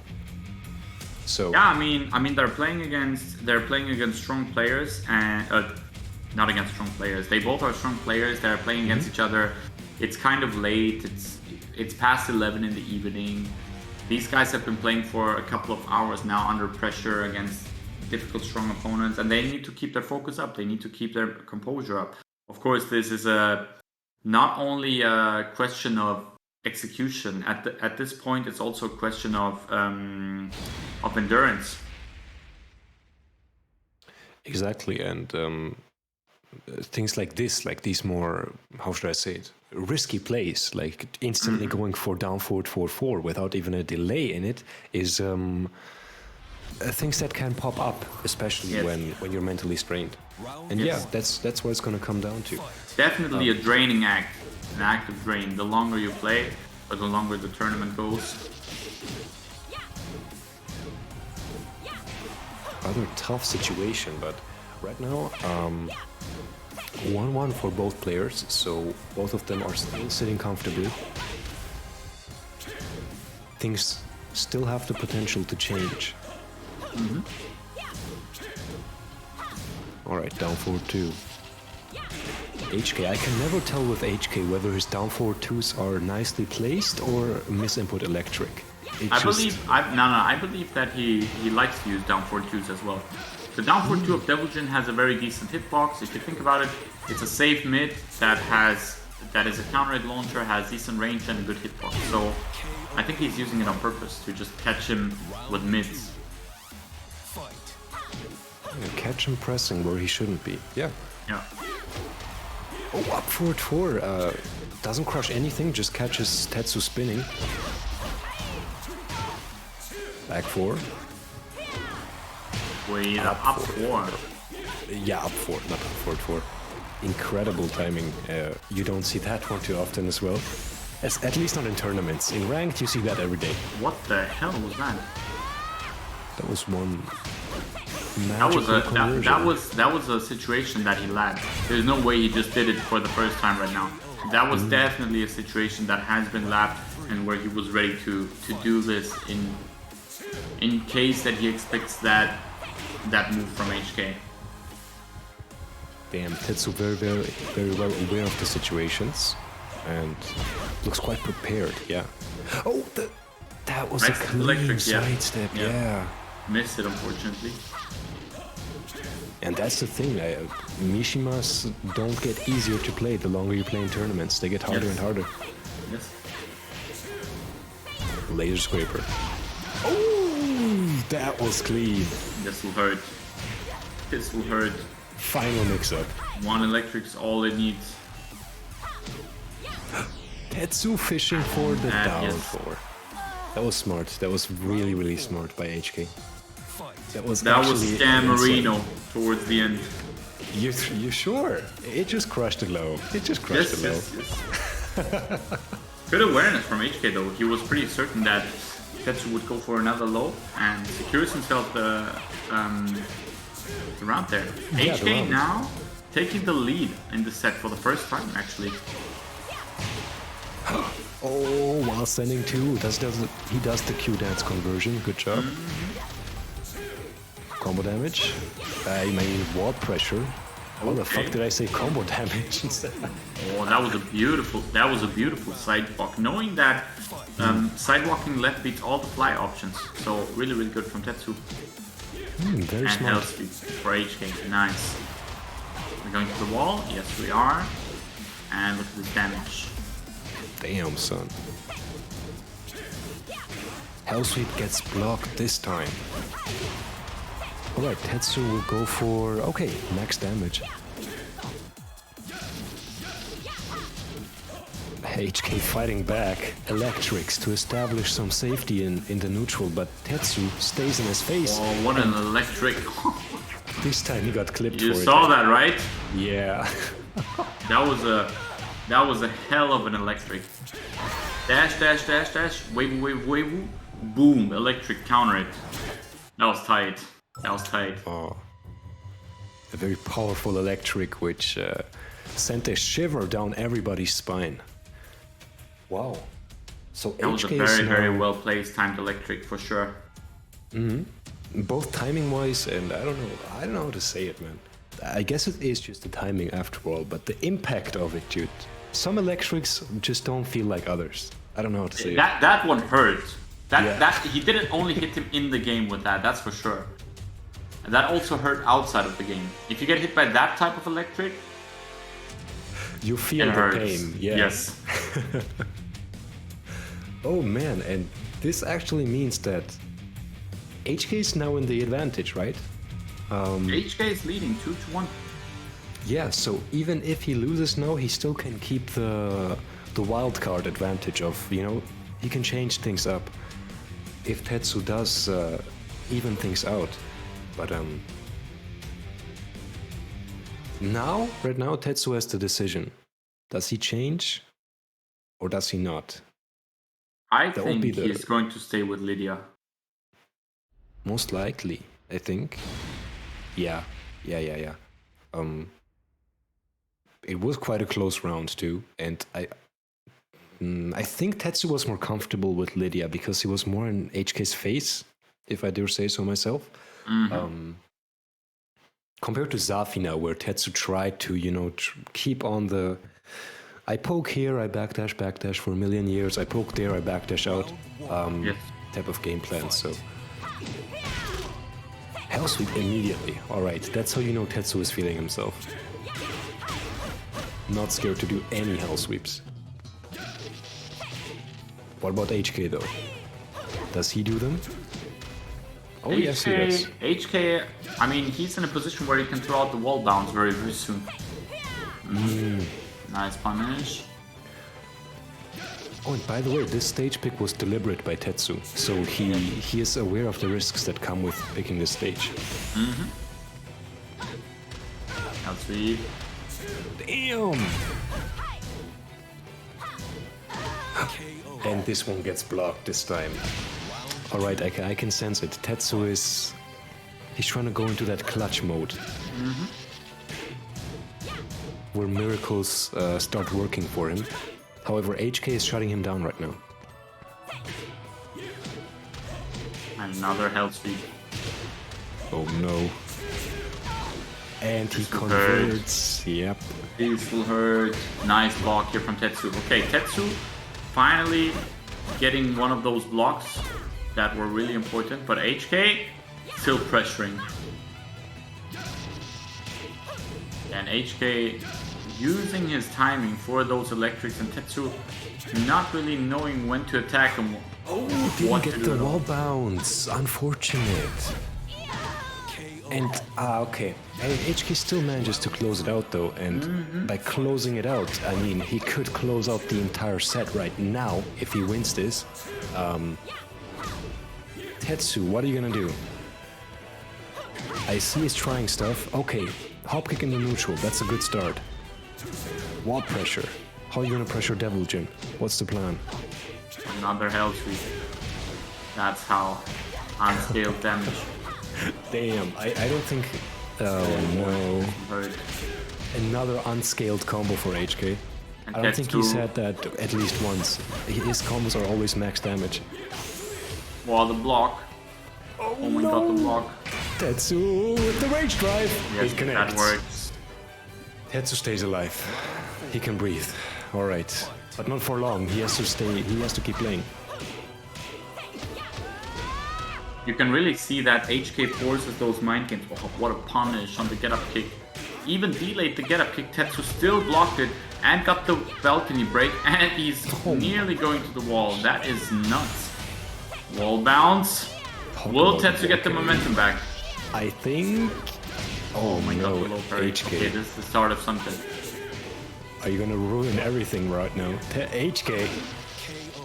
No. No. Tetsu stays composed. Final round. Tetsu fighting for survival here, and HK just wants to close things out. I mean, they're both really on the edge of the seat right now. HK here with the electric. Doesn't get the combo this time, he was too close to the wall.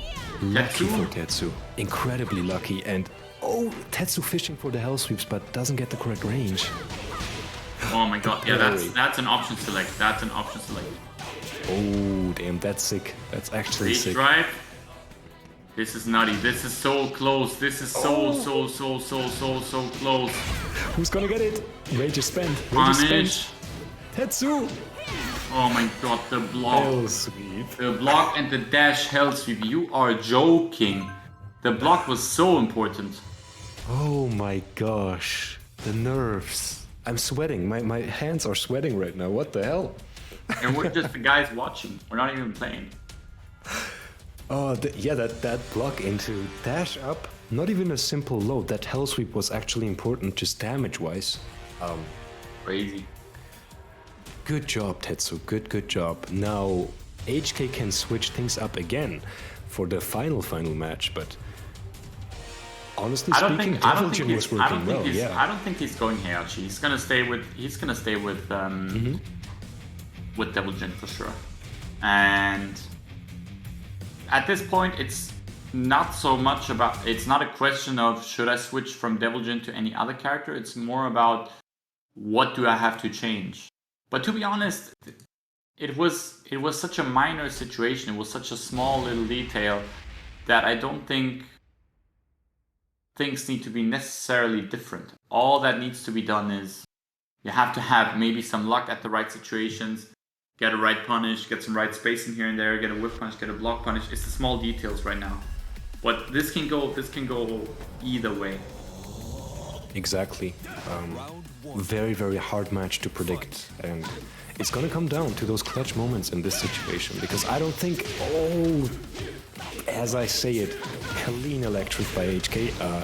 I don't think counter it too. Oh yeah, that increases it. Damn, son. Yeah, none of these players are gonna do many mistakes. I think, like many capitalizable mistakes. It's gonna come down to timing and mind games. And talk about mind games. 7 golden letters for HK here. Yeah. Ooh, that was one hell of a clean duck on the hell sweep. Tetsu capitalizes on one punish, and within the span of 10 seconds, he is like 50% up in life, but at the very least, he was 50% up in life. Now HK is fighting back. Nice punish. Wow. That was a good try. I respect the try. Weibo into wild setting too. But Tetsu.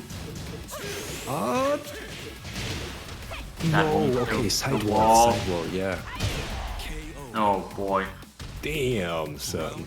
We're seeing everything right now. We're seeing get up kicks. We're just seeing everything at this point. Nice block on the hell sweep. Combo time. Damn, the HK stays on the ground and another get up kick. All these get up kicks, they're connecting right now. They're both getting more nervous. But what a duck launch on the electric. Tetsu now being ready. Getting more reads on the electrics. Oh, and the combo drops. Oh no, one more poke. Oh my god, this could be it. No, he doesn't get the balcony break. Why is that? And runs up, down forward 4-4. Okay, HK got a bit of justice there, but this is a tournament, dude. There's no justice here. HK needs one more round. One more round. Tetsu. Oh boy, this is so messy. Nice duck.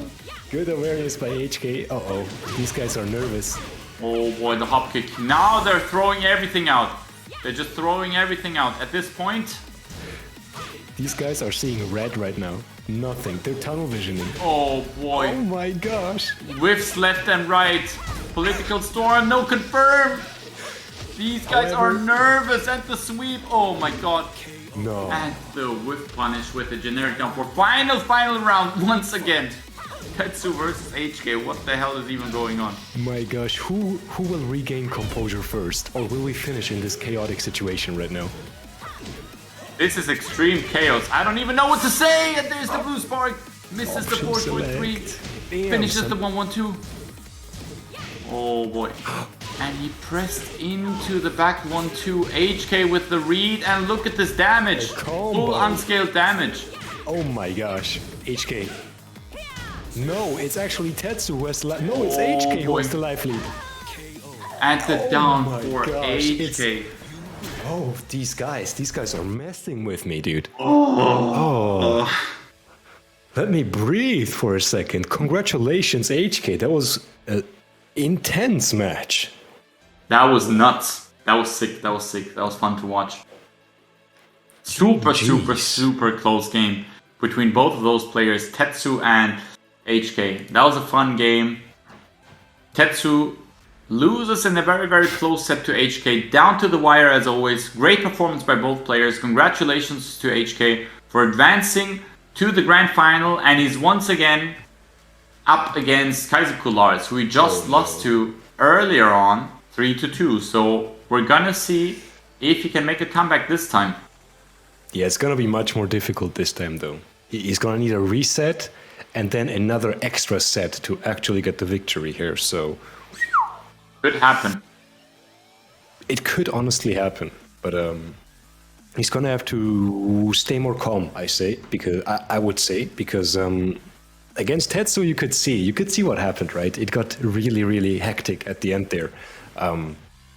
It was whiffs left and right, and players trying to, you know, scramble something together to get the victory. Playing like this won't work against Kaizoku Lars if he keeps on playing like this, because first of all, HK is gonna get tired like really quickly. He won't have the stamina, I don't think, to... It's unlikely that he's gonna have the stamina to play that quickly and that hectically until the final match. And also Kaizoku Lars, generally speaking, is more calm. Shown us today that he's more... how should I say it? More compact in those situations. We've seen this before against HK, against Momodog as well when he played. Kaizoku Lars knows how to play around with that line. And when people overstep it, he's ready with a punish. Yes. Also another factor, he is sitting in grand finals and he had the chance to, you know, get a drink, compose himself, get a bit of a break, while HK has to come in fresh. Can be both an advantage and a disadvantage at this stage. Yeah, that's true. And we are going to go head into the grand finals between HK and Kaizoku Lars. Kaizoku Lars being on the winner's side, while HK is on the loser's side. He has to win 2 sets right now. Much pressure on HK right now. He's gonna have to start winning quickly. That's the best kind of strategy here. And first combo goes to him. Good start. Oh my god, what happened? That was... I'm not even sure if that follow-up was guaranteed, to be honest with you. It would have been if the spec was a bit different. It can be guaranteed, but it was too close to the wall, so the fly 3 does not connect. Unfortunate for HK, but also a bit fortunate Kaizoku Lars didn't get a launch for his getup. Wow, they're just looking at each other right now.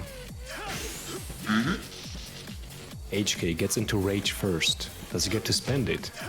Yep. Oh, yes he does. You called it, man. There it is. There it is. Yeah, so, all right, first round for HK. Every round is important in this situation. Way we can afford for. Still, this late into the tournament, HK is not too tired to do those Weibo mix-ups. Oh, down for 1-2, full crouch mix-up, gets blocked. Electric in his face, just like that. Keeping it simple. I think HK is on his road to make this victory happen. For sure. Oh, and another electric. This hurts. This hurts so much. Holy moly. And I think that, you know, from the games that he had with Tetsu, he's gained so much confidence. He just gained so much confidence. He's not afraid to dash in his face and throw out waves, electrics. Yeah, the hormones in HK are running crazy right now. The confidence boost is real. Insane. Insane. You can see it. It shows in the gameplay. This guy is hungry. This guy is hungry. He's like, you beat me before, but I'm gonna show you. I'm gonna show you what I can do if I feel myself. Damn, It's crazy. 6 wins in a row right now, or not in a row. Wait, 3 wins in a row. Yeah, 3 wins in a row. No Sorry, Brown. Yeah, he's definitely doing super good right now. He's feeling himself. It's incredible to watch, actually. Yeah, I mean, that's when Mishima players are like an ultra wild card, because the electrics are clean, right? But they're also unpredictable. So that messes with your opponent's confidence even more, because sometimes you never know when it's gonna come out. Keep out electric, whiff punish electric, a stupid electric which comes out of, like, you know, after a whiff or something. It's anything can happen at that point.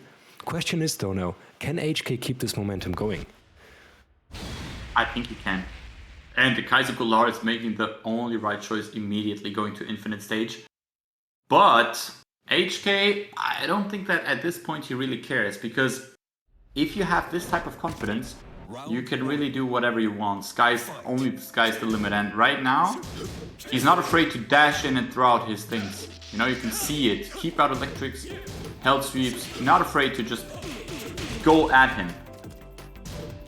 Yeah, challenge Kaizokulars a bit, and, you know, ask him, can you punish these electrics or can you not? Can I keep throwing them out? Let's see what happens. Ooh, nice duck. Crispy duck into, you know, solid damaging punish, but Kaizokulars gets the first combo here. It's pressure time.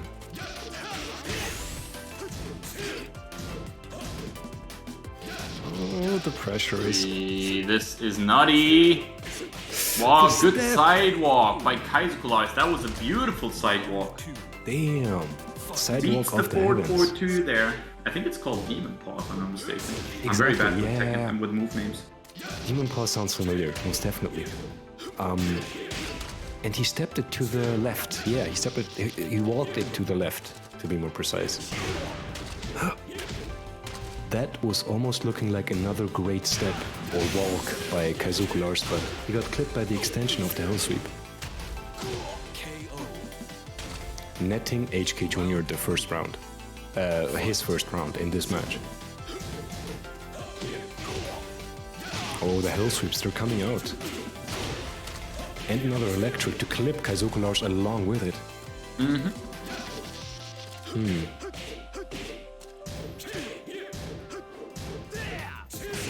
What's the game plan here? All right. Very good question. Very good question. Nice punish. Yeah, 1 HP. The down 4 seals the deal, and HK is one more round away from netting a second victory and almost speedrun pace, to be honest with you. These matches are going very quickly. Good punish with the delay top kick. But not with the combo to go along with it. Unfortunate. However, wow, the poking from Kaizokulars. Okay, man, calm down, please. He got so much mileage out of his poking, that's insane. Nice but, block. Yep. Is this gonna be death? No way. I don't think so. But he did a few too many jabs. Yes, alright. He lives. Oh my god, nice. That's insane. Screw your rage art. Who gives a shit? HK Jr. is here right now. The crazy thing is that HK is performing all of these movements with a pad. He's not playing on stick. He's doing this on a pad. Damn, really? Yeah. A regular pad or like the bullshit pad which Kaizokulars and Tetsu use? PS4 pad. PS4 pad. Oh, nice. I respect that. Me personally being a pad player myself, I respect that kind of execution. Most definitely.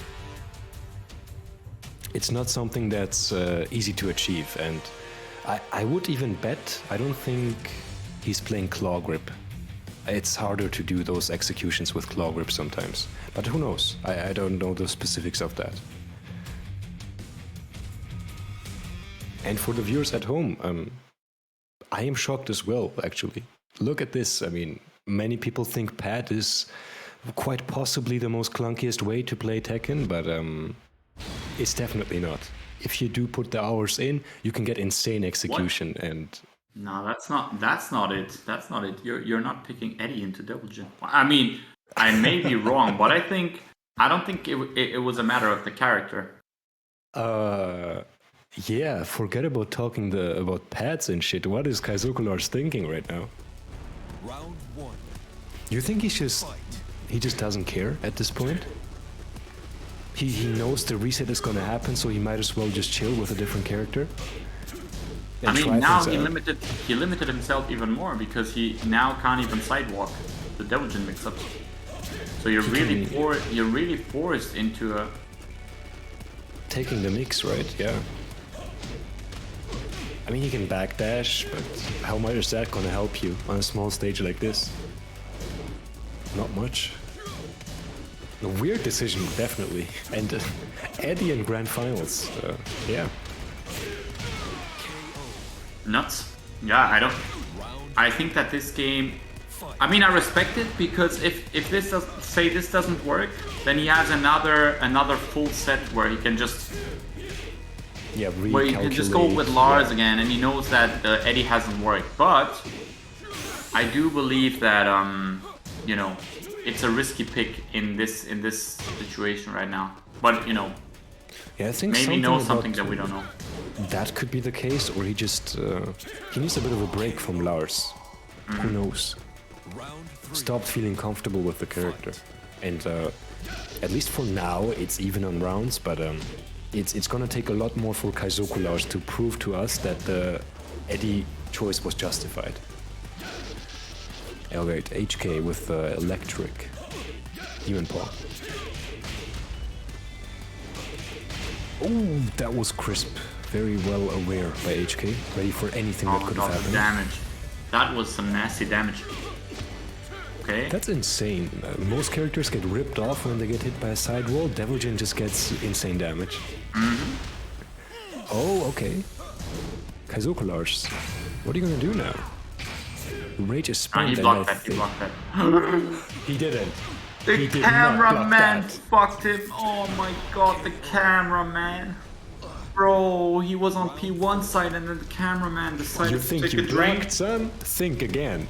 Bro, that was forward and back at the same time. Prime example of Harada's finger. Cameraman Abi. Oh. He got fucked, man. Wriggled his finger right up at his ass, and it did not feel good. Most definitely didn't. That is really unfortunate. And really unfortunate. But the fuck? Okay, I'm glad that he got this round at least, considering how he's lost the last one. Yeah, I think HK let him win that one. He just felt too dirty after winning that way. But let's see. Final round. Is HK gonna make the reset happen here, or is Kaizoku Lars gonna extend the loser side of the grand finals with an Eddie? Would be an interesting watch. A few more Eddie matches, but I'm sure HK is not interested in that right now. Oh my god, what's going on? Yes, some major chaos. No, not like this. Oi, oi, oi, oi, oi, oi, oi. Backdash. And he's got such a good backdash, but what is he gonna do? He can't backdash away from this life deficit, that much is for sure. Relaxed stance. 10 seconds left. Oh my gosh. One big launcher will finish this. Oh my god, the whiff punish. Are you joking? Are you joking? I would like to formally apologize for what I said before, because that backdash into launch was clean. That was disgustingly clean. Super clean. Oh. Man switched from Lars to Eddie and is taking the W. Crazy. Now, Kaizoku Lars on match point. Who is HK gonna play? I don't think he's gonna play Heihachi, personally. It's not match point yet, Mihawk. I don't think so. Is it 2-1 or 2-2?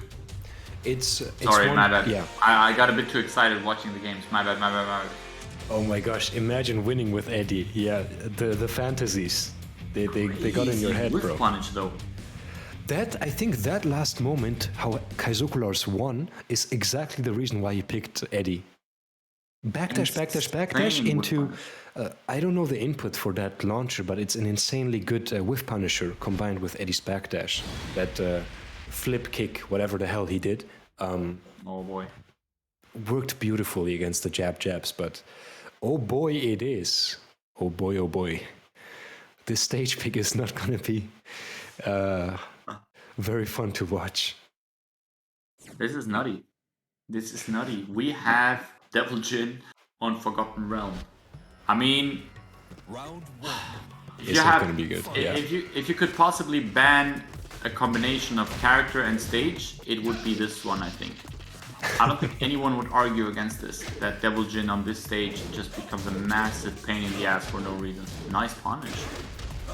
Yes, it's true. I mean, yeah, it's always what is being said right on this stage. King and Armor King and Devil Jin are the top dogs on this stage. I mean, but yeah, don't get me wrong, Armor King and King, but Devil Jin though? yeah, you can't break those Heaven's Gates, can you? Round 2. Well, throws you can maybe deal with, but once Devil Jin gets you with the hits, combined with his insane wall pressure, his reward just almost doubles sometimes. Oh boy. However, Wait, Kaizukulars doesn't care. By the way, he's one round up while we're explaining this. That's crazy. while we're still talking about Devil Jin on this stage, Kaizukulars is just doing this thing. Nice punish. That's a Oh, boy. punish? Oh my That was a gosh. punish, I think, yeah. Nice. Oh, that could have been a launch. What is going on? Lots of missed opportunities here right now. But still, one round up for each. Guys at home, are you enjoying this match? If yes, I can see 110 people in the chat. Yalla, it's 2 clicks for these players. Help us increase the prize pool. Click on those links. Stop being lazy people and help these guys out. These guys are putting on a show for you. Feel free to click on the Matcherino. Put some money in. This doesn't cost you a single cent. All you have to do is click. Thank you very much. Anyways, Yes, back to the match. Hell Back to the yes. match. Kaizukulars now 1 round away from getting the bracket reset. If HK wins 1 more round, we are going to have a reset situation. He's getting closer and closer. You're right about that one.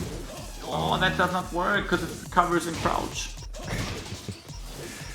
He could have gotten a pickup with 1+4, but obviously who's aware of that every time. But oh no, the down forward 2 clips in. This will break the floor. Does he have more floors left, or is this I'm personally missing a bit of... Yeah, this hurts. Oh my god. One more mix-up. You know what I'm missing right now from Kaizukulars? I think the Eddie is doing great. What I'm missing though is sidestep 3+4s and sidestep 4s. Nice whiff punish though. Oh my gosh. No way he makes a comeback now. Oh, this would be so huge. What are they working Nice with now? block. Not like this. I think the one point that you have to think of when you play as Lars, not as Lars, as Eddie, is you have to play the keep out game with him. You have to throw out sidestep 3+4s constantly, sidestep 4. You just have to make the opponent hesitate to get in a way that you really start playing very passive against Eddie. And I feel like Kaizukulars is not doing that enough. I think that he needs to use more keep out. Because if you think about it, sidestep 3+4 is a natural hit launcher. It's very, very difficult to punish on block, and the reward is huge. So you as a Devil Jin player that is constantly dashing into Eddie's face, you have to wait a lot more. And that's what I think is currently missing. You need to be aware of those situations, yeah, and at the very least, use them sometimes, you know, so that HK at least has to think about that. Waste some of his brain cells on at least expecting or mentally preparing for the punish against that move. You know what's happening right now, I think? Right now, what we're seeing, it's a case of Kaizukulars not playing with Eddie as his main, therefore not being even aware of the fact that he needs to use certain moves more. Oh man. This is the typical case if you are playing a character that you don't really main. You're not aware of the situation, of what to do right now. Perhaps he has a tunnel vision, perhaps he's going to use sidestep 3+4, who knows? But the way I see it is, yeah, he's still not going for it really. Up forward 4 is a lot. Nice. Quite unfortunate, yeah. I mean, he still has a few matches left, but this could prove to be fatal in the end. Oh, nice block on the head sweep. Does he convert? I guess he does, yeah, kinda, maybe. That was a punish attempt by HK. What? And the back two. And Right, the back 2-3 is such a good move from Eddie. Good tracking, mid, save. Really, really good. Especially good in neutral, yeah, I believe that.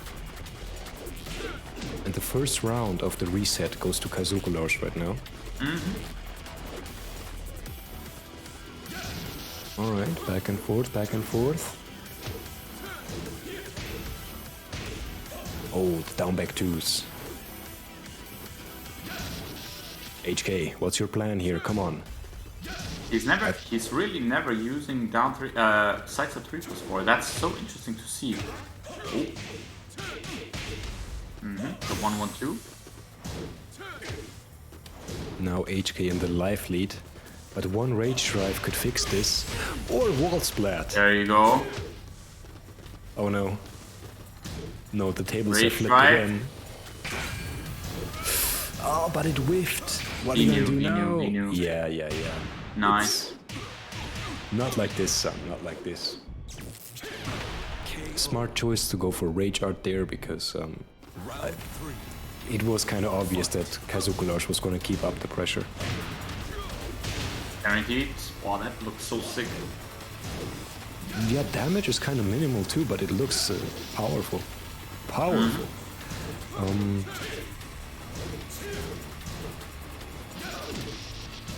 Right, what's the plan? Yeah, I'm saying this a lot right now. I'm just wondering what these players are going to whip out, how they're going to deal with each other. Yeah, I see Kazuko Lars trying to work around electric a lot with going into relaxed stance. Seems to be working out quite good. I mean, it's pretty understandable. Alright. Oh, back four on counter it, but no combo, unfortunately. Good break. Good break. Both Both players. Schnicks. Yeah, good idea. Oh my gosh. And Kazuko Lars here with the second round. It would be so big for him if he gets the first victory with Eddie, no less. Yes. Especially since this is reset. He's a bit under pressure. Nice punish here from HK. That victory would be very... What? And the relaxed sweep. Yes. I never know whether to respect that low or not, but I guess sometimes it works.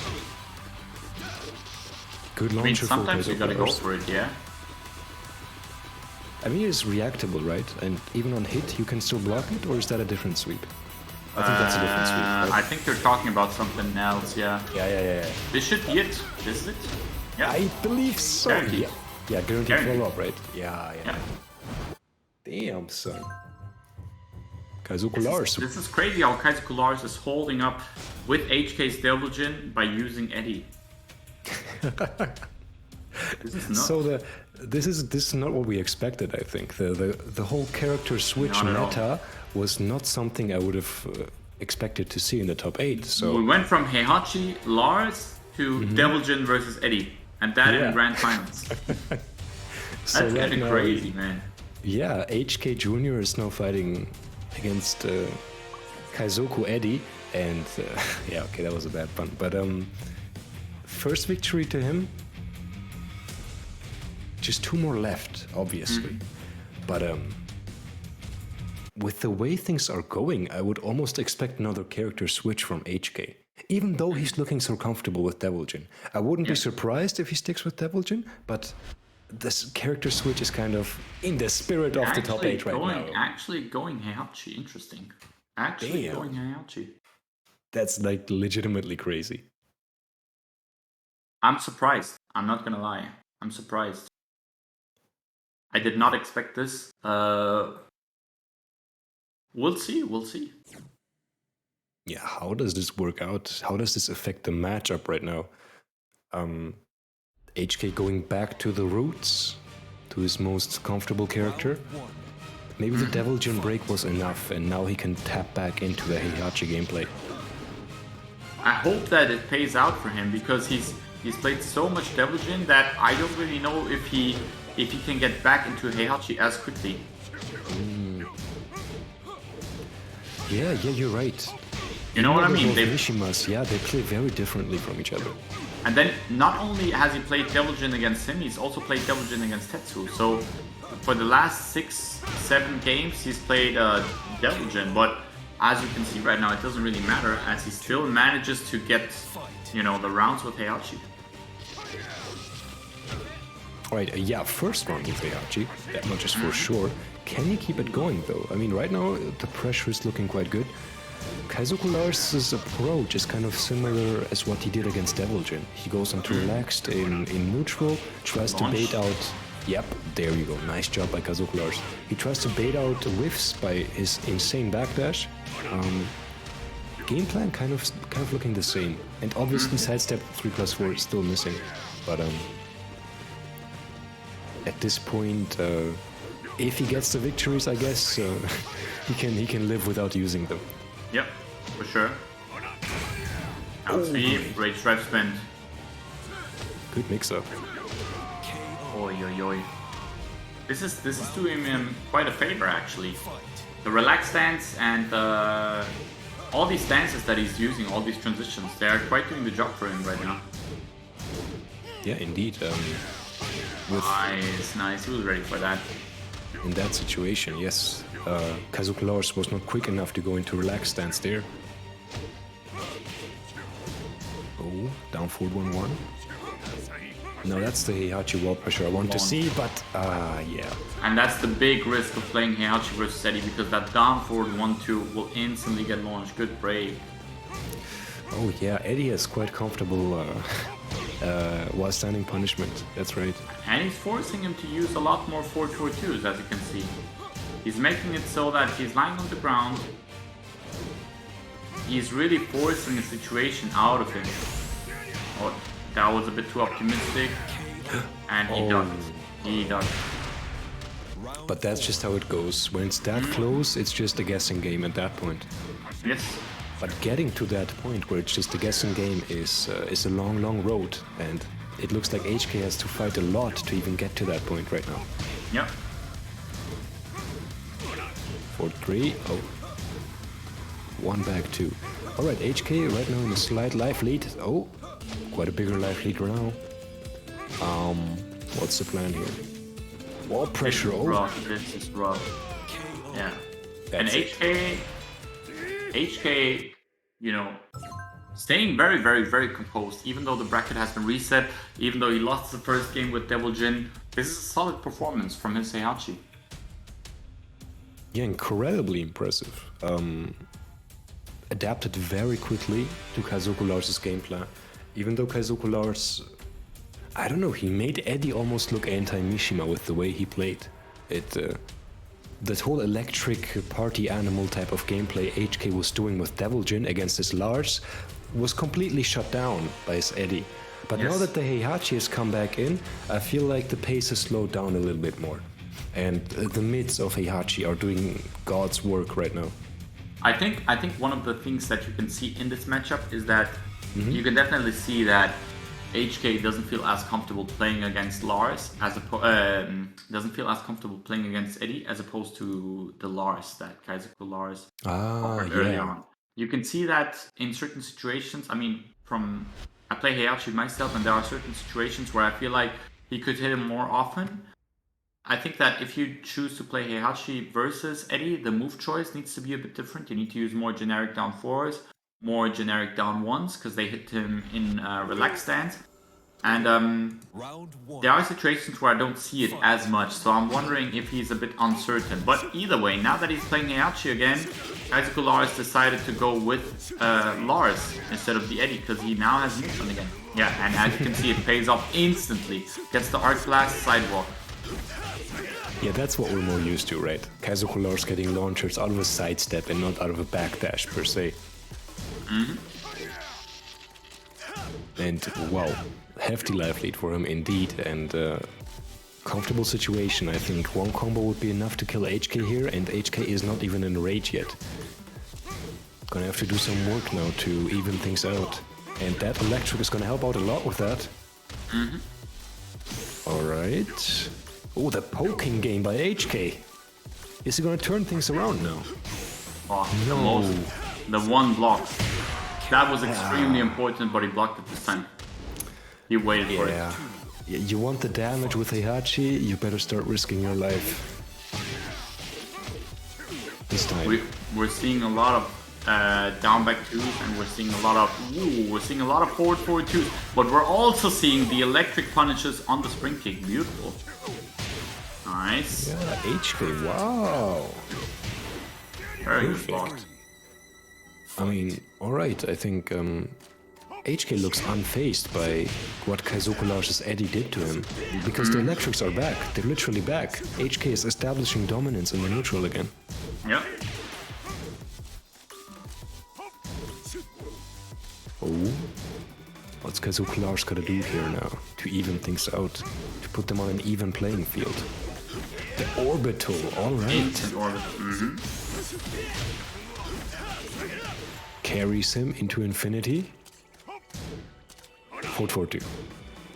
He knew. He was ready for the 10 frame counter hit launcher. He's gotta be, yeah, okay. Damn, son. Yeah. Round 4. Fight. One more round. And then it's Kaizokular's who's gonna All take his over second again, point, yeah. yes. It's gonna be ridiculous if that happens. These guys are really stretching it until the very, very end. Man, we've gotta sleep, man. But this is a great grand final, so It makes it worth it, doesn't it? Yeah. yes. Worthy grand final for sure. Dude, it's crazy. My food has been sitting here waiting for me. I haven't eaten all day, but I don't give a crap about my food right now. This shit is hype. And Kaizokular's... Okay, Kaizokular's either dies now or he gets to spend his rage drive. That's my theory. Oh, he gets to spend his rage This drive. is the first time that he's used it. And the down forward one. HK Jr. expected a regular low there, but no. Kaizokular's decided to go for a mid. And now we are on match point, on tournament point, you could say again. If Kaizokular's wins the next game, the next match, he will be the winner of the Challenger League Week 5. That's gonna be a hefty victory for Kaizokular's. And once the actual scoreboards of the placements get published, I'm sure it's gonna be very, very high up there, because both HK and Kaizokular's, we've seen these guys in so many of the top 8s at this point. These guys are almost farming points at this point. Okay, I've said point, the word point, way too many times. Enough. But obviously Your point very was mention the important. points. Oh my gosh, Mihawk. Thank you. Nice. You Last proved my chance. point. Last chance. We proved the point. You guys can prove your point by supporting these guys and supporting by heading into that match arena right now. There is no money that you guys need to spend. You just click on the free links and then you will support these guys directly by submitting something in the prize pool. Let's get into Yes, it. dude. Thank you for pointing that out. Let's get into this shit. Devil Jin versus Lars again as the potential final game. If Kaizokular's manages to win this, he'll be the winner of tonight's evening. And if not, we're gonna go to a final game between those two. At this point, it's a tough call to make, because we have seen HK's Devil Jin completely stomp Kaizokular's Lars. Is that gonna happen again now? HK gets his first round. Oh, I man. really don't know what's going on. Moonpaw connects. Oh no, HK! What are you doing to him? Oh, that was a great choice there, yeah. Not an option select like with Lydia, but nice reaction on the cancel. Wall. Oh, electric is back. The electric is back, baby. Is he gonna die from it? I think he is. Yeah, he is. He's dead. Yeah. That should be a pretty safe bet. HK takes the second round. Uh-oh. Kaizoku Lars. It looks like HK is winning very, very quickly too, which is good for his momentum. Oh, you don't see that too often, ladies and gentlemen. Oh, this does a lot of damage. No, actually, doesn't get the full unscaled version. Oh, he only got half-life. Poor Damagen. Damagen is trash. Didn't even get 90% damage within one combo. Worst tournament character, clearly. Oh, Kaizoku Lars. Choice a lot. The down 4-2-1 has an instant high crush tool in order to get under the jabs. Kaizoku Lars is still in this. He's still fighting, man. He's still fighting. He doesn't want this to go to a final game, and now he is landing the counter hit with the wild sending 2-1. That's crazy. Yeah, he actually got it yet again. Kaizoku Lars pressing into that. Who knows, maybe the victory of this match will go down into which one of these two is gonna play more creative right now. Who's gonna whip out something that these guys haven't seen? Oh my god, did you see that? That was insane. The sidestep into the orbital and it hits. Kaizoku Lars now with the momentum 2 rounds. Yeah. After HK had such a crazy lead. But the whiff punishes, the sidesteps, the sidewalks, everything is working in his favor right now. Is it gonna be a and set the punish. Oh no. Oh no! Oh god. HK, you gotta fight back. HK needs to fight back right now. Oh my god. 1-2 connects. HK still has rage left. Oh, the wall pressure! Oh my gosh. Oh, the electrics! Back and forth, just back and forth. It's gonna be... No way! Oh boy. Come on, don't long it out. Please. He's not good for my heart. Boy, and the jab.